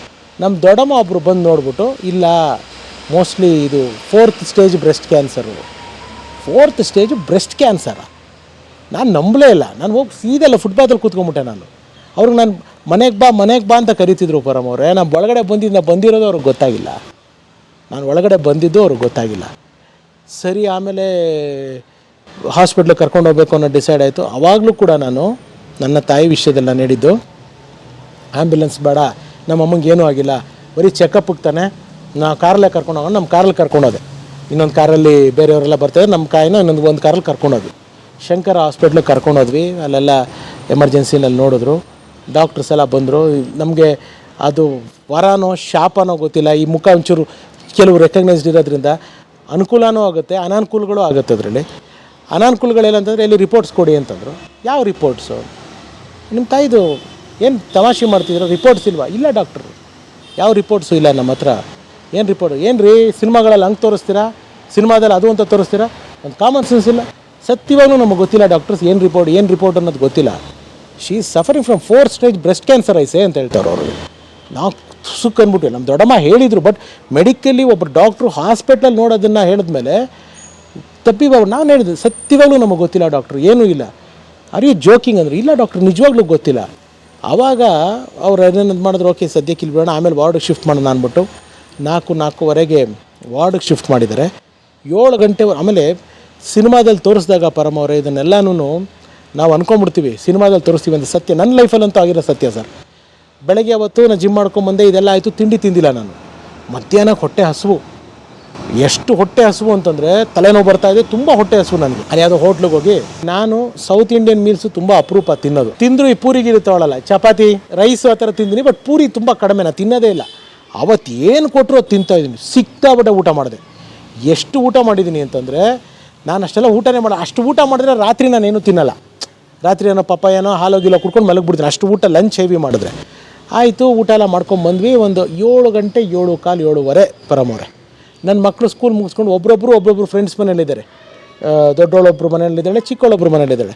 ಸರಿ, ನಮ್ಮಪ್ಪ ಅಲ್ಲೇ ಇದ್ದರು.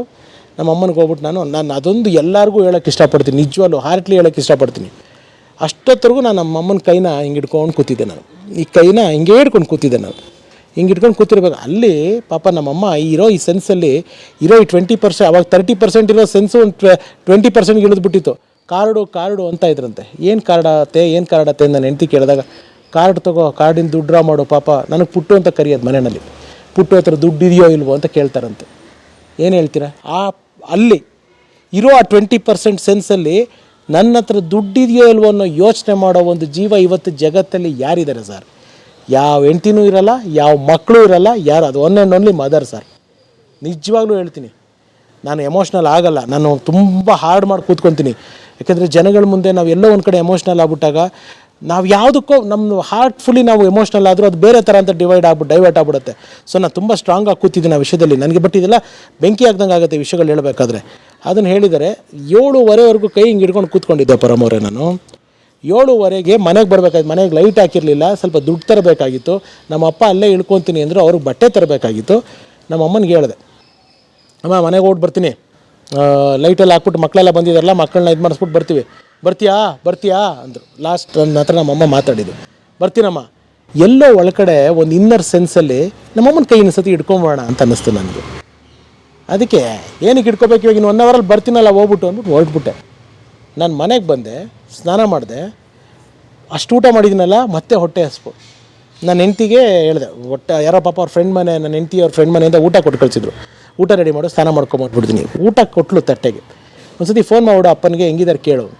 ನಮ್ಮ ಅಪ್ಪಂಗೆ ನನ್ನ ಹೆಂಡ್ತಿ ಫೋನ್ ಮಾಡಿದ ತಕ್ಷಣ ಬಂದ್ಬಿಡಿ, ಎಲ್ಲ ಏನೋ ಡಾಕ್ಟ್ರು ಕಷ್ಟ ಅಂತ ಹೇಳ್ತಿದ್ದಾರೆ. ರಾತ್ರಿ 9:15 ಆ ಊಟ ಕಲಿಸಿರೋದು ಹಂಗೆ ಇತ್ತು, ಒಂದು ಅಗಳು ತಿನ್ನಲಿಲ್ಲ ನಾನು. ಅಲ್ಲಿಗೆ ಹೋದೆ, ನನಗೆ ನಮ್ಮಮ್ಮ ಹೋಗಿದ್ದಾರೆ ಅನ್ನೋ ಬೇಜಾರಿಗಿಂತ ಹೆಚ್ಚಾಗಿ ಆ ಮೂಮೆಂಟೆಲ್ಲ ಕೈ ಹಿಡ್ಕೋಬೇಕು ಅನ್ನಿಸ್ತು ನೋಡಿ. ನಾನು ನೆಗ್ಲೆಕ್ಟ್ ಮಾಡ್ಬಿಟ್ಟು ಬಂದ್ಬಿಟ್ಟೆ. ನಾನು ಬರ್ತೀನಲ್ಲ 1 ಅವರಲ್ಲಿ. ಅವತ್ತು ನನ್ನ ಲೈಫಲ್ಲಿ ನಾನು ಕಲ್ತಿದ್ದ ಪಾಠ, ಯಾವಾಗ ಯಾರಿಗೆ ನಿಮಗೆ ಏನೇ ಆ ಮೂಮೆಂಟ್ಗೆ ಅನಿಸಿದ್ರು ದಯವಿಟ್ಟು ಮಾಡಿಬಿಡಿ, ಪೋಸ್ಟ್ಪೋನ್ ಮಾಡೋಕ್ಕೆ ಹೋಗ್ಬಿಡಿ. ಲೈಫಲ್ಲಿ ಮತ್ತೆ ಆ ಟೈಮ್ ಬರೋಲ್ಲ, ಆಪರ್ಚುನಿಟಿ ಬರೋಲ್ಲ. ಇವಾಗೆಲ್ಲ ನೀವು ರೋಡಲ್ಲಿ ಹೋಗ್ತಿರ್ತೀರ, ಯಾವುದೋ ಒಂದು ಮರ ಮುಟ್ಟಬೇಕು ಅನಿಸ್ತಾ ಮುಟ್ಬಿಡಿ, ಗಾಡಿ ನಿಲ್ಸಿ ಮುಟ್ಬಿಡಿ, ಆಮೇಲೆ ಬರ್ತಾ ಹಂಗೆ ಮುಟ್ತೀನಿ ಮಾಡೋಕ್ಕೆ ಹೋಗ್ಬಿಡಿ. ಆ ಮರ ಇರುತ್ತೋ ಇರೋಲ್ಲೋ ಗೊತ್ತಿಲ್ಲ ಅದು. ಸೊ ಅದು ನಾನು ತುಂಬ ಜನ ಸ್ನೇಹಿತರು ಹೇಳ್ತೀನಿ, ಅದು ನನಗೆ ಆ ಹೊಡ್ತಾ ಇದೆಯಲ್ಲ ಅದು ತುಂಬ ತುಂಬ ತುಂಬ ತುಂಬ ಕಾಡ್ಬಿಡ್ತು ನನಗೆ. ಅಂದರೆ ಹೀಗೆ ಮನೆ ಅಂತಂದಮೇಲೆ ಸಣ್ಣ ಪುಟ್ಟ ಜಗಳಗಳು, ಮಾತುಗಳು ಇವೆಲ್ಲ ಇದ್ದೇ ಇರ್ತವೆ. ಬಟ್ ಯಾವತ್ತೂ ಕೂಡ ಪರ್ಟಿಕ್ಯುಲರ್ ನಾನು ನನ್ನ ಲೈಫಲ್ಲಿ ಒಂದು ಸಣ್ಣ ವಿಷಯ ಜಗಳಕ್ಕೆ ಸಾಕಷ್ಟು ಜನ ಅಡ್ವಾಂಟೇಜ್ ತೊಗೊಂಡ್ರು, ಉಪ್ಪು ಖಾರ ಹಾಕಿದ್ರು, ಅದನ್ನು ಬೇರೆ ಬೇರೆ ಥರ ಅವರವರ ಇದಕ್ಕೆ ಬಳಸ್ಕೊಂಡ್ರು. ಆದರೆ ಅವ್ರದ್ದೆಲ್ಲ ತಪ್ಪು ನಂದು. ಅವ್ರಗಳ ಮಾತು ಕೇಳಿಬಿಟ್ಟು ನನ್ನ ತಾಯಿಯಿಂದ ದೂರ ಆದವನು ನಾನು ದಡ್ಡ. ಯಾವತ್ತೂ ಇನ್ನೊಬ್ರು ಹೇಳಿಕೆ ಮಾತು ಕೇಳಬಾರ್ದು ಅಂತ ಇಷ್ಟು ದೊಡ್ಡ ಪಾಠ ಆದಮೇಲೆ ಕಲ್ತ್ಕೊಂಡೆ ನಾನು. ಅಲ್ಲಿವರೆಗೂ ದಡ್ಡ ನನಗೂ ಗೊತ್ತಾಗಲಿಲ್ಲ. ನನ್ನ ತಾಯಿ ಬೆಲೆ ನನಗೆ ಗೊತ್ತಾಗಿದ್ದು ನಿಜವಾಗ್ಲೂ ಹೇಳ್ತೀನಿ ಯಾವಾಗಲೂ. ಏನಕ್ಕೆ ಅಂತ ಯಾಕೆ ನಾನು ಅಷ್ಟು ಪ್ರೌಡಾಗಿ ಅಮ್ಮನ ಮಗ ಅಂತ ಹೇಳ್ಕೊತೀನಿ ಅಂದರೆ, ಕೆಲವು ವರ್ಷಗಳ ಹಿಂದೆ ಮತ್ತೆ ಮನೆ ಅಂದಮೇಲೆ ನನಗೆ ನಮ್ಮ ಅಪ್ಪಂಗೆ ಈ ಥರ ಸಣ್ಣ ಪುಟ್ಟ ಫ್ರಿಕ್ಷನ್ ಆಗೋದು. ನೀನು ಮನೆಗೆ ಏನಯ್ಯ ಮಾಡ್ತೀಯ, ಮನೆಗೆ ನನ್ನ ಕೈಯಲ್ಲಿ ಏನು ಮಾಡಬೇಕು ನಾನು ಅದು ಮನೆಗೆ ಮಾಡ್ತಿದ್ದೆ. ನೀನು ಅಷ್ಟು ಕೊಡಬೇಕು ಇಷ್ಟು ಕೊಡಬೇಕು ಅಂತ ಹೇಳ್ತಿದ್ರು, ಸರಿ ಫೈನ್ ಇಷ್ಟು ಅಂತ ನಾನು ಮನೆಗೆ ಕೊಡ್ತಿದ್ದೆ. ಒಂದು ದಿವಸ ನಮ್ಮಮ್ಮ, ಇದೆಲ್ಲ ನಾನು ಎಲ್ಲೂ ಮಾತಾಡಿಲ್ಲ, ಇನ್ಫ್ಯಾಕ್ಟ್ ನನ್ನ ಚಾನಲ್ನಲ್ಲೂ ಕೂಡ ನಾನು ಇದೆಲ್ಲ ಹೇಳ್ಕೊಂಡಿಲ್ಲ. ಇವತ್ತು ನಾನು ನಿಮ್ಮ ಹತ್ರ ಹೇಳ್ತಾ ಇದ್ದೀನಿ ಆ ವಿಚಾರನ. ನಮ್ಮ ಮನೆ ದೇವ್ರ ಮನೆಗೆ ನಮ್ಮಮ್ಮ ನನ್ನನ್ನು ನನ್ನ ಹೆಂಡ್ತಿನ ಕರೆಸ್ಬಿಟ್ಟು, ರಾಘವೇಂದ್ರ ಸ್ವಾಮಿ ಭಕ್ತರು ನಮ್ಮ ತಾಯಿ ತುಂಬ. ರಾಘವೇಂದ್ರ ಸ್ವಾಮಿ ಫೋಟೋ ಮುಂದೆ ಇಟ್ಬಿಟ್ಟು ಪ್ರಾಮಿಸ್ ಮಾಡುವಂದೇನು, ಏನು, ನಾನು ಬದುಕಿರೋವರೆಗೂ, ನನ್ನ ಉಸಿರಿರೋವರೆಗೂ ನೀನು ₹1 ಕೊಡಬಾರ್ದು. ನೀನೇನು ಮಾಡ್ತೀಯ ನಿನ್ನ ಮಗಳಿಗೆ ಮಾಡೋದನ್ನು, ನಮಗೇನು ಕೊಡಬೇಡ. ನನಗೆ ನಾನು ನೋಡ್ಕೊತೀನಿ, ನನ್ನ ಮಗ ಸೊಸೆನ ಮೊಮ್ಮಗುನ ನಾನು ನೋಡ್ಕೊತೀನಿ, ನಾನು ನೀನು ನೋಡ್ಕೊತೀನಿ, ನೀನು ಇದು ಮಾಡ್ಕೋಬೇಡ ಅಂತ ಹೇಳ್ಬಿಟ್ಟು ಇದು ಮಾಡಿದ್ರು. ಜೂನಲ್ಲಿ ನಮ್ಮ ತಾಯಿ ತೀರೋದ್ರಲ್ಲ, ಜುಲೈಯಲ್ಲಿ ಜೂನ್ ಮಂತ್ಗೆ ಪ್ರಾವಿಷನ್ ತರಿಸ್ಬೇಕಲ್ಲ. ನನ್ನ ಹೆಂಡ್ತಿ ನಮ್ಮ ಅಪ್ಪನ ಹತ್ರ ಕೇಳಿದಾಗ, ನಿನ್ನ ಗಂಡಂಗೆ ತರಿಸ್ಬಿಡೋ ಕೇಳಮ್ಮ ಅಂದ್ರಂತೆ. ಅವ್ರು ಯಾವ ಕಾಂಟೆಕ್ಸ್ಟಲ್ಲಿ ಹೇಳಿದ್ರು ಅದು ಸರಿ ತಪ್ಪು ಅಂತ ನಾನು ಹೇಳ್ತಿಲ್ಲ. ಆದರೆ ನನಗೆ ಅವತ್ತು ಅನಿಸಿದ್ದೇನು ಗೊತ್ತಾ, ನಮ್ಮಮ್ಮ ಹೋಗ್ತಾರಂಗೆ ಅದು ಹೊಟ್ಟೋಯ್ತಲ್ಲ, ಅವ್ರು ಹೇಳಿದ್ರಲ್ಲ ಇಷ್ಟೇನ ಅನ್ನಿಸ್ಬಿಡ್ತು. ಅಂದರೆ ಹೆಂಗೆ ಅಂದರೆ ಬರೀ ಲೈಫ್ ಲಾಂಗ್ ಕೈ ಹಿಡ್ಕೊಂಡೇ ಬಂದೆ ನಾನು ಅವ್ರದ್ದು. ಎಲ್ಲೋ ಒಂದು ಕಡೆ ಕರ್ಕೊಂಡು ಹೋದ್ರು ಪರಮವ್ರೆ, ಕೈ ಬಿಟ್ಟರು. ಅಮ್ಮ ಅಂತ ಹುಡ್ಕೋಷ್ಟೊತ್ತಿಗೆ ಕತ್ಲು, ಅಮ್ಮನೇ ಇಲ್ಲ. ಆ ಕತ್ಲಲ್ಲಿ ಎಲ್ಲಿ ಇಳೀಲಿ, ಎಲ್ಲಿ ಹೋಗಲಿ, ಎಲ್ಲಿ ಬರಲಿ ನನಗೇನೂ ಗೊತ್ತಿಲ್ಲ. ನನ್ನ ಸಿನಿಮಾ ಸೋಲ್ ನನಗೆ ಖಂಡಿತ ಫ್ರಸ್ಟ್ರೇಟ್ ಆಗಲಿಲ್ಲ, ಭಯ ಆಗಿಲ್ಲ. ಆದರೆ ಅಮ್ಮ ಇಲ್ಲದೆ ಇರೋ ಸೋಲ್ ಇದೆಯಲ್ಲ, ಅಮ್ಮ ಇಲ್ಲದೆ ಇದ್ದಾಗ ನನ್ನ ವೃತ್ತಿ ಜೀವನದ ಸೋಲ್ ಇದೆಯಲ್ಲ, ಅದು ನನ್ನನ್ನು ತುಂಬ ಡಿಸ್ಟರ್ಬ್ ಮಾಡ್ತು, ಇನ್ಸೆಕ್ಯೂರಿಟಿ ತಂತು. ಆ್ಯಂಡ್ ಕಮಿಂಗ್ ಬ್ಯಾಕ್ ನಮ್ಮ ಅಮ್ಮನ ಹೆಲ್ತ್ದಿಗೆ ರಾಘವೇಂದ್ರ ಸ್ವಾಮಿದು ಹೇಳಿದೆ ನಾನು. ನಮ್ಮಮ್ಮನ ಡೆತ್ತೆಲ್ಲ ಆದಮೇಲೆ ಫೋನ್ ಮಾಡಿದ್ರು, ಶಂಕರ ಹಾಸ್ಪಿಟ್ಲಿಂದ ಡಾಕ್ಟರ್ಸ್ ಫೋನ್ ಮಾಡಿದ್ರು, ನಿಮ್ಮದು 11th ಡೇ ನಿಮ್ಮದೆಲ್ಲ ಯಾವಾಗ ಮುಗಿಯುತ್ತೆ ಹೇಳಿ ಅಂತ. ಏನಕ್ಕೆ ನೀವು ಹೇಳಿದ್ಮೇಲೆ ಸೆಟ್ ಆಫ್ ಡಾಕ್ಟರ್ಸ್ ನಮ್ಮ ಮನೆಗೆ ಬಂದರು.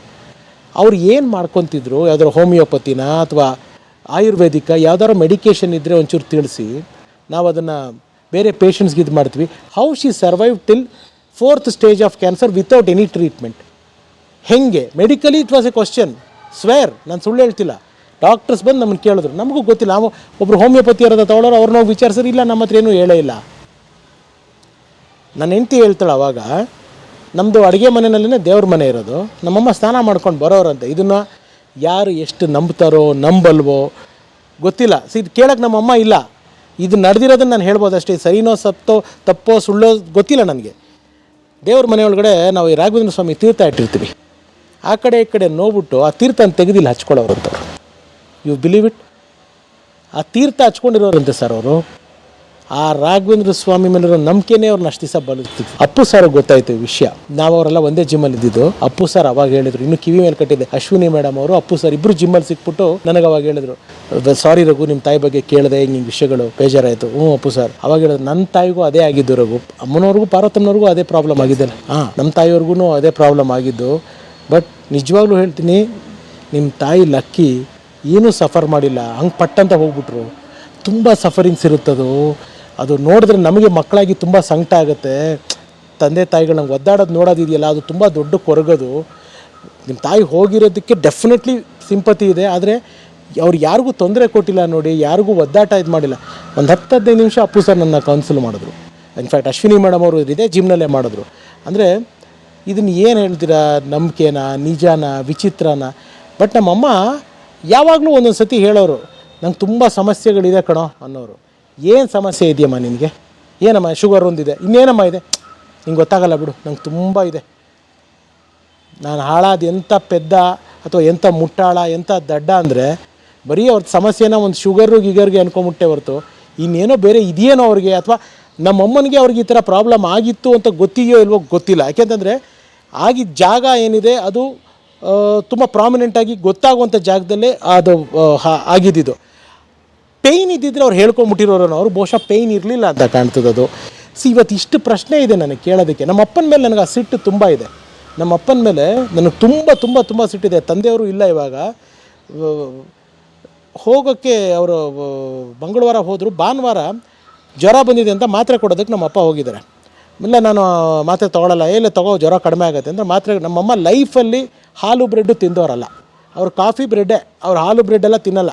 ಅವ್ರು ಯಾವಾಗಲೂ ಅದೇ ಹುಷಾರಿಲ್ಲಿರೋ ತಿನ್ನೋದು ಹಾಲು. ನಿಂಗೆ ಹುಷಾರಿಲ್ವಲ್ಲ ತಿನ್ನು ಅಂತ ನಮ್ಮ ಅಪ್ಪ ಹೇಳಿದ್ರೆ, ಇಲ್ಲ ಹಾಲು ಬ್ರೆಡ್ನ ತಿನ್ನಲ್ಲ. ಬಲವಂತ ಮಾಡಿ ಮಾತ್ರೆ ತೊಗೊಳೋದಕ್ಕೆ ನಮ್ಮ ಅಪ್ಪ ತಿನ್ನಿಸಿದ್ದಾರೆ. ಅವರು ವಾಮಿಟ್ ಆಗಿದೆ, ನೈಟಿ ಮೇಲೆಲ್ಲ ವಾಮಿಟ್ ಮಾಡ್ಕೊಂಡಿದ್ದಾರೆ. ನಮ್ಮ ಅಪ್ಪನೇ ಕರ್ಕೊಂಡೋಗಿ ಚೇಂಜ್ ಮಾಡಿಸಿದ್ದಾರೆ. ಅವಾಗ ನಮ್ಮ ಅಪ್ಪ ನೋಡಿದಾರಂತೆ ಅದನ್ನು, ಅಲ್ಲೇನೋ ಲಂಪ್ ಆಗಿತ್ತು. ಒಂದು ಮಾತು ನನಗಾಗಲಿ ನನ್ನ ಹೆಂಡತಿಗಾಗಲಿ ಹೇಳಿಲ್ಲ, ಹಿಂಗೇನೋ ಆಗಿದೆ ಅಂತ. ನನಗೆ ಆ ಅವಶ್ಯಕ್ಕೆ ನಮ್ಮ ಅಪ್ಪನ ಮೇಲೆ ಕೋಪ ಇದೆ. ಅಂದರೆ ಹೋಗೋ ಜೀವನ ನಾವು ಯಾರು ಹಿಡಿಯೋಕ್ಕಾಗ್ತಾ ಇರಲ್ಲ. ಈ ಪ್ರಶ್ನೆಗಳಿದೆಯಲ್ಲ, ಅವ್ರಿಗೆ ಗೊತ್ತಿತ್ತಾ ಗೊತ್ತಿಲ್ವಾ ಏನು ಅಂತ, ಇದಕ್ಕೆಲ್ಲ ಉತ್ತರ ಸಿಕ್ಕಿದ್ರು. ಅವಾಗ ನಮ್ಮಮ್ಮ ಕಾನ್ಷಿಯಸ್ ಇದ್ದರು, ಚೆನ್ನಾಗಿ ಮಾತಾಡ್ತಿದ್ರು. ಇದು ಏನಮ್ಮ ಆಗಿದೆ ಅಂತ ಕೇಳ್ಬೋದಾಗಿತ್ತು. ಎಷ್ಟು ಪ್ರಶ್ನೆಗಳಿದ್ವು ಕೇಳೋದಕ್ಕೆ. ಅದು ಯಾಕೆ ನಮ್ಮ ಅಪ್ಪ ಹೇಳಲಿಲ್ವೋ, ಏನು ಮಾಡಲಿಲ್ವೋ, ಯಾಕೆ ಹೇಳಲಿಲ್ಲ? ನಾನು ಕೇಳಿದೆ, ನಮ್ಮ ತಂದೆಯವ್ರು ಬದುಕಿದ್ದಾಗಲೂ ಕೇಳಿದೆ ಅದನ್ನು.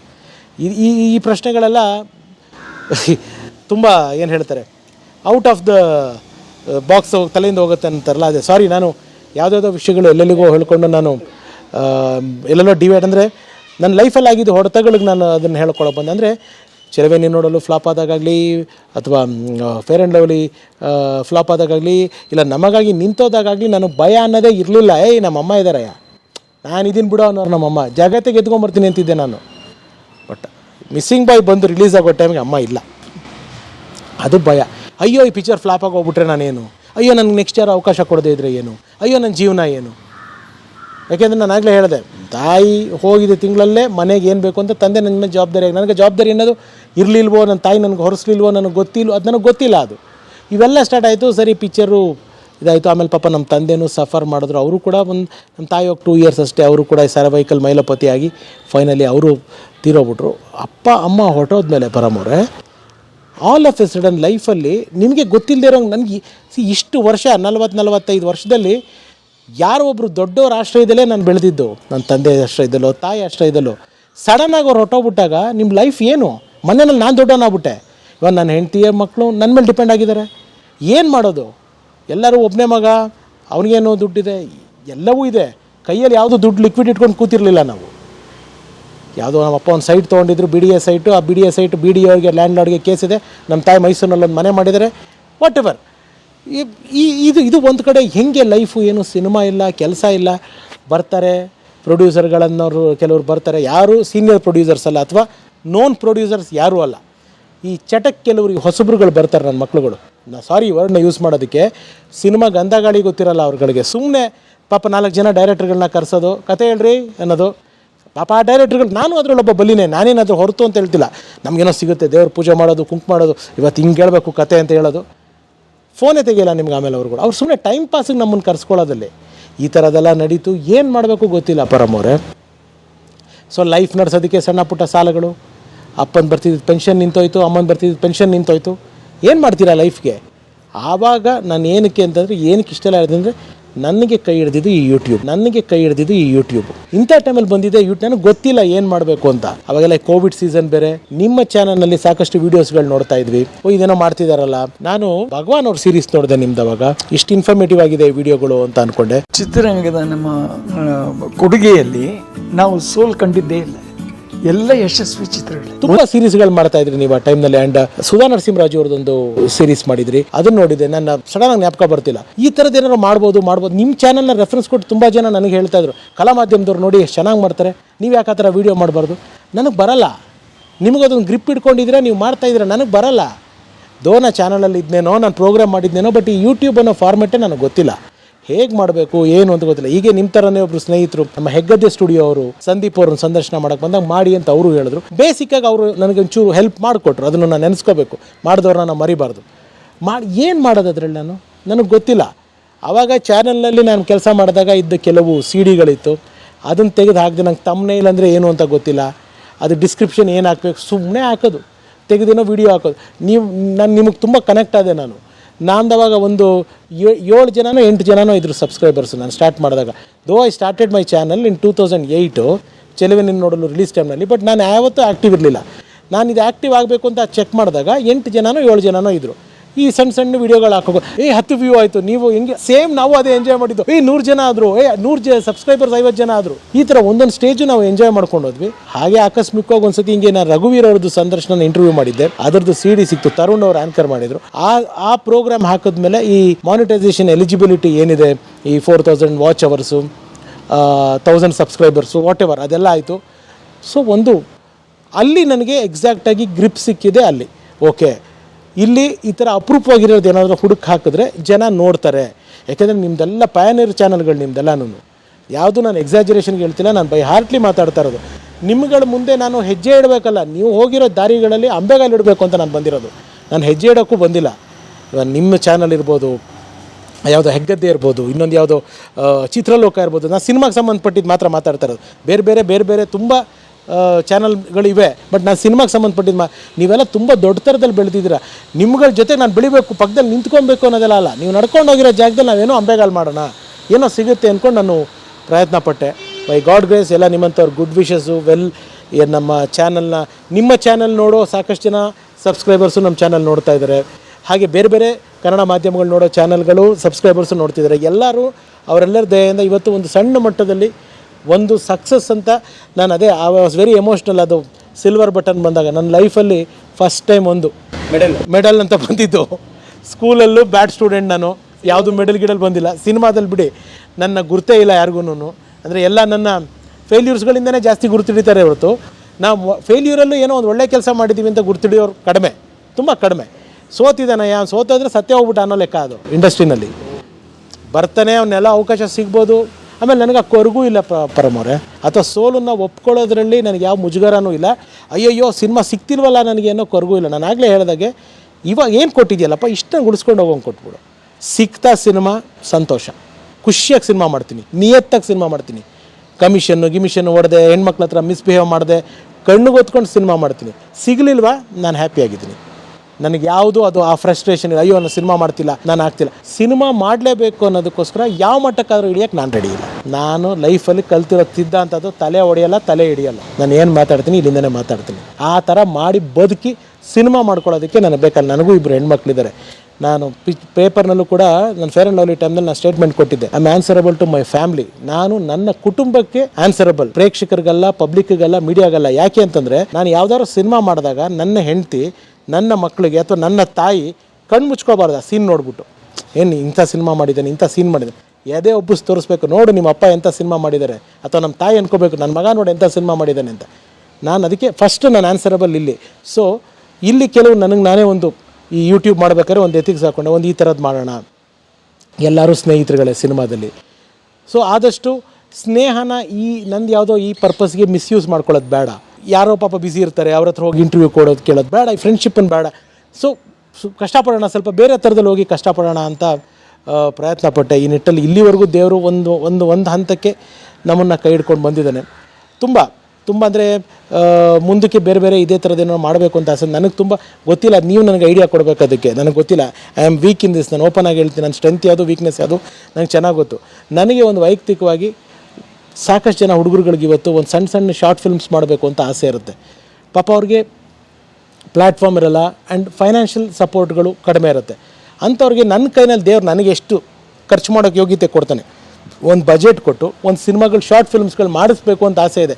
ಅದು ಹೆಂಗೆ ವರ್ಕ್ ಆಗುತ್ತೆ ಯೂಟ್ಯೂಬ್ನಲ್ಲಿ ನನಗೆ ಗೊತ್ತಿಲ್ಲ. ಅಗೇನ್ ನನಗೆಲ್ಲ ಗೊತ್ತು, ನಾನು ಮಾಡ್ತಿದ್ದೀನಿ ಅಂತ ಹೇಳಿದಿಲ್ಲ. ಅದಕ್ಕೆ ನನಗೆ ನಿಮ್ಮನ್ನು ತರೋದಲ್ಲ, ಒಂಚೂರು ಎಕ್ಸ್ಪೀರಿಯನ್ಸ್ ಬೇಕು. ಆ್ಯಂಡ್ ಈ ನನ್ನ ಜರ್ನಿನಲ್ಲಿ, ನನ್ನ ಹಾರ್ಡ್ ಟೈಮ್ಗಳಲ್ಲಿ ಸಾಕಷ್ಟು ಜನ ನನಗೆ ಸಹಾಯ ಮಾಡಿದ್ದಾರೆ.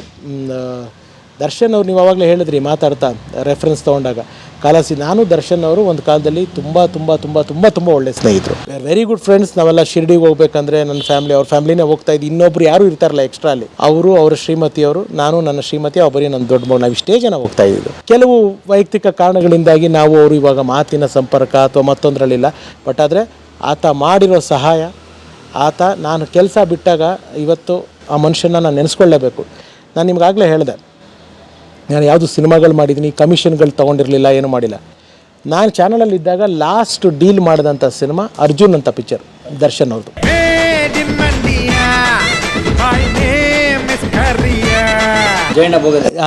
ಆ ಸಿನಿಮಾ ಸ್ಯಾಟಲೈಟ್ ರೈಟ್ಸ್ ಅವತ್ತಿಗೆ ದರ್ಶನ್ ಅವ್ರದ್ದು ಒಂದು ಕೆರಿಯರಲ್ಲಿ ಅವತ್ತಿನ ದಿವಸದಲ್ಲಿ one of the highest price amount. ಯಾವ ಹೀರೋದು ಅವತ್ತಿನ ದಿವಸದಲ್ಲಿ ಆ ರೇಟ್ ಇರಲಿಲ್ಲ. ಅದಕ್ಕೆ ನಾನು ತುಂಬ ಜನಕ್ಕೆ ಟಾರ್ಗೆಟು ಆಗಿದ್ದೆ, ಏನು ದರ್ಶನ್ ಇವ್ನಿಷ್ಟು ರೇಟ್ ಜಾಸ್ತಿ ಮಾಡಿಸ್ಬಿಟ್ಟ ಅನ್ನೋದೊಂದು ಇದು ಮಾಡಿದ್ದೆ. ಇನ್ಫ್ಯಾಕ್ಟ್ ಸುದೀಪ್ ಅವ್ರದ್ದು, ದರ್ಶನ್ ಅವ್ರ ವಿಷಯಕ್ಕೆ ಬರ್ತೀನಿ. ಸುದೀಪ್ ಅವ್ರದ್ದು ಒಂದು ದೊಡ್ಡ ಗುಣ ಹೆಂಗೆ ಅಂತಂದರೆ, ನನ್ನ ಮಿಸ್ಸಿಂಗ್ ಬಾಯ್ ಟ್ರೈಲರ್ ರಿಲೀಸಲ್ಲಿ ಸುದೀಪ್ ಅವರು ಓಪನ್ ಪ್ರೆಸ್ ಮುಂದೆ ಹೇಳಿದರು, ಅವ್ರದ್ದು ಪಿಕ್ಚರ್ ಯಾವುದೋ ಒಂದು ಆಟೋಗ್ರಾಫ್ ಸಿನಿಮಾ ವ್ಯಾಪಾರ ಆಗದೆ ಇದ್ದಾಗ ರಘು ಬಂದ್ಬಿಟ್ಟು ಆ ಪಿಕ್ಚರ್ TV ರೈಟ್ಸ್ ಮಾಡಿಕೊಟ್ಟ ನನಗೆ. ಹೇಳಿದ್ರು ಅದಿದೆ, ಇಟ್ಸ್ ಡಾಕ್ಯುಮೆಂಟ್, ನಾನು ತೋರಿಸ್ತೀನಿ ನಿಮಗೆ. ಓಪನ್ ಪ್ರೆಸ್ಗೆ ಹೇಳಿದ್ರು. ಅಂದರೆ ಎಲ್ಲೋ ಒಂದು 4 ಜನದ ಮುಂದೆ ನಾವು ಕೂತ್ಕೊಂಡಾಗ ಹೇಳೋದು ಬೇರೆ, ಒಂದು ಸಭೆ, ಒಂದು ಪ್ರೆಸ್ ಮುಂದೆ ಹೇಳೋದು ಬೇರೆ. ಸೊ ಸುದೀಪ್ ಸರ್ ಅದು ನೆನೆಸ್ಕೊಂಡಿದ್ರು. ಈಗೇನು coming back to Darshan sir, ಅವರು ಹೆಲ್ಪ್ ಯಾವ ಥರ ಮಾಡೋದು ಅಂದರೆ, ಅವತ್ತಿನ ದಿವಸದಲ್ಲಿ ಅರ್ಜುನ್ ಪಿಕ್ಚರ್ ಡೀಲ್ ಮುಗಿದ ಮೇಲೆ ಒಂದು 15 ದಿವಸದಲ್ಲಿ ನಾನು ಕೆಲಸ ಬಿಡ್ತಾ ಇದ್ದೀನಿ. ಅರ್ಜುನ್ದೆಲ್ಲ ಆಯಿತು, ಪೇಮೆಂಟ್ ಹೋಯಿತು, ಮನೆಗೆ ಕರೆಸಿದ್ರು ಒಂದ್ಸತಿ, ಬನ್ನಿ ಗುರುಗಳೇ. ಅವಾಗೆಲ್ಲ ನಾವು ಎವ್ರಿ ವೀಕ್ ಸ್ಯಾಟರ್ಡೆ ಹೋದರೆ ದರ್ಶನ್ ಅವ್ರ ಮನೆಗೆ, ಸಂಡೇ ಬರ್ತಾ ಇದ್ವಿ. ನಾವು ಅವ್ರ ಮನೆಯಲ್ಲೇ ಇರ್ತಾ ಇದ್ವಿ, ಅಲ್ಲೇ ಇದ್ದು ಅಲ್ಲೇ ಊಟ ಮಾಡ್ಕೊಂಡು ಬರ್ತಾಯಿದ್ದು. ನನಗೆ ವೆಜ್ ಮಾಡೋರು, ಪಾಪ ಅವರು ನಾನ್ ವೆಜ್ ಪ್ರಿಯರವರು, ನನಗೊಂದು ಮಾಮೂಲಿ ಊಟ ಮಾಡೋರು, ನಮಗೆ ನಮ್ಮ ಫ್ಯಾಮ್ಲಿಗೆ. ಸರಿ, ಅವತ್ತಿನ ದಿವಸ ನಾನು ಕರೆದ್ಬಿಟ್ಟು ಒಂದು ದಿವಸ ನನ್ನ ಹೆಂಡತಿಕನ್ನಲ್ಲಿ, ಅಮ್ಮ ಬನ್ನಿ ಇಲ್ಲಿ ಅಂದವರು. ಏನು ದರ್ಶನ್ ಅವರೇ, 4 ಲಕ್ಷ ರೂಪಾಯಿ ಕೊಟ್ಟರು ಸರ್. ಇಸ್ಕೊಂಡ್ರೆ ಸಹಾಯ ನಾವು ಮರಿಬಾರ್ದು. 4 ಲಕ್ಷ ರೂಪಾಯಿ ತೆಗೆದುಕೊಟ್ರು.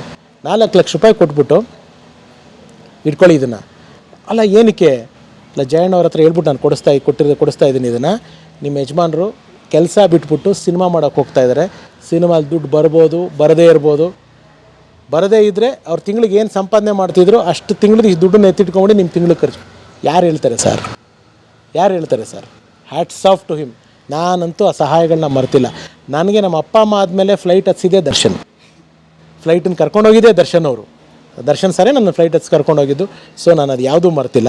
ಆ್ಯಂಡ್ ಇನ್ನೊಬ್ಬರು ನಾನು ತುಂಬ ನೆನೆಸ್ಕೊಳ್ಬೇಕಾಗಿರೋ ವ್ಯಕ್ತಿ ನಮ್ಮ ಗೋಲ್ಡನ್ ಸ್ಟಾರ್ ಗಣೇಶ್ ಅವರು. ಗಣೇಶ್ ನಾನು ತುಂಬ ಆತ್ಮೀಯ ಸ್ನೇಹಿತರು. ಅಂದರೆ ನಮ್ಮ ಕೆರಿಯರ್ ಟಿ ವಿ ಸ್ಟಾರ್ಟಿಂಗ್ ಡೇಸಿಂದನೂ ನಾವಿಬ್ಬರು ಒಟ್ಟೊಟ್ಟಿಗೆ ಇರ್ತಿದ್ದೆ. ಅವರು ಉದಯ ಟಿ ವಿಗೆ ಹೋದ್ರು, ನಾನು ಈ ಟಿ ವಿಗೆ ಬಂದೆ. ಮಧ್ಯದಲ್ಲಿ ಇದೆಲ್ಲ ಆಗಿ ಡೈರೆಕ್ಷನ್ ಆಗಿ ಸಿನಿಮಾಗಳಿಲ್ಲ ಏನೂ ಇಲ್ಲದೆ ಇರಬೇಕಾದ್ರೆ ನನ್ನನ್ನು ಕರೆದು ಮತ್ತೆ ಬಣ್ಣ ಹಚ್ಚಿಸಿ ಆ್ಯಕ್ಟ್ ಮಾಡಿಸಿದ್ದು ಗಣೇಶ್ ಅವರು ಚಮಕ್ ಪಿಕ್ಚರ್ಗೆ. ಅಲ್ಲಿವರೆಗೂ ನನಗೆ ಯಾರೂ ಕರೆದೂ ಇರಲಿಲ್ಲ. ನಾನು ಡೈರೆಕ್ಟರ್ ಆದಮೇಲಿಂದ ಇವ್ನು ಡೈರೆಕ್ಟರ್ ಅಲ್ಲ, ಇವ್ನು ಆ್ಯಕ್ಟಿಂಗ್ ಬರೋದೇ ಇಲ್ಲ ಅಂತ ನಿಲ್ಲಿಸ್ಬಿಟ್ಟಿದ್ರು. ಸೊ ಗಣೇಶ್ ಅವ್ರು ಕರೆದು ಮತ್ತೆ ಬಣ್ಣ ಹಚ್ಚಿಸಿ ಒಂದು ಮೋಟಿವೇಟ್ ಮಾಡಿ ಇವತ್ತಿಗೂ ನಮ್ಮ ತಂದೆ ಅಂದರೆ ಎಷ್ಟೊಂದು ಜನಕ್ಕೆ ಗೊತ್ತಿದೆಯೋ ಇಲ್ಲೋ ಗೊತ್ತಿಲ್ಲ. ಅದು ಗಣಪ ದಯವಿಟ್ಟು ಬೇಜಾರಾಗಬೇಡಿ, ಈ ವಿಷಯನ ನಾನು ಹೇಳ್ತಾ ಇದ್ದೀನಿ. ಸಾರಿ ಫಸ್ಟ್ ಆ್ಯಂಟಿಸಿಪೇಟ್ರಿ ಬೇಲ್ ತೊಗೊತಿದ್ದೀನಿ. ಗಣೇಶ್ ಸರ್, ಗಣೇಶ್ ಅವ್ರನ್ನ ಬೇರೆ ಥರದನೇ ಮಾತಾಡೋದಾದರೆ ಒಂದು ಮಾಧ್ಯಮದಲ್ಲಿ ನಾವು ಅವ್ರಿಗೆ ನಾನು ಮಾತಾಡೋಕ್ಕಾಗಲ್ಲ. ಬಟ್ ಗಣೇಶ್ ಸರ್ ಎಷ್ಟು ಜನಕ್ಕೆ ಗೊತ್ತಿಲ್ಲ ಫ್ಯಾಂಟಾಸ್ಟಿಕ್ ಅಸ್ಟ್ರಾಲಜರ್, ಅದ್ಭುತವಾಗಿ ಭವಿಷ್ಯನ ಹೇಳ್ತಾರೆ. ಸತ್ಯ ನನಗೆ ಹೇಳಿದ್ದಾರೆ, ನೀವು ನಂಬಲ್ಲ ಪರಮ್ ಅವರೇ. ಜುಲೈ 24, 2020 ನಮ್ಮ ತಂದೆ ತುಂಬ ಕ್ರಿಟಿಕಲ್, ತುಂಬಾ ಕ್ರಿಟಿಕಲ್. ಅವತ್ತು ನಾಗರ ಚೌತಿ ಹಬ್ಬ. ಅವತ್ತು ಮನೆಯಲ್ಲಿ ಒದ್ದಾಡ್ತಾ ಇದ್ದಾರೆ ಇವರು. ಸರಿ, ನನ್ನ ಹೆಂಡತಿ ಏನೋ ಬಾಳೆಹಣ್ಣೆಲ್ಲ ಏನೋ ತರಬೇಕಾಗಿತ್ತು, ಸರಿ ಬನ್ನಿ ಹೋಗಿ ತೊಗೊಂಬರೋಣ. ಡ್ರೈವ್ ಹೋದ್ವಿ, ಒದ್ದಾಡ್ತಾ ಇದ್ದಾರೆ ಮನೆಯಲ್ಲಿ. ಗಣೇಶ್ ಅವರು ಫೋನ್ ಮಾಡಿದ್ರು. ನಾನು ಶೇಷಾದ್ರಿಪುರಂ ಕಾಲೇಜ್ ಹತ್ರ ಇದ್ದು, ನಂಗೆ ಇನ್ನೂ ಚೆನ್ನಾಗಿ ಜ್ಞಾಪಕ ಇದೆ. ಏನು ಚಿನ್ನ ಎಲ್ಲಿದೆಯಾ ಅಂದರು. ಅಪ್ಪಿ ಇಲ್ಲೇ ಬಂದಿದ್ದೀನಿ ನಿಂಗೆ ಬಾಳೆಹಣ್ಣು ತರೋದಕ್ಕೆ, ಹೆಂಗಿದಾರಪ್ಪ ಅಂತ ಕೇಳಿದ್ರು. ಪರವಾಗಿಲ್ಲ ಚಿನ್ನ ಎಲ್ಲ ಥರನೂ ಪ್ರಿಪೇರ್ ಆಗು, ದೇವ್ರಿಗೆ ವಾಟ್ ದ ಬೆಸ್ಟ್, ಅವ್ರಿಗೆ ಏನು ಮಾಡಿದ್ರೆ ಒಳ್ಳೇದಾಗುತ್ತೆ ಅನ್ನೋದನ್ನು ಕೇಳ್ಕೊ. ಬಿ ಟಫ್, ಬಿ ಹಾರ್ಡ್, ನೀನು ತುಂಬ ಎದುರಿಸ್ಬೇಕಾಗತ್ತೆ, ನೀನು ತುಂಬ ಚಾಲೆಂಜಸ್ನ ಎದುರಿಸ್ಬೇಕಾಗತ್ತೆ, ಹುಷಾರು. ನನಗೇನು ಅರ್ಥ ಆಗಲಿಲ್ಲ ಪರಮವ್ರು. ಇದು ಸಮವೇರ್ ಅರೌಂಡ್ 11:45, 11:50 ಬೆಳಗ್ಗೆ. ಆಯಿತು ಚಿನ್ನ, ಫೋನ್ ಮಾಡ್ತೀನಿ ಮನೆಗೆ ಹೋಗ್ಬಿಟ್ಟು. ಕಾರ್ ಫೋನಲ್ಲಿದ್ದೆ, ಮನೆಗೆ ಹೋಗಿ ಫೋನ್ ಮಾಡ್ತೀನಿ. ಬಾಳೆಹಣ್ಣೆಲ್ಲ ತೊಗೊಂಡು ಮನೆಗೆ 12 ಕಾಲಕ್ಕೆ ಬಂದೆ. 12:15 ನಮ್ಮ ತಂದೆ ಇಲ್ಲ. 12:30, 12:35 ಈಸ್ ನಾಟ್ ದೇರ್. ನಾನು ಇಮಿಡಿಯೇಟಾಗಿ ಗಣಪಂಗೆ ಫೋನ್ ನೋಡಿದೆ. ಚಿನ್ನ, ನನಗೆ ಗೊತ್ತಾಯಿತು ಕಣೋ, ಏನೋ ಒಂದು ರಾಂಗ್ ಕ್ಯಾಲ್ಕುಲೇಷನ್ಸ್ ಬಂದು. ನಮ್ಮ ತಾಯಿದಾದಾಗಲೂ ಎಸ್ ಟೋಲ್ಡ್ ನೀವು, ನಮ್ಮ ತಾಯಿಗೆ ಆಗಕ್ಕೆ ಒಂದು 10 ದಿವಸದ ಮುಂಚೆನೇ ಅವ್ರು ಹೇಳಿದರು. ತಂದೆದಂತೂ ಅವತ್ತಿನ ದಿವಸನೇ ಸಾಯ್ತಾರೆ ಅಂತ ಪಾಪ ಅವ್ರು ಹೇಳಿಲ್ಲ. ಈ ಥರ ಇಂಡೈರೆಕ್ಟಾಗಿ ನನ್ನನ್ನು ಪ್ರಿಪೇರ್ ಮಾಡಿದ್ರು. ಸೊ ತುಂಬ ಜನಕ್ಕೆ ಗೊತ್ತಿಲ್ಲ, he is too good in that predictions. ಆಮೇಲೆ ಗಣೇಶ್ ಅವ್ರು ಅಂದ ತಕ್ಷಣ ಒಂದು ಲವರ್ ಬಾಯ್, ಒಂದು ಫ್ಯಾಮಿಲಿ ಹೀರೋ. ಅವ್ರ ಒಳಗಡೆ ಒಬ್ಬ ಅದ್ಭುತವಾದ ಜ್ಞಾನಿ ಇದ್ದಾನೆ, ಅವ್ರ ಒಳಗಡೆ ಒಬ್ಬ ಅದ್ಭುತವಾದ ಫಿಲಾಸಫರ್ ಇದ್ದಾರೆ. ತುಂಬ ಓದ್ತಾರೆ ಅವರು, ಸಾಕಷ್ಟು ವಿಷಯಗಳನ್ನ ತಿಳ್ಕೊಂಡಿದ್ದಾರೆ. ಗಣೇಶನ ಅಂತರ್ಮುಖನೇ ಬೇರೆ, ಗಣೇಶನ ಪರದೆ ಮುಖನೇ ಬೇರೆ. ಅವರು ಕೂಡ ನನಗೆ ಆ ಟೈಮ್ನಲ್ಲಿ ತುಂಬ ಹೆಲ್ಪ್ ಮಾಡಿದ್ರು. ಅಂದರೆ ಸಿನಿಮಾಗಳು ಸಿಗೋವಾಗ ಅದನ್ನು ಕೊಟ್ಟಿಸಿದ್ರು, ಸಖತ್ ಫಿಲಮ್ ನನಗೆ ಮಾಡಿಸಿದ್ರು. ಹೃದಯವ ಕಳೆಯುವ ಹಸಿ ಬಿಸಿ ಅನುಭವ. ಇವಾಗಲೂ ಕೂಡ ನನಗೆ ಚಿನ್ನ ಹಿಂಗಾಗತ್ತೆ, ಚಿನ್ನ ಹಿಂಗೆ ಮಾಡು, ಚಿನ್ನ ಈ ಥರದಾಗು ಚಿನ್ನ ಅಂದರೆ ಆಲ್ವೇಸ್ ಒಂದು ಪಾಸಿಟಿವಿಟಿ ತುಂಬ್ತಾ ಇರ್ತಾರೆ. ಸೊ ಅವ್ರನ್ನೂ ಕೂಡ ನಾನು ಖಂಡಿತ ನೆನೆಸ್ಕೊಬೇಕು. ಯಾಕೆಂತಂದರೆ ಗಣೇಶ್ ಅವರು ನನ್ನ ಲೈಫಲ್ಲಿ ತುಂಬಾ ಒಂದು ಇಂಪಾರ್ಟೆಂಟ್ ರೋಲ್ನ ಪ್ಲೇ ಮಾಡಿದ್ರು. ಅಫ್ಕೋರ್ಸ್ ಸುದೀಪ್ ಅವ್ರದ್ದು ನಾನು ಆಗಲೇ ಹೇಳಿದೆ, ಎಲ್ಲರೂ ಒಳ್ಳೆ ಸ್ನೇಹಿತರು ಸರ್, ಎಲ್ಲರೂ ಒಳ್ಳೆ ವಿಶ್ವಾಸ ಬಯಸೋರೆ, ಇದು ಮಾಡೋರೆ. ಆ್ಯಂಡ್ ಆಗಲೇ ಜೋಗಿದ್ದಲ್ಲಿ ಮಾತಾಡ್ತಾ ನಾನು ಬಿಟ್ಟೆ ಶಿವಣ್ಣ ಅವ್ರದ್ದು. ನಾನು ಅವ್ರನ್ನ ಯಾವತ್ತೂ ನನ್ನ ಲೈಫಲ್ಲಿ ನಾನು ಯಾವತ್ತೂ ಮರಿಬಾರ್ದು. ಯಾಕೆ ಅಂತಂದರೆ ನನ್ನನ್ನು ಡೈರೆಕ್ಟ್ರ್ ಮಾಡಿದ್ರು ಸರ್ ಅವರು. ಅದನ್ನು ಅವ್ರು ಡೈರೆಕ್ಟ್ ಮಾಡಬೇಕು ಅಂತ 100 ಜನ ನನ್ನಂಥವ್ರು ಕಾಯ್ತಾ ಇರ್ತಾರೆ, ಅದರಲ್ಲಿ ನನಗೆ ಅವಕಾಶ ಮಾಡಿಕೊಟ್ರು. ಸೊ ಇದೆಲ್ಲನೂ ಯಾವತ್ತೂ ನಾವು ಮರೆತು ಬಿಟ್ರೆ ನಾವು ಲೈಫಲ್ಲಿ ಮುಂದಕ್ಕೆ ಹೋಗಲ್ಲ. ಆಗುತ್ತೆ, ಕೆಲವು ಡಿಫ್ರೆನ್ಸ್ ಆಫ್ ಒಪಿನಿಯನ್ಗಳಿರುತ್ತೆ, ಬೇಜಾರುಗಳಿರ್ತದೆ, ಒಂದು ಅಸಮಾಧಾನಗಳಿರುತ್ತೆ. ಅದನ್ನೆಲ್ಲ ಬಿಟ್ಟು ಆ ಅಸಮಾಧಾನಗಳು ಅಥವಾ ಬೇಜಾರುಗಳಿದೆ ಅಂದ್ಬಿಟ್ಟು ಮಾಡಿರೋ ವಿಚಾರಗಳನ್ನ, ಇರೋ ಸತ್ಯಗಳನ್ನ ಮುಚ್ಚಿಟ್ಟು ಬದುಕಬಾರ್ದು. We should be open, we should be transparent, we should be honest. ಅದರಲ್ಲೂ ಕ್ಯಾಮ್ರಾ ಮುಂದೆ, ಜನಗಳ ಮುಂದೆ ನಾಟಕ ಮಾತ್ರ ಆಡಬಾರ್ದು, ಸುಳ್ಳು ಹೇಳಬಾರ್ದು. ಇದು ನಾನು ಅಂದ್ಕೊಂಡಿರೋ ಒಂದು ಪದ್ಧತಿ. ನಾನಿವತ್ತು ನೆಮ್ಮದಿಯಾಗಿ ಎದೆ ಉಬ್ಬಿಸ್ಕೊಂಡೆಲ್ಲ ಜೀವನ ಮಾಡ್ತೀನಿ ಅಂದರೆ ಯೂಟ್ಯೂಬೇ ಕಾರಣ. ನಾನು ಸಿನಿಮಾ ಮಾಡ್ತೀನೋ ಬಿಡ್ತೀನೋ, ನಾನು ಸಿನಿಮಾ ಆಗುತ್ತೋ ಇಲ್ವೋ ಗೊತ್ತಿಲ್ಲ, ನಿಮ್ಮೆಲ್ಲರ ಹಾರೈಕೆ ಇದ್ದರೆ ಸಿನಿಮಾ ಮಾಡ್ತೀನೋ, ಮಾಡಿದ್ರು ಇದನ್ನು ಮಾತ್ರ ಬಿಡಲ್ಲ ಸರ್. ಇದನ್ನು ನಿಮ್ಗೆ ಅವಾಗ ಹೇಳಿದೆ ನಾನು ಬಂದಾಗ, ಇದನ್ನು ಮಾತ್ರ ಬಿಡಲ್ಲ ಪರಮವರೇ. ಇದು ಎಷ್ಟು ಬರುತ್ತೋ, ಎಷ್ಟು ಆದಾಯ ಬರುತ್ತೋ, ಒಬ್ಬೊಬ್ರು ಸಿನಿಮಾ ಸ್ಟಾರ್ಟ್ ಆಗ್ತಿರೋಂಗೆ ಬಿಟ್ಬಿಡ್ತಾರೆ ಯೂಟ್ಯೂಬ್ನ. ನಾನಂತೂ ಬಿಡಲ್ಲ. ಆ ಸಿನಿಮಾ ಸಿಗಲಿ ಸಿಗದೆ ಹೋಗಲಿ, ಇದೇ ನನ್ನ ಜೀವನ. I am A proud YouTuber. ಇವಾಗ ಎಷ್ಟು ಒಬ್ಬ ಪ್ರೌಡ್ ಡೈರೆಕ್ಟ್ರೋ ಅಥವಾ ಎಷ್ಟು ಒಬ್ಬ ಪ್ರೌಡ್ ಆ್ಯಕ್ಟರೋ ಅಷ್ಟೇ ಪ್ರೌಡ್ ಯೂಟ್ಯೂಬರ್ ನಾನು. ಪ್ರತಿಯೊಬ್ಬ ಚಂದಾದಾರರಿಗೂ ನಿಮ್ಮ ರಘುರಾಮ್ ಮಾಡುವ ನಮಸ್ಕಾರಗಳು. ಮತ್ತೆ ರಘುರಾಮ್ ಬಂದಾಯಿತು, 101 ನೆನಪನ್ನು ಹೊತ್ತು ತಂದಾಯಿತು. ಈ ವಾರದ 101 ನೆನಪು ಕಾರ್ಯಕ್ರಮದ ಅತಿಥಿ ನಾನು ಎದೆ ಒಪ್ಪಿಸಿ ಹೇಳ್ತೀನಿ, ನಾನು ಆಮ್ ಎ ಯೂಟ್ಯೂಬರ್. ನನಗೆ ಅದರಲ್ಲಿ ಅವಮಾನ ಇಲ್ಲ. ಫಸ್ಟ್ ನನಗೆ ಮುಜುಗರ ಆಗೋದು, ಯಾರು ಆರ್ಟಿಸ್ಟಿಗೆ ಫೋನ್ ಮಾಡಿದಾಗ ರಘುರಾಮ್ ಡೈರೆಕ್ಟ್ರ್ ಮಾತಾಡ್ತೀನಿ ಅಂದ ತಕ್ಷಣ ಎಲ್ಲಿ ಸಿನಿಮಾಗೆ ಅಂದ್ಕೊಂಡ್ಬಿಡ್ತಾರೋ, ಇಲ್ಲಿ ಇಂಟರ್ವ್ಯೂಗೆ ಅಂತ ಕೇಳಿದ್ರೆ ಏನು ಅಂದ್ಕೊಂಡ್ಬಿಡ್ತಾರೋ, ಈ ಥರದ್ದೆಲ್ಲ ನನಗೂ ಗೊಂದಲ ಇತ್ತು. ಆಮೇಲೆ ಡಿಸೈಡ್ ಮಾಡಿದೆ, ಏನಕ್ಕೆ ನಾನು ಮಾಡ್ತಿರೋದು, ನಾನೇನು ಮಾಡ್ತಾಯಿದ್ದೀನಿ, ಅವ್ರ ಇಂಟರ್ವ್ಯೂ ಕೇಳ್ತಿದ್ದೀನಿ, ಕೊಟ್ಟರೆ ಸಂತೋಷ, ಕೊಟ್ಟಿಲ್ವ ನಮಸ್ಕಾರ. ಅವ್ರ ಸ್ಪೇಸ್ ಅದು, ಕೊಡೋದಕ್ಕೂ ಅವ್ರಿಗೆ ಹಕ್ಕಿದೆ, ಕೊಡದೇ ಇರೋದಕ್ಕೂ ಅವ್ರಿಗೆ ಹಕ್ಕಿದೆ. ನಾವು ಯಾರನ್ನೂ ಬಲವಂತ ಮಾಡೋದಕ್ಕಾಗೋದಿಲ್ಲ. ಆದರೆ ಅವ್ರು ಹಿಂಗೆ ಅನ್ಕೊಂಡ್ಬಿಡ್ತಾರೆ, ಹಂಗೆ ಅನ್ಕೊಂಡ್ಬಿಡ್ತಾನೆ ಅಂತ ನಾನು ಅಸಂಪ್ಷನ್ಸಲ್ಲಿ ಬದುಕೋದು ಬೇಡ. ಲೆಟಸ್ ರಿಯಾಲಿಟಿನಲ್ಲಿ ಬದುಕೋಣ. ಕೊಟ್ಟರೆ ಸಂತೋಷ, ಕೊಟ್ಟಿಲ್ಲ ಅಂದರೆ ನಮಸ್ಕಾರ. ಯಾವತ್ತೋ ಕೊಡ್ಬೋದು. ಇವಾಗ ಸಾಕಷ್ಟು ಜನ ಕೇಳ್ತಾರೆ, ಬೇಬಿ ಇಂದ್ರ ಅವ್ರದ್ದು ಕೇಳ್ತಾರೆ. ನಿಮ್ಮ ಮಾಧ್ಯಮದ ಮೂಲಕ ಅದನ್ನು ಕ್ಲಿಯರ್ ಮಾಡೋಕ್ಕೆ ಇಷ್ಟಪಡ್ತೀನಿ. ಬೇಬಿ ಇಂದ್ರ, ರಾಮಕೃಷ್ಣ ಹೆಗಡೆ, ಅದೇ ಕಣ್ಣು ಸತೀಶ್, ಅಂಜನಾ, ಬಹುಶಃ ಇವದೆಲ್ಲ ನಿಮಗೂ ಬಂದಿರುತ್ತೆ ರಿಕ್ವೆಸ್ಟು. ಇವ್ರನ್ನೆಲ್ಲ ಹುಡುಕ್ದಿರೋ ಜಾಗನೇ ಇಲ್ಲ. ಅಂಜನಾ ಅವ್ರನ್ನಂತೂ ನಾನು ನಿಮ್ಗೆ ತೋರಿಸ್ತೀನಿ, ಒಂದು ಫೋಟೋ ಶೇರ್ ಮಾಡ್ತೀನಿ. ನಾನು ಹುಡುಕಿದ್ದೀನಿ, ಬಟ್ ಅವ್ರಿಗೆ ನಂಬರ್ ಸಿಕ್ಕಿಲ್ಲ, ಮತ್ತೊಂದು ಸಿಕ್ಕಿಲ್ಲ. ಎಲ್ಲೋ ಒಂದು ಕಡೆ ನ್ಯೂಸ್ ಬಂದಿದ್ದೇನೆಂದರೆ ಅವ್ರಿಗೆ ಮುಸ್ಲಿಮಾಗಿ ಕನ್ವರ್ಟ್ ಆಗ್ಬಿಟ್ಟಿದ್ದಾರೆ ಅಂತ ಬಂದಿದೆ. ನನಗೆ ಬಂದಿರೋ ಫೋಟೋ ಕೂಡ ಅವರೇನೋ ಅಲ್ವೋ ಅನ್ನೋದು ಗೊತ್ತಿಲ್ಲ ನನಗೆ. ತೋರಿಸ್ತೀನಿ ನಿಮ್ಗೆ ಆ ಫೋಟೋ. ಅವ್ರೇನೋ ಅವ್ರ ಥರನೇ ಕಾಣ್ತಾರೆ, ಬಟ್ ಅವರೇನೋ ಅಲ್ವೋ ಅನ್ನೋದು ಡೌಟು. ಈ ಟ್ರೇಸ್ಗಳು ಸಿಗೋದು ಕಷ್ಟ, ಇವ್ರನ್ನ ಹುಡ್ಕೊಂಡು ಹೋಗೋದು ಕಷ್ಟ. ಬಟ್ ಇವರೆಲ್ಲರನ್ನೂ ರೀಚ್ ಮಾಡೋ ಪ್ರಯತ್ನ ಪಟ್ಟಿದ್ದೀವಿ. ಆ ಚಂದಾದಾರರು ಯಾರ್ಯಾರು ಆಸೆ ಪಡ್ತಾರೆ ಪ್ರತಿಯೊಬ್ಬರ ಮುಂದೆನೂ ಅವ್ರನ್ನ ಕರ್ಕೊಂಬಂದು ನಿಲ್ಲಿಸ್ತೀವಿ. ಅದು ಕಲಾ ಮಾಧ್ಯಮದಲ್ಲಿರ್ಬೋದು, ನಮ್ಮ ವಾಹಿನಿ ಇರ್ಬೋದು, ಯಾವುದೇ ವಾಹಿನಿಯವರು ನೀವು ಕೇಳೋವಂಥ ಪ್ರತಿಯೊಂದು ಕಲಾವಿದರನ್ನು ಹುಡುಕೋಕ್ಕೆ ಎಷ್ಟು ಕಷ್ಟಪಡ್ತಾರೆ ಅದು ನಮಗೆ ಗೊತ್ತು. ಆದರೆ ಇದೆಲ್ಲವೂ ನಾವು ತೋರಿಸೋದಕ್ಕಾಗಲ್ಲ. ಕೆಲವೊಂದೊಂದು ಕ್ಲಿಕ್ ಆಗುತ್ತೆ, ಕೆಲವೊಂದೊಂದು ಕ್ಲಿಕ್ ಆಗಲ್ಲ. ಸೊ ಹಾಗಾಗಿ ನಾನು ನನ್ನ ಮಾಧ್ಯಮದಲ್ಲೂ ತಮ್ಮ ಬಳಿ ರಿಕ್ವೆಸ್ಟ್ ಮಾಡ್ಕೊಂಡಿದ್ದೆ. ಈಗ ಕಲಾ ಮಾಧ್ಯಮದಲ್ಲೂ ನಿಮ್ಮ ಹತ್ರ ನಾನು ರಿಕ್ವೆಸ್ಟ್ ಮಾಡ್ಕೊತಿದ್ದೀನಿ. ಒಬ್ಬ ಕಲಾವಿದರ ಸಂದರ್ಶನ ನಾವು ಮಾಡಿದಾಗ, ಇವಾಗ ನಾನು ಪರಮ್ ಅವರ ಸಂದರ್ಶನ ಮಾಡ್ತಾಯಿದ್ದೀನಿ. ಪರಮ್ ಅವ್ರ ಸಂದರ್ಶನ ಮಾಡಿದಾಗ ಪರಮ್ ಅವ್ರ ಬಗ್ಗೆ ನಿಮ್ಮ 2 ಕಮೆಂಟ್ನ ಮೊದಲು ತಿಳಿಸಿ. ಚೆನ್ನಾಗಿತ್ತು ಪರಮ್ ಅವ್ರ ಸಂದರ್ಶನ, ರಘು ಡಬ್ಬಾ ಥರ ಮಾಡಿದ್ಯಾ ಪರಮ್ ಸಂದರ್ಶನ, ಈ ಥರದ್ದು ಏನಾದರೂ ನೀವು ಹೇಳಿ. ನಂತರ ನಿಮ್ಮ ಕೋರಿಕೆನ ಇಡಿ. ಪರಮ್ ಅವ್ರ ಬಗ್ಗೆ ಏನೂ ತಿಳಿಸ್ದೆ ಇನ್ನೊಂದು ಕೋರಿಕೆನಿಟ್ಟಾಗ ಏನಾಗುತ್ತೆ, ಆಗಿನ ಆ ಅತಿಥಿಗೆ ನಾವು ಕೊಟ್ಟಂಥ ಬೇಸಿಕ್ ಗೌರವ ಆಗಲ್ಲ. ಯಾಕೆಂದರೆ ನಿಮ್ಮ ಮನೆಗೆ ಊಟಕ್ಕೆ ಕರೆದಿರ್ತೀರ, ತಟ್ಟೆ ಊಟ ಹಾಕ್ತೀರ. ನಾವು ಪಕ್ಕದ ಮನೆಯವ್ರು ಮಾಡಿರೋ ಅಡುಗೆ ಊಟದ ಬಗ್ಗೆ ಮಾತಾಡಿದ್ರೆ ಈ ಊಟಕ್ಕೆ ಬೆಲೆ ಕೊಟ್ಟಂಗಾಗಲ್ಲ. ಹಾಗಾಗಿ ತಪ್ಪು ತಿಳಿಬೇಡಿ. ಇದು ನನ್ನ ಸಿನ್ಸಿಯರ್ ರಿಕ್ವೆಸ್ಟು ಎಲ್ಲ ಚಂದಾದಾರರಿಗೂ, ಎಲ್ಲ ವಾಹಿನಿಯ ಎಲ್ಲ ಚಂದಾದಾರರಿಗೂ. ನೀವು ನಿಮ್ಮ ಹಕ್ಕು, ನಿಮ್ಮ ಆಯ್ಕೆ, ನಿಮ್ಗೆ ಎಲ್ಲ ಥರದ ರೈಟ್ಸ್ ಇದೆ, ನಿಮಗೆಲ್ಲನೂ ನಮ್ಮನ್ನು ಪ್ರಶ್ನೆ ಕೇಳೋಕ್ಕೆ. ಆದರೆ ನಿಮ್ಮ ಈ ಕಮೆಂಟ್ನ ನಮಗೆ ತಿಳಿಸ್ಬೇಕಾದ್ರೆ ಆ ಪರ್ಟಿಕ್ಯುಲರ್ ಎಪಿಸೋಡ್ ಬಗ್ಗೆ ಒಂದು ಸಣ್ಣ ಕಮೆಂಟ್ ಮಾಡಿ. ನಮಗದು ಎನರ್ಜಿ ಬೂಸ್ಟ್ ಆಗುತ್ತೆ. ನಾವು ಮಾಡಿರೋ ಪರಿಶ್ರಮನ ನೀವು ಗುರುತಿಸಿದಿರ ಅನ್ನೋ ಒಂದು ಖುಷಿ ಸಿಗುತ್ತೆ. ಅದನ್ನು ಮಾಡಿ ನೀವು ಯಾರನ್ನಾದರೂ ಕೇಳಿ, ಎಲ್ಲರೂ ಕೂಡ ಖಂಡಿತ ನೀವು ಕೇಳಿರೋ ಕೋರಿಕೆಗಳನ್ನ ಈಡೇರಿಸೋಕ್ಕೆ ನಾವು ಇಷ್ಟಪಡ್ತೀವಿ. ದಯಮಾಡಿ ಅದನ್ನು ನೋಡಿ. ಆ್ಯಂಡ್ ಕಮೆಂಟ್ಸ್ ಮಾಡಬೇಕಾದ್ರೂ ನಾನು ಕಮೆಂಟ್ ಮಾಡೋರಿಗೆ ಹೇಳೋದು, ನನ್ನ ಬಗ್ಗೆ ಏನಾದರೂ ಮಾಡಿ. ಪರಮ್ ಅವ್ರ ಚಾನಲ್ ಅಲ್ಲ, ಅವ್ರ ಪರವಾಗಿ ನಾನು ಪರಮ್ ಬಗ್ಗೆನ ಏನು ಬೇಕಾದ್ರೆ ಕಮೆಂಟ್ ಮಾಡಿ. ಆದರೆ ಕೆಲವೊಮ್ಮೊಮ್ಮೆ ಏನಾಗುತ್ತೆ, ಎಲ್ಲರೂ ಅಲ್ಲ, ಕೆಲವೊಮ್ಮೊಮ್ಮೆ ಗೆಸ್ಟ್ಗಳ ಬಗ್ಗೆ ತುಂಬ ಕೆಟ್ಟದಾಗಿ ಕಮೆಂಟ್ಗಳು ಬರುತ್ತೆ. ದಯವಿಟ್ಟು ಬೇಡ. ಯಾಕೆಂದರೆ ಎಲ್ಲರೂ ಅಲ್ಲಿ ಬಂದು ಕೂತಿರೋರು ಒಂದು ಸಾಧನೆ ಮಾಡಿರೋರೇನೆ. ಆ ಸಾಧನೆಗೆ ಒಂದು ಗೌರವ ಕೊಡೋಣ. ಓಕೆ ಬಿಡ್ರಿ, ಸಾಧನೆನೂ ಬೇಡ ಬಿಡ್ರಿ, ಸೈಡ್ಗೆ ಇಟ್ಬಿಡೋಣ. ಆ ವಯಸ್ಸಿಗೊಂದು ಗೌರವ ಕೊಡೋಣ. ಯಾರೇ ಆಗಲಿ ನಮಗಿಂತ ವಯಸ್ಸಲ್ಲಿ ಹಿರಿಯರು, ಅನುಭವಸ್ಥರನ್ನೇ ಕೂರಿಸ್ಕೊಳ್ಳೋದು ನಾವು. ಚಿಕ್ಕ ಪುಕ್ಕ ಮಕ್ಕಳುಗಳು ಕೆಲವರು ನೀವುಗಳೆಲ್ಲ ಬಿಲೋ ದ ಬೆಲ್ಟ್ ಲ್ಯಾಂಗ್ವೇಜ್ಗಳು ಯೂಸ್ ಮಾಡಿ, ಅದು ಬೇಡ, ದಯವಿಟ್ಟು ಬೇಡ. ಇದು ಮನವಿ. ನಾನು ಯಾವುದೂ ರಿಕ್ವೆಸ್ಟ್ ಮಾಡ್ಕೊಂಡು ಕೇಳ್ತಾ ಇರೋದು, ಯಾವುದೋ ದರ್ಪದಲ್ಲಾಗಲಿ ಅಹಂಕಾರದಾಗಲಿ ನಿಮ್ಗೆ ಹೇಳ್ತಾ ಇಲ್ಲ. ನೀವುಗಳು ಕೊಡೋ ಒಂದೊಂದು ಸ್ಫೂರ್ತಿನೂ ನಮಗೆ ತುಂಬ ಎನ್ಕರೇಜ್ ಆಗುತ್ತೆ. ಲೆಟ್ ಅಸ್ ಟಾಕ್ ಪಾಸಿಟಿವ್ ಆಗಿರೋಣ, ಪಾಸಿಟಿವ್ ಆಗಿ ಮಾತಾಡೋಣ, ಹೆಲ್ತಿ ಚರ್ಚೆ ಮಾಡೋಣ. ಇಲ್ಲ ಪರಮ್, ಇಲ್ಲ ರಘು, ನೀವು ಮಾಡಿದ್ದು ಸರಿಗಿರಲಿಲ್ಲ, ಆ ಪ್ರಶ್ನೆ ನೀವು ಕೇಳಬಾರ್ದಾಗಿತ್ತು. Anything you are having the rights, you can tell anything. But ಒಂದು ಗೆಸ್ಟ್ಗೆ, ಒಬ್ಬರು ಸಾಧಕರಿಗೆ ಕೆಲವೊಮ್ಮೆ, ಎಲ್ಲರೂ ಅಲ್ಲ, ಕೆಲವೊಮ್ಮೆ ಕೆಲವು ಸಾರಿ ಕೆಲವರು ಈ ಥರ ಕೆಲವು ಅವರ ಸಾಧನೆಯನ್ನು ಮರೆತು, ಅವರ ಏಜ್ನ ಮರೆತು ಮಾತಾಡಬೇಡಿ ಅನ್ನೋದೊಂದು ಸಿನ್ಸಿಯರಾಗಿ ಕೇಳ್ಕೊತಾ ಇದ್ದೀನಿ. ನನ್ನ ಮದುವೆ ನಂದು ನಮ್ಮನೆ ಇಲ್ಲೇ ಎದುರುಗಡೆನೇ ಇದ್ದಿದ್ದು. ನನ್ನ ವೈಫು, ಅವತ್ತಿನ ಲವ್ವರು, ಪಡೋ ಮೇರೆ ಸಾಮನೆ ವಾಲಿ ಅಲ್ಲ, ಸಾಮನೆ ವಾಲಿಗೆ ಸ್ವಲ್ಪ ಪೀಚೆ. So school love. So again ಮತ್ತೆ ಹೇಳ್ತಿದ್ದೀನಿ ಪರಮ್ ಅವರೇ, ನೋಡೋ ಮಕ್ಳುಗಳಿಗೆ ಇದು ಯಾವುದು ಇನ್ಸ್ಪೈರ್ ಆಗಬಾರ್ದು. ಅಂದರೆ ಇನ್ಸ್ಪೈರ್ ಏನು ಇವನು ಇದನ್ನೆಲ್ಲ ಮಾತಾಡ್ತಾನೆ ಅಂತಂದರೆ ನನ್ನ ಲೈಫ್ದು ರಿಯಾಲಿಟಿ ನಾನು ಹೇಳ್ತಾ ಇದ್ದೀನಿ. ಬಟ್ ಯಾರೂ ಅದನ್ನೆಲ್ಲ ಆ ಏಜಲ್ಲಿ ಮಾಡೋವಂಥದ್ದು ಅಲ್ಲ. ಬಟ್ ಅವತ್ತೇನೋ ನನಗೆ ಹಂಗೆ ಆಯಿತು. ಅವಾಗಿಂದ ಇಷ್ಟಪಟ್ಟೆ. ನಂದು 10 ವರ್ಷ ನನ್ನ 8ನೇ ಕ್ಲಾಸಿಂದ ಇಷ್ಟಪಟ್ಟಿದ್ದು ಒಬ್ರನ್ನೊಬ್ರನ್ನ. Same school? ಇಲ್ಲ, ಸೇಮ್ ಏರಿಯಾ. ನನ್ನ ಬೇರೆ ಸ್ಕೂಲ್, ಅವ್ರದ್ದು ಬೇರೆ ಸ್ಕೂಲು. 11ನೇ ವರ್ಷದಲ್ಲಿ ಮದುವೆ ಆದೆ. ಅವಾಗಲೂ ಅಷ್ಟೇ, ಎಲ್ಲ ಲವ್ ಮ್ಯಾರೇಜೇ, ಲವ್ ಕಮ್ ಅರೇಂಜ್ ಮ್ಯಾರೇಜೇ. ನಮ್ಮ ಮನೆಯಲ್ಲಿ ಎಲ್ಲ ಓಕೆ ಆಯಿತು, ಅವ್ರ ಮನೆಯಲ್ಲೂ ಓಕೆ ಆಗಿತ್ತು. ಬಟ್ ಅವ್ರ ಫಾದರ್ ಕೇಳಿದ್ದು ಒಂದೇ ಒಂದು, ನನ್ನ ಪ್ರೊಫೆಷನ್ಗೆ ಸಂಬಂಧಪಟ್ಟಿದ್ದು. ಈ ಪ್ರೊಫೆಷನ್ ಇದೆಲ್ಲ ಹೌ ಸೆಕ್ಯೂರ್ಡ್ ಇಟ್ ಇಸ್. ಯಾಕೆಂದರೆ ಅವಾಗೆಲ್ಲ ನಿಮಗೆ ಗೊತ್ತಲ್ಲ, ಅವ್ರ ತಂದೆ ತಾಯಿ ಬ್ಯಾಂಕ್ ಫ್ಯಾಮ್ಲಿ. ನಮ್ಮ ತಾಯಿ ಬ್ಯಾಂಕು, ನಮ್ಮ ತಂದೆ ಇಂಜಿನಿಯರು.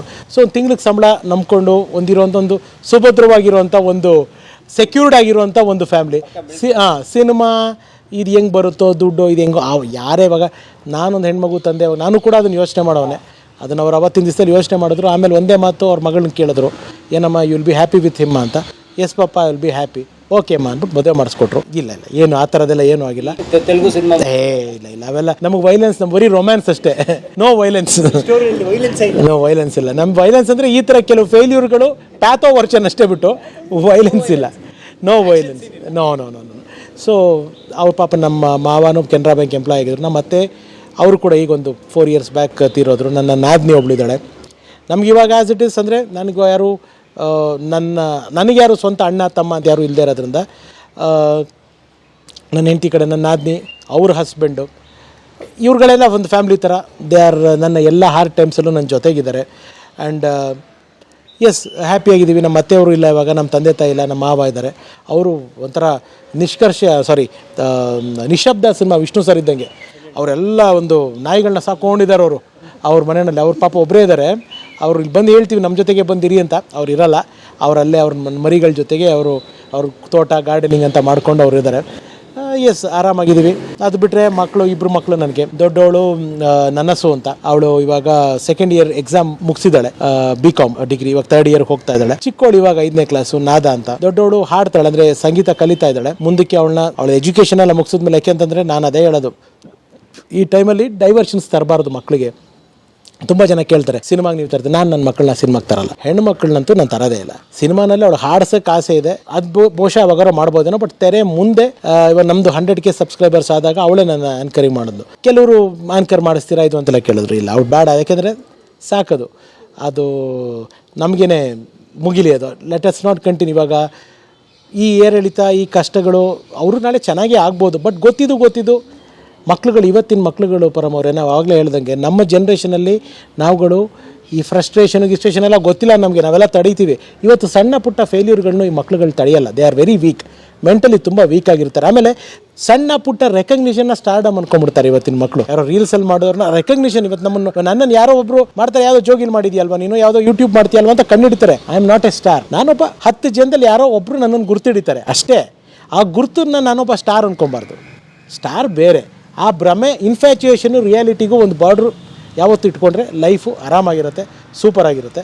ಆಮೇಲೆ ನನಗೆ ಎಲ್ಲ ಥರದಲ್ಲೂ ಯೂಟ್ಯೂಬ್ ವಿಚಾರದಲ್ಲಿ ಬಂದರೆ ಅದೊಂದು ಅಪ್ಲೋಡ್ ಮಾಡೋದ್ರಿಂದ ಹಿಡಿದು ಪ್ರತಿಯೊಂದರಲ್ಲೂ ನನ್ನ ಮಗಳು ನೋಡ್ಕೊತಾರೆ. ನನಗೆ ಅದರಲ್ಲೆಲ್ಲ ಆ ಟೆನ್ಷನ್ನೇ ಕೊಡಲ್ಲ. ಬರೀ ಕ್ರಿಯೇಟಿವ್ ಪಾರ್ಟ್ ನನಗೆ ಬಿಡ್ತಾರೆ. ಆ್ಯಂಡ್ ಫೈನಾನ್ಸ್ದು ಅದು ಇದು ಎಲ್ಲ ನನ್ನ ಹೆಂಡತಿ ನೋಡ್ಕೊತಾರೆ. ಆ್ಯಂಡ್ ನಿಮ್ಮ ಮನೆಯಲ್ಲಿ ನಿಮ್ಮ ಮೇಡಮ್ ಅವರು ಹೇಗೆ ಒಂದು ಸಪೋರ್ಟಿವ್ ಆಗಿದ್ದಾರೋ, ನನ್ನ ವೈಫ್ ಬಗ್ಗೆನೂ ನನ್ನ ಅದೊಂದು ಹೇಳಬೇಕು ಅನಿಸುತ್ತೆ. ಯಾಕೆಂದರೆ ಆಕೆ ಕೂಡ ತುಂಬ ಏನೇನೋ ಅವ್ರ ತಂದೆ ತಾಯಿಗಳು ಆಸೆ ಇಟ್ಕೊಂಡಿದ್ರು, ಮಗಳನ್ನ ಹಂಗೆ ಮಾಡಬೇಕು ಹಿಂಗೆ ಮಾಡಬೇಕು ಅಂತ. ನನಗೆ ತಂದೆ ತಾಯಿ ವರ್ಕಿಂಗ್ ಪೇರೆಂಟ್ಸ್ ಮಗು ಆಗಿದ್ದರಿಂದ ನನಗೆ ಅವತ್ತಿನ ದಿವಸಗಳಲ್ಲೇ ನಾನು ಮದುವೆ ಆದಮೇಲೆ ನಮ್ಮ ಮಕ್ಕಳನ್ನ ಚೆನ್ನಾಗಿ ನೋಡ್ಕೋಬೇಕು, ನಮ್ಮ ಹಿಂಗೆ ಹೆಂಡತಿ ಕೆಲಸಕ್ಕೆ ಹೋಗಬಾರ್ದು, ಈ ಥರದ್ದೆಲ್ಲ ತಲೆಯಲ್ಲಿ ಇಟ್ಕೊಂಡು ಬಂದುಬಿಟ್ಟಿದ್ದು. ಸೊ ಹಾಗಾಗಿ ಅವ್ರಿಗೇನೇನು ಕೆರಿಯರ್ಗಳಲ್ಲಿ ಗೋಲ್ಸ್ ಇತ್ತೋ, ನನಗೋಸ್ಕರ ನನ್ನ ಹುಚ್ಚಾಟಗಳನ್ನ ಸಹಿಸ್ಕೊಂಡು, ನನ್ನ ಸೋಲ್ಗಳನ್ನ ಸಹಿಸ್ಕೊಂಡು, ಮನೇನ, ಮಕ್ಕಳನ್ನ, ನನ್ನನ್ನು, ಫ್ಯಾಮ್ಲಿನ ಚೆನ್ನಾಗಿ ನೋಡ್ಕೊತಾ ಇದ್ದಾರೆ. ತುಂಬ ಸ್ಯಾಕ್ರಿಫೈಸ್ ಮಾಡಿದರೆ ಹ್ಯಾಪಿ, ಖುಷಿಯಾಗಿದ್ದೀವಿ. ಮನೆ ಅಂದಮೇಲೆ, ಸಂಸಾರ ಆದಮೇಲೆ ಸಣ್ಣ ಪುಟ್ಟ ಜಗಳಗಳು, ಮಾತುಕತೆಗಳು ಇದ್ದೇ ಇರ್ತವೆ ಆವಾಗಲೇ ಮನೆ ಅನ್ನೋದು. ಬಟ್ ಇದರೆಲ್ಲರ ಮಧ್ಯದಲ್ಲೂ ಆವಾಗಲೇ ಫಸ್ಟ್ ನಿಮ್ಮನ್ನು ನಾನು ಇಂಟರ್ವ್ಯೂ ಮಾಡಿದಾಗ ಹೇಳೋದಲ್ಲ, ಪ್ರೀತಿ ಅನ್ನೋದನ್ನ ಎಲ್ಲೂ ಮರ್ತಿಲ್ಲ. ಇವೆಲ್ಲವೂ ಆಗೋದು ಆ ಪ್ರೀತಿಯಿಂದನೇ, ಆ ಪೊಸೆಸಿವ್ನೆಸ್ಸಿಂದನೇ, ಅಥವಾ ನಮ್ಮವರು ಅನ್ನೋ ಒಂದು ಸಲಿಗೆಯಿಂದನೇ. ಇವಾಗ ಪರಮ ಆವಾಗಲೇ ನೀವು ಹೇಳಿದ್ರಿ, ಬೈತಾರೆ ನಮಗೆ, ಏನಕ್ಕೆ ಪರಮಗೆ ಬೈತಾರೆ ಅಥವಾ ರಘುಗೆ ಏನಕ್ಕೆ ಬೈತಾರೆ? ನಮ್ಮವರು ಅಂತ ಅವ್ರು ಬೈತಾರೆ, ಬೇರೆಯವ್ರಿಗೆ ಬೈತಾರೆ ಅವರು, ನಮ್ಮವನು ಪರಮ ಅನ್ನೋದಕ್ಕೆ ಬೈತಾರೆ. ಸೊ ಹಾಗೆ ಅವರ ಪ್ರೀತಿ, ಅವ್ರ ಇದು ಇಲ್ಲ. ಒಂದು ಚಂದಾದಾರರು ನಮ್ಮ ಸಂಬಂಧ ಹೇಗೋ ಹಾಗೆ ಮನೆ ಒಳಗಡೆನೂ ಅದೇ ಥರದ ಸಂಬಂಧನೇ ಇವೆಲ್ಲವೂ ಇದೆ. ಸೊ ಆಸೆ ಇದೆ, ಒಂದು ಸಿನಿಮಾದು ಮಾತುಕತೆ ನಡೀತಿದೆ. ಯಾಕೆಂದರೆ ಸುಮ್ಮನೆ ಇಲ್ಲಿ ಕೂತ್ಕೊಂಡು ಇವತ್ತು ಕಲಾ ಮಾಧ್ಯಮದವ್ರು ಬಂದಿದ್ದೀರಾ, ನಾನು ಅದು ಪಿಕ್ಚರ್ ಮಾಡ್ತಿದ್ದೀನಿ, ಇದು ಪಿಕ್ಚರ್ ಮಾಡ್ತಿದ್ದೀನಿ, ಆ ಕೆಲಸ ಮಾಡ್ತಿದ್ದೀನಿ, ನನಗೆ ಸುಳ್ಳು ಹೇಳೋಕ್ಕೆ ಇಷ್ಟ ಇಲ್ಲ. ಒಂದು ಸಿನಿಮಾ, ಹೌದು, ಒಂದು ತುಂಬ ದೊಡ್ಡ ಮಟ್ಟದ ಒಂದು ಸಿನಿಮಾ ಮಾತುಕತೆ ಆಗ್ತಾಯಿದೆ.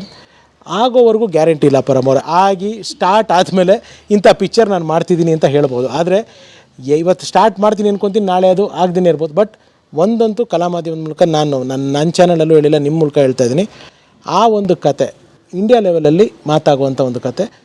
ಒಬ್ಬ ಹಿಂದಿ ಹಾಗೂ ನಾನು ಇನ್ನೂ ಅವ್ರನ್ನ ಮೀಟ್ ಮಾಡಿಲ್ಲ, ಬರೀ ಮೇಲಲ್ಲಿ ಮಾತ್ರ ಮಾತುಕತೆ ಆಗಿದೆ, ಇನ್ನೂ 1 to 1 ನಾನು ಅವ್ರ ಕತೆನೂ ಹೇಳಿಲ್ಲ. ಹಾಗಾಗಿ ಆ ಹೆಸರು ತೊಗೊಳಕ್ಕೆ ನನಗೆ ಇಷ್ಟ ಇಲ್ಲ. ಅವ್ರಿಗೆ ನಾನು ಇವಾಗ ನನಗೆ ಜೂನ್ 3rd ವೀಕಲ್ಲಿ ಡೇಟ್ ಕೊಟ್ಟಿದ್ದರೆ ಕತೆ ನರೇಟ್ ಮಾಡ್ತಿದ್ದೀನಿ. ಅವ್ರ ಕತೆ ಓಕೆ ಆಯಿತು ಅಂತಂದರೆ 100% ಅದು ಸಿನಿಮಾ ಸ್ಟಾರ್ಟ್ ಆಗುತ್ತೆ. ಆ್ಯಂಡ್ ದಟ್ ವಿಲ್ ಬಿ, ಅದು ಇವತ್ತವರೆಗೂ ಆ ಕಂಟೆಂಟು. ಯಾಕೆಂದರೆ ಇಷ್ಟು ವರ್ಷದ ಸೋಲಾದಮೇಲೆ ನಾನು ಸಿನಿಮಾ ಮಾಡ್ತೀನಿ ಅಂತಂದರೆ ನನ್ನನ್ನು ನಾನು ಪ್ರೂವ್ ಮಾಡ್ಕೊಬೇಕು ಅಂತ ನಾನು ಮಾಡ್ತಾಯಿಲ್ಲ, ನಾನು ಗೆಲ್ಲಬೇಕು ಅಂತ ಮಾಡ್ಕೊತಾ ಇದ್ದೀನಿ. ಅಂದರೆ ನನ್ನ ನಂಬಿ ಯಾರು ದುಡ್ಡು ಹಾಕ್ತಾರೆ ಅಥವಾ ನಾನೇ ದುಡ್ಡು ಹಾಕ್ತೀನೋ ಗೊತ್ತಿಲ್ಲ, ಏನಿದಾಗುತ್ತೆ ಇಲ್ಲಿ ಗೆಲ್ಲೋದಕ್ಕೋಸ್ಕರ ಮಾಡ್ತಾ ಇರೋದು, ಎಲ್ಲವೂ ಗೆಲ್ಲೋದಕ್ಕೋಸ್ಕರ ಮಾಡ್ತೀನಿ ಆಗಲೇ ಹೇಳಿದಾಗ. ಆದರೆ ಈ ಕಂಟೆಂಟ್ ಮಾತ್ರ ನಾನು ಎದೆ ಮುಟ್ಟಿ ಹೇಳ್ತೀನಿ, ಇವತ್ತರೆಗೂ ಯಾವ ಭಾಷೆನಲ್ಲೂ ಆ ಥರದ ಕಂಟೆಂಟ್ ಬಂದಿಲ್ಲ. ಒಂದು ಅಪ್ಪ ಮಗಳ ಕಥೆನೇ, ಆದರೆ ಅದ್ರಲ್ಲಿ ಹೇಳೋಕ್ಕೆ ಹೋಗ್ತಿರೋ ವಿಷಯ ಬೇರೆ. ಒಬ್ಬ ಸೌತ್ ಇಂಡಿಯನ್ ಸ್ಟಾರ್ನೇ ರೀಚ್ ಮಾಡ್ತಾಯಿದ್ದೀನಿ ಆ ಕ್ಯಾರೆಕ್ಟ್ರು ಮಾತಾಡೋದಕ್ಕೆ. ಜೂನ್ 3rd ವೀಕಲ್ಲಿ ನನಗೊಂದು ಟೈಮ್ ಕೊಟ್ಟಿದ್ದಾರೆ. ಸೊ ನನಗೆ ಈ ನಿಟ್ಟಿನಲ್ಲಿ ಸಹಾಯ ಮಾಡ್ತಿರೋ ನಮ್ಮ ಕೋಕಿಲಾ ಮೋಹನ್ ಅವರು ನನಗೆ ತುಂಬ ಆತ್ಮೀಯರು, ನನ್ನ ಫ್ಯಾಮಿಲಿ ಫ್ರೆಂಡು. ಬೆಂಗಳೂರಿಗೆ ಬಂದಾಗ ನಮ್ಮ ಮನೆಗೆ ಬರ್ತಾರೆ. ಸೊ ಅವರ ಒಂದು ಸಹಾಯದಿಂದ, ಅವರ ಒಂದು ಸಂಪರ್ಕದಿಂದ ನಾನು ಒಂದು ಸಾಹಸಕ್ಕೆ ಕೈ ಹಾಕಿದ್ದೀನಿ. ಗೊತ್ತಿಲ್ಲ ಎಷ್ಟರ ಮಟ್ಟಿಗೆ ಇದರಲ್ಲಿ ಯಶಸ್ಸಾಗ್ತೀನಿ. ಮಾಡ್ತಾಯಿದ್ದೀನಿ ಅಂತ ನಾನು ಹೇಳಲ್ಲ, ಮಾಡೋ ಪ್ರಯತ್ನ ಪಡ್ತಿದ್ದೀನಿ. ನಿಮ್ಮೆಲ್ಲರ ಪ್ರೀತಿ, ಆಶೀರ್ವಾದ, ನಮ್ಮ ತಂದೆ ತಾಯಿ ಆಶೀರ್ವಾದ, ದೇವರ ಆಶೀರ್ವಾದ ಇದ್ದರೆ ಆ ಪ್ರಾಜೆಕ್ಟ್ ಆಗುತ್ತೆ. ಆಗಲಿಲ್ವಾ ಯೂಟ್ಯೂಬ್ ಅಂತೂ ಖಂಡಿತ ಇದ್ದೇ ಇರುತ್ತೆ, ಮಾಡೇ ಮಾಡ್ತೀನಿ. DVJ ಅವ್ರದ್ದೊಂದು ಒಳ್ಳೆ ಮಾತು, ಪೂರ್ತಿ ಕಗ್ಗಾಯ ಹೇಳಿದ ನಿಮಗೆ ಇದು ಮಾಡಿಸಲ್ಲ ಸ್ನೇಹಿತರೆ, ಸಮಯ ಇದು ಮಾಡಲ್ಲ. ಆದರೆ ಅದು ಬಹಳ ಪ್ರಮುಖವಾದ ಸಾಲು. ಕಲ್ಲಾಗುವ ಕಷ್ಟಗಳ ಮಳೆಯ ವಿಧಿ ಸುರಿಯೆ ಅಂತ ನಮ್ಮ ಡಿ ವಿ ಗುಂಡಪ್ಪನವ್ರು ಹೇಳಿದ್ರು. ಅಂದರೆ ನಿಮ್ಗೆ ಏನೇ ಕಷ್ಟ ಬರಲಿ, ಕಲ್ಲಂತ ಇರು, ತಡ್ಕೋ. ಅಂದರೆ ನೀನು ಬೇಗ ಸೋತ್ಬಿಡೋದಲ್ಲ, ಕೈ ಚೆಲ್ಬಿಡೋದಲ್ಲ. ಎಷ್ಟು ದುಃಖ ಬಂತು, ಕಷ್ಟ ಬಂತು, ನೋವು ಬಂತು, ಕಲ್ಲಾಗುವ ಕಷ್ಟಗಳ ಮಳೆಯ ವಿಧಿ ಸುರಿಯೆ ಅಂತ DVJ ಹೇಳಿದ್ರು. ಆ ಥರ ನನಗನ್ಸೋದೇನು ಅಂದರೆ, ನಾವು ನಮ್ಮ ಸ್ಕೂಲ್ ಡೇಸಲ್ಲಿ, ಕಾಲೇಜ್ ಡೇಸಲ್ಲಿ ನಾವು ರಘುರಾಮ್ ಅವ್ರನ್ನ ಗಮನಿಸಿದ್ದೀವಿ, ಈಗಲೂ ಗಮನಿಸ್ತಾ ಇದ್ದೀವಿ. ನೀವು ಯೂಟ್ಯೂಬರ್ ತುಂಬ ಪಾಪ್ಯುಲರ್ ಅವರು. ಆದರೆ ಒಬ್ಬ ವ್ಯಕ್ತಿ ಇಲ್ಲಿ ಬಂದು ಕೂತ್ಕೊಂಡು ಈ ಕ್ಯಾಮ್ರಾ ಮುಂದೆ ಮಾತಾಡಬೇಕು ಅಂತಂದರೆ ಎಷ್ಟು ನಡೆದು ಬಂದಿರ್ತಾರೆ. ಆ ನಡೆದು ಬಂದ ದಾರಿ ಏನು, ರೆಡ್ ಕಾರ್ಪೆಟ್ ಹಾಸಿ ಹೂವಿನ ಪಕಡೆಗಳನ್ನ ಚೆಲ್ಲಿ ಏನು ಕರೆದಿರಲ್ಲ. ಅನೇಕ ಕಷ್ಟಗಳು, ಮುಳ್ಳು ಕಲ್ಲು ದಾಟಿ ಎಲ್ಲ ಬಂದಿರ್ತಾರೆ. ಅನೇಕ ಕಡೆ ಕೆಲವರು ಕಾಲು ಎಳೆದಿರ್ತಾರೆ, ಇವರೇ ಎಷ್ಟೋ ಸಲ ಕಾಲು ಜಾರಿ ಬಿದ್ದಿರ್ತಾರೆ. ಆದರೆ ಬಿದ್ದು ಅಲ್ಲೇ ನಿಂತ್ಕೊಳ್ಳಿಲ್ಲ ನೋಡಿ, ಎದ್ದು ಬರ್ತಾರೆ. ಎದ್ದು ಬಂದು ನನ್ನ ಪಯಣ ಇನ್ನೂ ಇದೆ, ನನ್ನ ದೇಹದಲ್ಲಿ ಮನಸ್ಸಿನಲ್ಲಿ ಇನ್ನೂ ಕಸುವಿದೆ ಅಂತ ಹೇಳಿ ಮುಂದೆ ಬರ್ತಾರಲ್ಲ, ಅವ್ರು ನಿಜವಾಗ್ಲೂ ಸಾಧಕರು.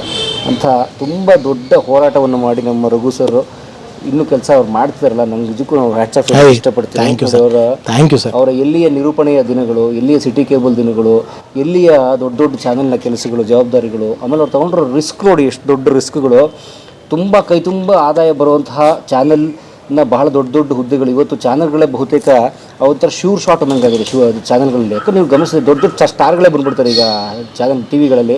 ಮೊದಲು ಟಿವಿಗಳಲ್ಲಿ ಬಂದರೆ ಸಿನಿಮಾದಲ್ಲಿ ಕರೆಯಲ್ಲ ಅಂತೀರಿ, ಈಗ ಸಿನಿಮಾನೇ ಬಿಟ್ಟು ಬರ್ತಾವ್ರೆಲ್ಲ ದೊಡ್ಡ ಕಲಾವಿದರು. ಇದ್ರ ಮಧ್ಯದಲ್ಲಿ ನಾನು ಒಂದು ಭೂಮಿಗೆ ಬಂದ ಭಗವಂತ ಅನ್ನೋ ಒಂದು ಸೀರಿಯಲಲ್ಲಿ ಒಂದು ಸಣ್ಣ ಪಾತ್ರದಲ್ಲಿ ನಟಿಸಿದೆ. ನವೀನ್ ಕೃಷ್ಣ ಅವರ ಡೈರೆಕ್ಟರ್ ಕುಮಾರ್ ಅವರು, ಆರ್ ಜಗದೀಶ್ ಅವರು, ಜಿ ಕನ್ನಡ ಅವರು ಅದೊಂದು ಅವಕಾಶ ಮಾಡಿಕೊಟ್ರು. ಅದೊಂದು ಹೇಳೋದಕ್ಕೆ ಮರ್ತಿದ್ದೆ, ಅದೊಂದು ಥ್ಯಾಂಕ್ಸ್. ನೀವು ಇವಾಗ ಒಂದು DVJ ಅವ್ರದ್ದೊಂದು ಮಾತು ಹೇಳಿದಾಗ, ನನಗೆ ಒಬ್ಬರು ಸಮಯುಲ್ಲ ಅಂತ ನಮ್ಮ ETV ನಲ್ಲಿ ನ್ಯೂಸ್ ಚೀಫ್ ಆಗಿದ್ದರು, ಆಮೇಲೆ ಉದಯ ನ್ಯೂಸಲ್ಲಿದ್ದರು.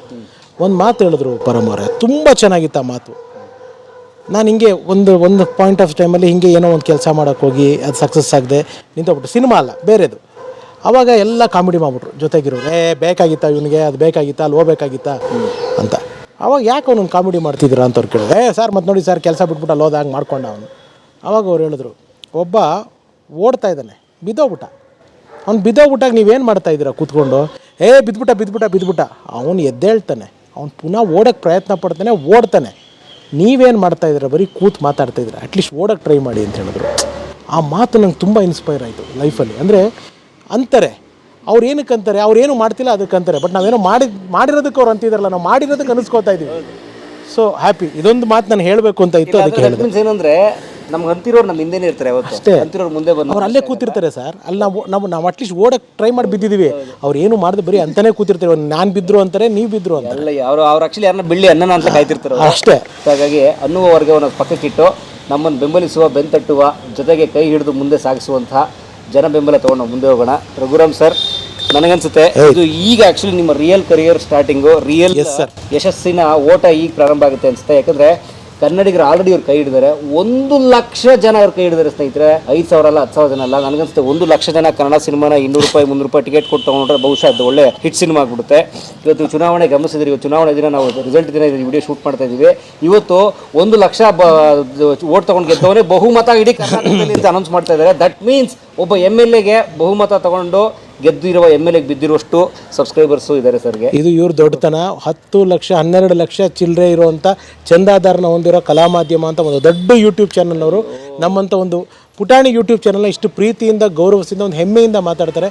ಈ ಮಾತುಗಳು ನಿಜವಾಗ್ಲೂ ನನಗಲ್ಲ, ನನ್ನಂಥ ಬಡ್ಡಿಂಗ್ ಎಲ್ಲ ಯೂಟ್ಯೂಬರ್ಸ್ಗಳಿಗೂ ಒಂದು ಇನ್ಸ್ಪಿರೇಷನ್. ಹೀಗೆ ಒಂದು ನಿರಂತರವಾಗಿ ಮುಂದುವರಿಸಿ ಪರಮವರೇ. ಇನ್ನೊಂದು ನಿಮಗೆ ಈ ಮೂಲಕ ನಾನೊಂದು ಪ್ರಾಮಿಸ್ ಮಾಡ್ತೀನಿ, ನಿಮಗೆ ಅವಶ್ಯಕತೆ ಇದ್ದರೆ, ನಿಮಗದು ಬೇಕಾಗಿದ್ದರೆ, ಯಾರ್ದಾದ್ರೂ ಸಿನಿಮಾಗೆ ಸಂಬಂಧಪಟ್ಟಿದ್ದು, ನಂಗೆ ಬೇರೆ ಜ್ಞಾನ ಇಲ್ಲ, ಸಿನಿಮಾಗೆ ಸಂಬಂಧಪಟ್ಟಿದ್ದು ಯಾರನ್ನಾರು ಸಂದರ್ಶನ ಮಾಡಬೇಕು ಅಂತ ಹೇಳಿದ್ರೆ ಕಲಾ ಮಾಧ್ಯಮಕ್ಕೆ ನಾನು ಬಂದು ಇಂಟರ್ವ್ಯೂ ಮಾಡ್ಕೊಡ್ತೀನಿ. ಎಸ್ ಸರ್ ಆಗಲಿ. ಭಾಳ ಅವ್ರದ್ದೇ ಚಾನಲ್ ಇಟ್ಕೊಂಡು ನನಗೆ ಕಾಂಟ್ಯಾಕ್ಟ್ಸ್ ಕೊಡ್ತೀನಿ ಅಂದ್ರಲ್ಲ, ಅದು ತುಂಬ ವಿಶಾಲ ಹೃದಯ ಬೇಕು. ಮತ್ತು ನೀನು ಮಾಡ್ಕೊಳ್ಳ, ನಂಗೆ ಇನ್ನೊಂದು ಸಿಗುತ್ತೆ ಅಂತ ಅನ್ನೋ ಧೈರ್ಯನೂ ಬೇಕು. I wish very all the best on your behalf and my behalf, my team behalf. ಒಳ್ಳೇದಾಗಲಿ. ಕಷ್ಟಪಡೋರು ಯಾವತ್ತೂ ಜನ ಕೈ ಹಿಡಿತಿರೋಕ್ಕೆ ಈ ನಮ್ಮ ರಘುರಾಮ್ ಅವರ ಈ ಚಾನಲ್ ಸಕ್ಸಸ್ ಆಗಿರೋದಕ್ಕೆ ಕಾರಣ. 100 ಸೋಲುಗಳನ್ನು ಕಂಡ ನಂತರ ಒಬ್ಬ ಮೇಲೆ ಗೆಲ್ತಾನಲ್ಲ, ಅದು ರಿಯಲ್ಸ್ ಗೆಲ್ಲುವುದು. ಮತ್ತು ಅಲ್ಲಿಂದ ಮುಂದಕ್ಕೆ ಅವ್ನು ನಿಜವಾಗ್ಲೂ ಬೆಳಿತಾನೆ. ಯಾಕಂದರೆ KFC ಕಥೆ ಎಲ್ಲ ಕೇಳಿದ್ದೀವಿ. 65ನೇ ವಯಸ್ಸಲ್ಲಿ KFC ಸ್ಟಾರ್ಟ್ ಮಾಡಿ ಅವ್ನು ತುಂಬ ದೊಡ್ಡ ಯಶಸ್ಸಾದಂಥ ಆ ಥರ ಕನ್ನಡದಲ್ಲೂ ಅಥವಾ ಇಂಡಿಯಾದಲ್ಲಿ ಭಾಳ ಕಥೆಗಳಿದ್ದಾವೆ. ನಿಮ್ಮೆಲ್ಲರ ಪರವಾಗಿ ನಾನು ಅವ್ರಿಗೆ ಶುಭ ಕೋರ್ತೀನಿ. ಒಳ್ಳೆಯದಾಗಲಿ ಸರ್. ಆ್ಯಂಡ್ ಇನ್ನೊಂದು ಬಹಳ ಮುಖ್ಯವಾದ ಒಂದು ಮನವಿ, ದಯಮಾಡಿ ರಘುರಾಮ್ ಅವರ ಯೂಟ್ಯೂಬ್ ಚಾನಲ್ ಹೆಸರೇ ರಘುರಾಮ್ ಅಂತ ನೀವು ಟೈಪ್ ಮಾಡಿದ್ರೆ ಯೂಟ್ಯೂಬಲ್ಲಿ ಸಿಗುತ್ತೆ. ನೀವು ದಯಮಾಡಿ ಅದನ್ನು ಸಬ್ಸ್ಕ್ರೈಬ್ ಮಾಡಿ. ಬಹಳ ಅಪರೂಪ ಸಂದರ್ಶನಗಳಿದ್ದಾವೆ. ಕಲಾ ಮಾಧ್ಯಮ ಕೂಡ ಅಂಥವ್ರನ್ನ ನಾವು ಯೋಚನೆ ಕೂಡ ಮಾಡಿಲ್ಲ, ಇವರೆಲ್ಲರನ್ನೂ ಹೋಗಿ ಮಾತಾಡಿಸ್ಬೋದಲ್ಲ ಅಂತ ಒಳ್ಳೊಳ್ಳೆ ಸಂದರ್ಶನಗಳನ್ನು ರಘುರಾಮ್ ಅವ್ರ ಚಾನಲ್ ಮಾಡಿದ್ದಾರೆ. ಇನ್ನು ಮುಂದಕ್ಕೆ ಅನೇಕ ವಿಷಯಗಳನ್ನು ಅವ್ರು ತರ್ತಾರೆ ಅಂತ ನನಗೆ ನಂಬಿಕೆ ಇದೆ. ಅವ್ರಿಗೆ ಅನುಭವ ಕೂಡ ಇದೆ, ಆ ಶಕ್ತಿ ಕೂಡ ಇದೆ. ಭಗವಂತ ಅವ್ರಿಗೆ ಒಳ್ಳೇದು ಮಾಡಲಿ, ಕನ್ನಡಿಗರು ಅವ್ರ ಕೈ ಹಿಡೀಲಿ ಅಂತ ಕೇಳ್ಕೊತಾ ನಮಗೆ ಸಮಯ ಕೊಟ್ಟಿದ್ದಕ್ಕೆ ನಿಮಗೆ ಮತ್ತು ಅವ್ರ ಕುಟುಂಬದವ್ರಿಗೂ ಕೂಡ ಅನಂತ ಧನ್ಯವಾದ. ಕಾಫಿ ಕುಡಿದ್ಬಿಟ್ವಿ ನಾವಿಲ್ಲಿ. ಇಲ್ಲ, ಊಟಕ್ಕೆ ಬರ್ತೀನಿ ಅಂದ್ಬಿಟ್ಟು ಕೈ ಕೊಟ್ಟರು, ಇವಾಗ ತಿಂಡಿ ತಿನ್ನಿಸ್ಬಿಟ್ಟು ಕಳಿಸ್ತೀನಿ. And thank you so much. ನಿಮ್ಮ ಈ ಪ್ರೀತಿಗೆ, ಇಷ್ಟೊಂದು ಪ್ರೀತಿಯಿಂದ, ಇಷ್ಟೊಂದು ಅಭಿಮಾನದಿಂದ, ಗೌರವದಿಂದ ಮಾತಾಡಿದ್ದೀರಾ. ತುಂಬ ಎಲ್ಲ ಕಲಾ ಮಾಧ್ಯಮದ ವೀಕ್ಷಕರಿಗೆ, ನಾನು ಕೂಡ ನಿಮ್ಮ ಥರನೇ ಒಬ್ಬ ಕಲಾ ಮಾಧ್ಯಮದ ಚಂದಾದಾರರ ಅಥವಾ ಒಂದು ಅಭಿಮಾನಿ, ಏನು ಬೇಕಾದರೂ ಆಗ್ಬೋದು. ನಾನು ಅವ್ರ ಪರಮವ್ರ ಕೆಲಸಗಳನ್ನ ನೋಡ್ತಾ ಇದ್ದೀನಿ. ಇದು ನಾನು ಅವ್ರ ಬಗ್ಗೆ ಹೇಳೋದು, ಅವ್ರ ಬಗ್ಗೆ ಹೇಳೋದಾಗ ಅದು ನಿಜವಾಗ್ಲೂ ಅವ್ರ ಕೆಲಸನ ನಾನು ತುಂಬ ಗೌರವಿಸ್ತೀನಿ, ತುಂಬ ಇಷ್ಟಪಡ್ತೀನಿ. ನನಗೆ ಈ ಒಂದು ಅವಕಾಶ ಕೊಟ್ಟಿದ್ದಕ್ಕೆ ತುಂಬ ಥ್ಯಾಂಕ್ಸ್, ತುಂಬ ತುಂಬ ತುಂಬ ಥ್ಯಾಂಕ್ಸ್ ಪ್ರತಿಯೊಬ್ಬರಿಗೂ. ನಾನು ಇನ್ಫ್ಯಾಕ್ಟ್ ನಿಮ್ಮ ಕ್ಯಾಮ್ರಾಮನ್ ಅವರ ಕೆಲಸಕ್ಕೆ ತುಂಬ ದೊಡ್ಡ ಅಭಿಮಾನಿ. ನಮ್ಮ ಮನೆಯಲ್ಲಿ ಎಲ್ಲರೂ ಹೇಳ್ತಾ ಇರ್ತಾರೆ, ಥ್ಯಾಂಕ್ ಯು ರವಿ ಸರ್ ನಮ್ಮನ್ನು ತೋರಿಸಿರೋದಕ್ಕೆ. ನಿಮ್ಮ ಎಡಿಟ್ರು, ನಿಮ್ಮ ಮನೆಯವರಿಗೆ, ಮಕ್ಕಳಿಗೆ ನಾನು ನಮಸ್ಕಾರಗಳು ತಿಳಿಸ್ಬಿಡಿ. Thank you. ಒಂದ್ಸತಿ ಮನೆಗೆ ಬನ್ನಿ, ನಾನು ನಿಮ್ಮ ಮನೆಗೆ ಬರ್ತೀನಿ. ನಾನು ನಿಮ್ಮ ಮನೆಗೆ ಬಂದಿದ್ದೀನಿ ಆಲ್ರೆಡಿ. ಅಲ್ಲ, ಫ್ಯಾಮಿಲಿ ಜೊತೆ ಬಂದಿದ್ರೆ ಆಗಲಿ. ಒಳ್ಳೆಯದಾಗಲಿ. Thank you thank you sir. Thank you. ಚಿಕ್ಕ ಪುಕ್ಕು ರೈಲು ನಿಲ್ಲೋದಿಲ್ಲ ಎಲ್ಲೂ, ಯಾಕಿಂಗೆ ಓಡ್ತೈತೋ. ಕಲಾ ಮಾಧ್ಯಮದ ಎಲ್ಲಾ ಎಪಿಸೋಡುಗಳು ನಿಮಗೆ ಸಿಗಬೇಕು ಅಂತಂದ್ರೆ ಕಲಾ ಮಾಧ್ಯಮ ಯೂಟ್ಯೂಬ್ ಚಾನೆಲ್ನ ಸಬ್ಸ್ಕ್ರೈಬ್ ಮಾಡಿ, ಬೆಲ್ ಐಕಾನ್ನ ಕ್ಲಿಕ್ ಮಾಡಿ. ತಪ್ಪದೇ ಮಾಡಿ. ವಿಡಿಯೋ ನೋಡಿದ್ದಕ್ಕೆ ನಿಮಗೆ ತುಂಬ ತುಂಬ ಧನ್ಯವಾದಗಳು. ಪುಸ್ತಕಗಳನ್ನು ಓದು ಮನಸ್ಸನ್ನು ಅರಳಿಸುತ್ತೆ, ಬುದ್ಧಿಯನ್ನು ಚುರುಕು ಮಾಡುತ್ತೆ, ಕಾಣದ ಹೊಸ ಲೋಕವನ್ನು ಪರಿಚಯಿಸುತ್ತೆ. ಹಾಗಾಗಿ ಓದುವ ಸಂಸ್ಕೃತಿ ಹೆಚ್ಚಾಗ್ಲಿ. ಧನ್ಯವಾದ.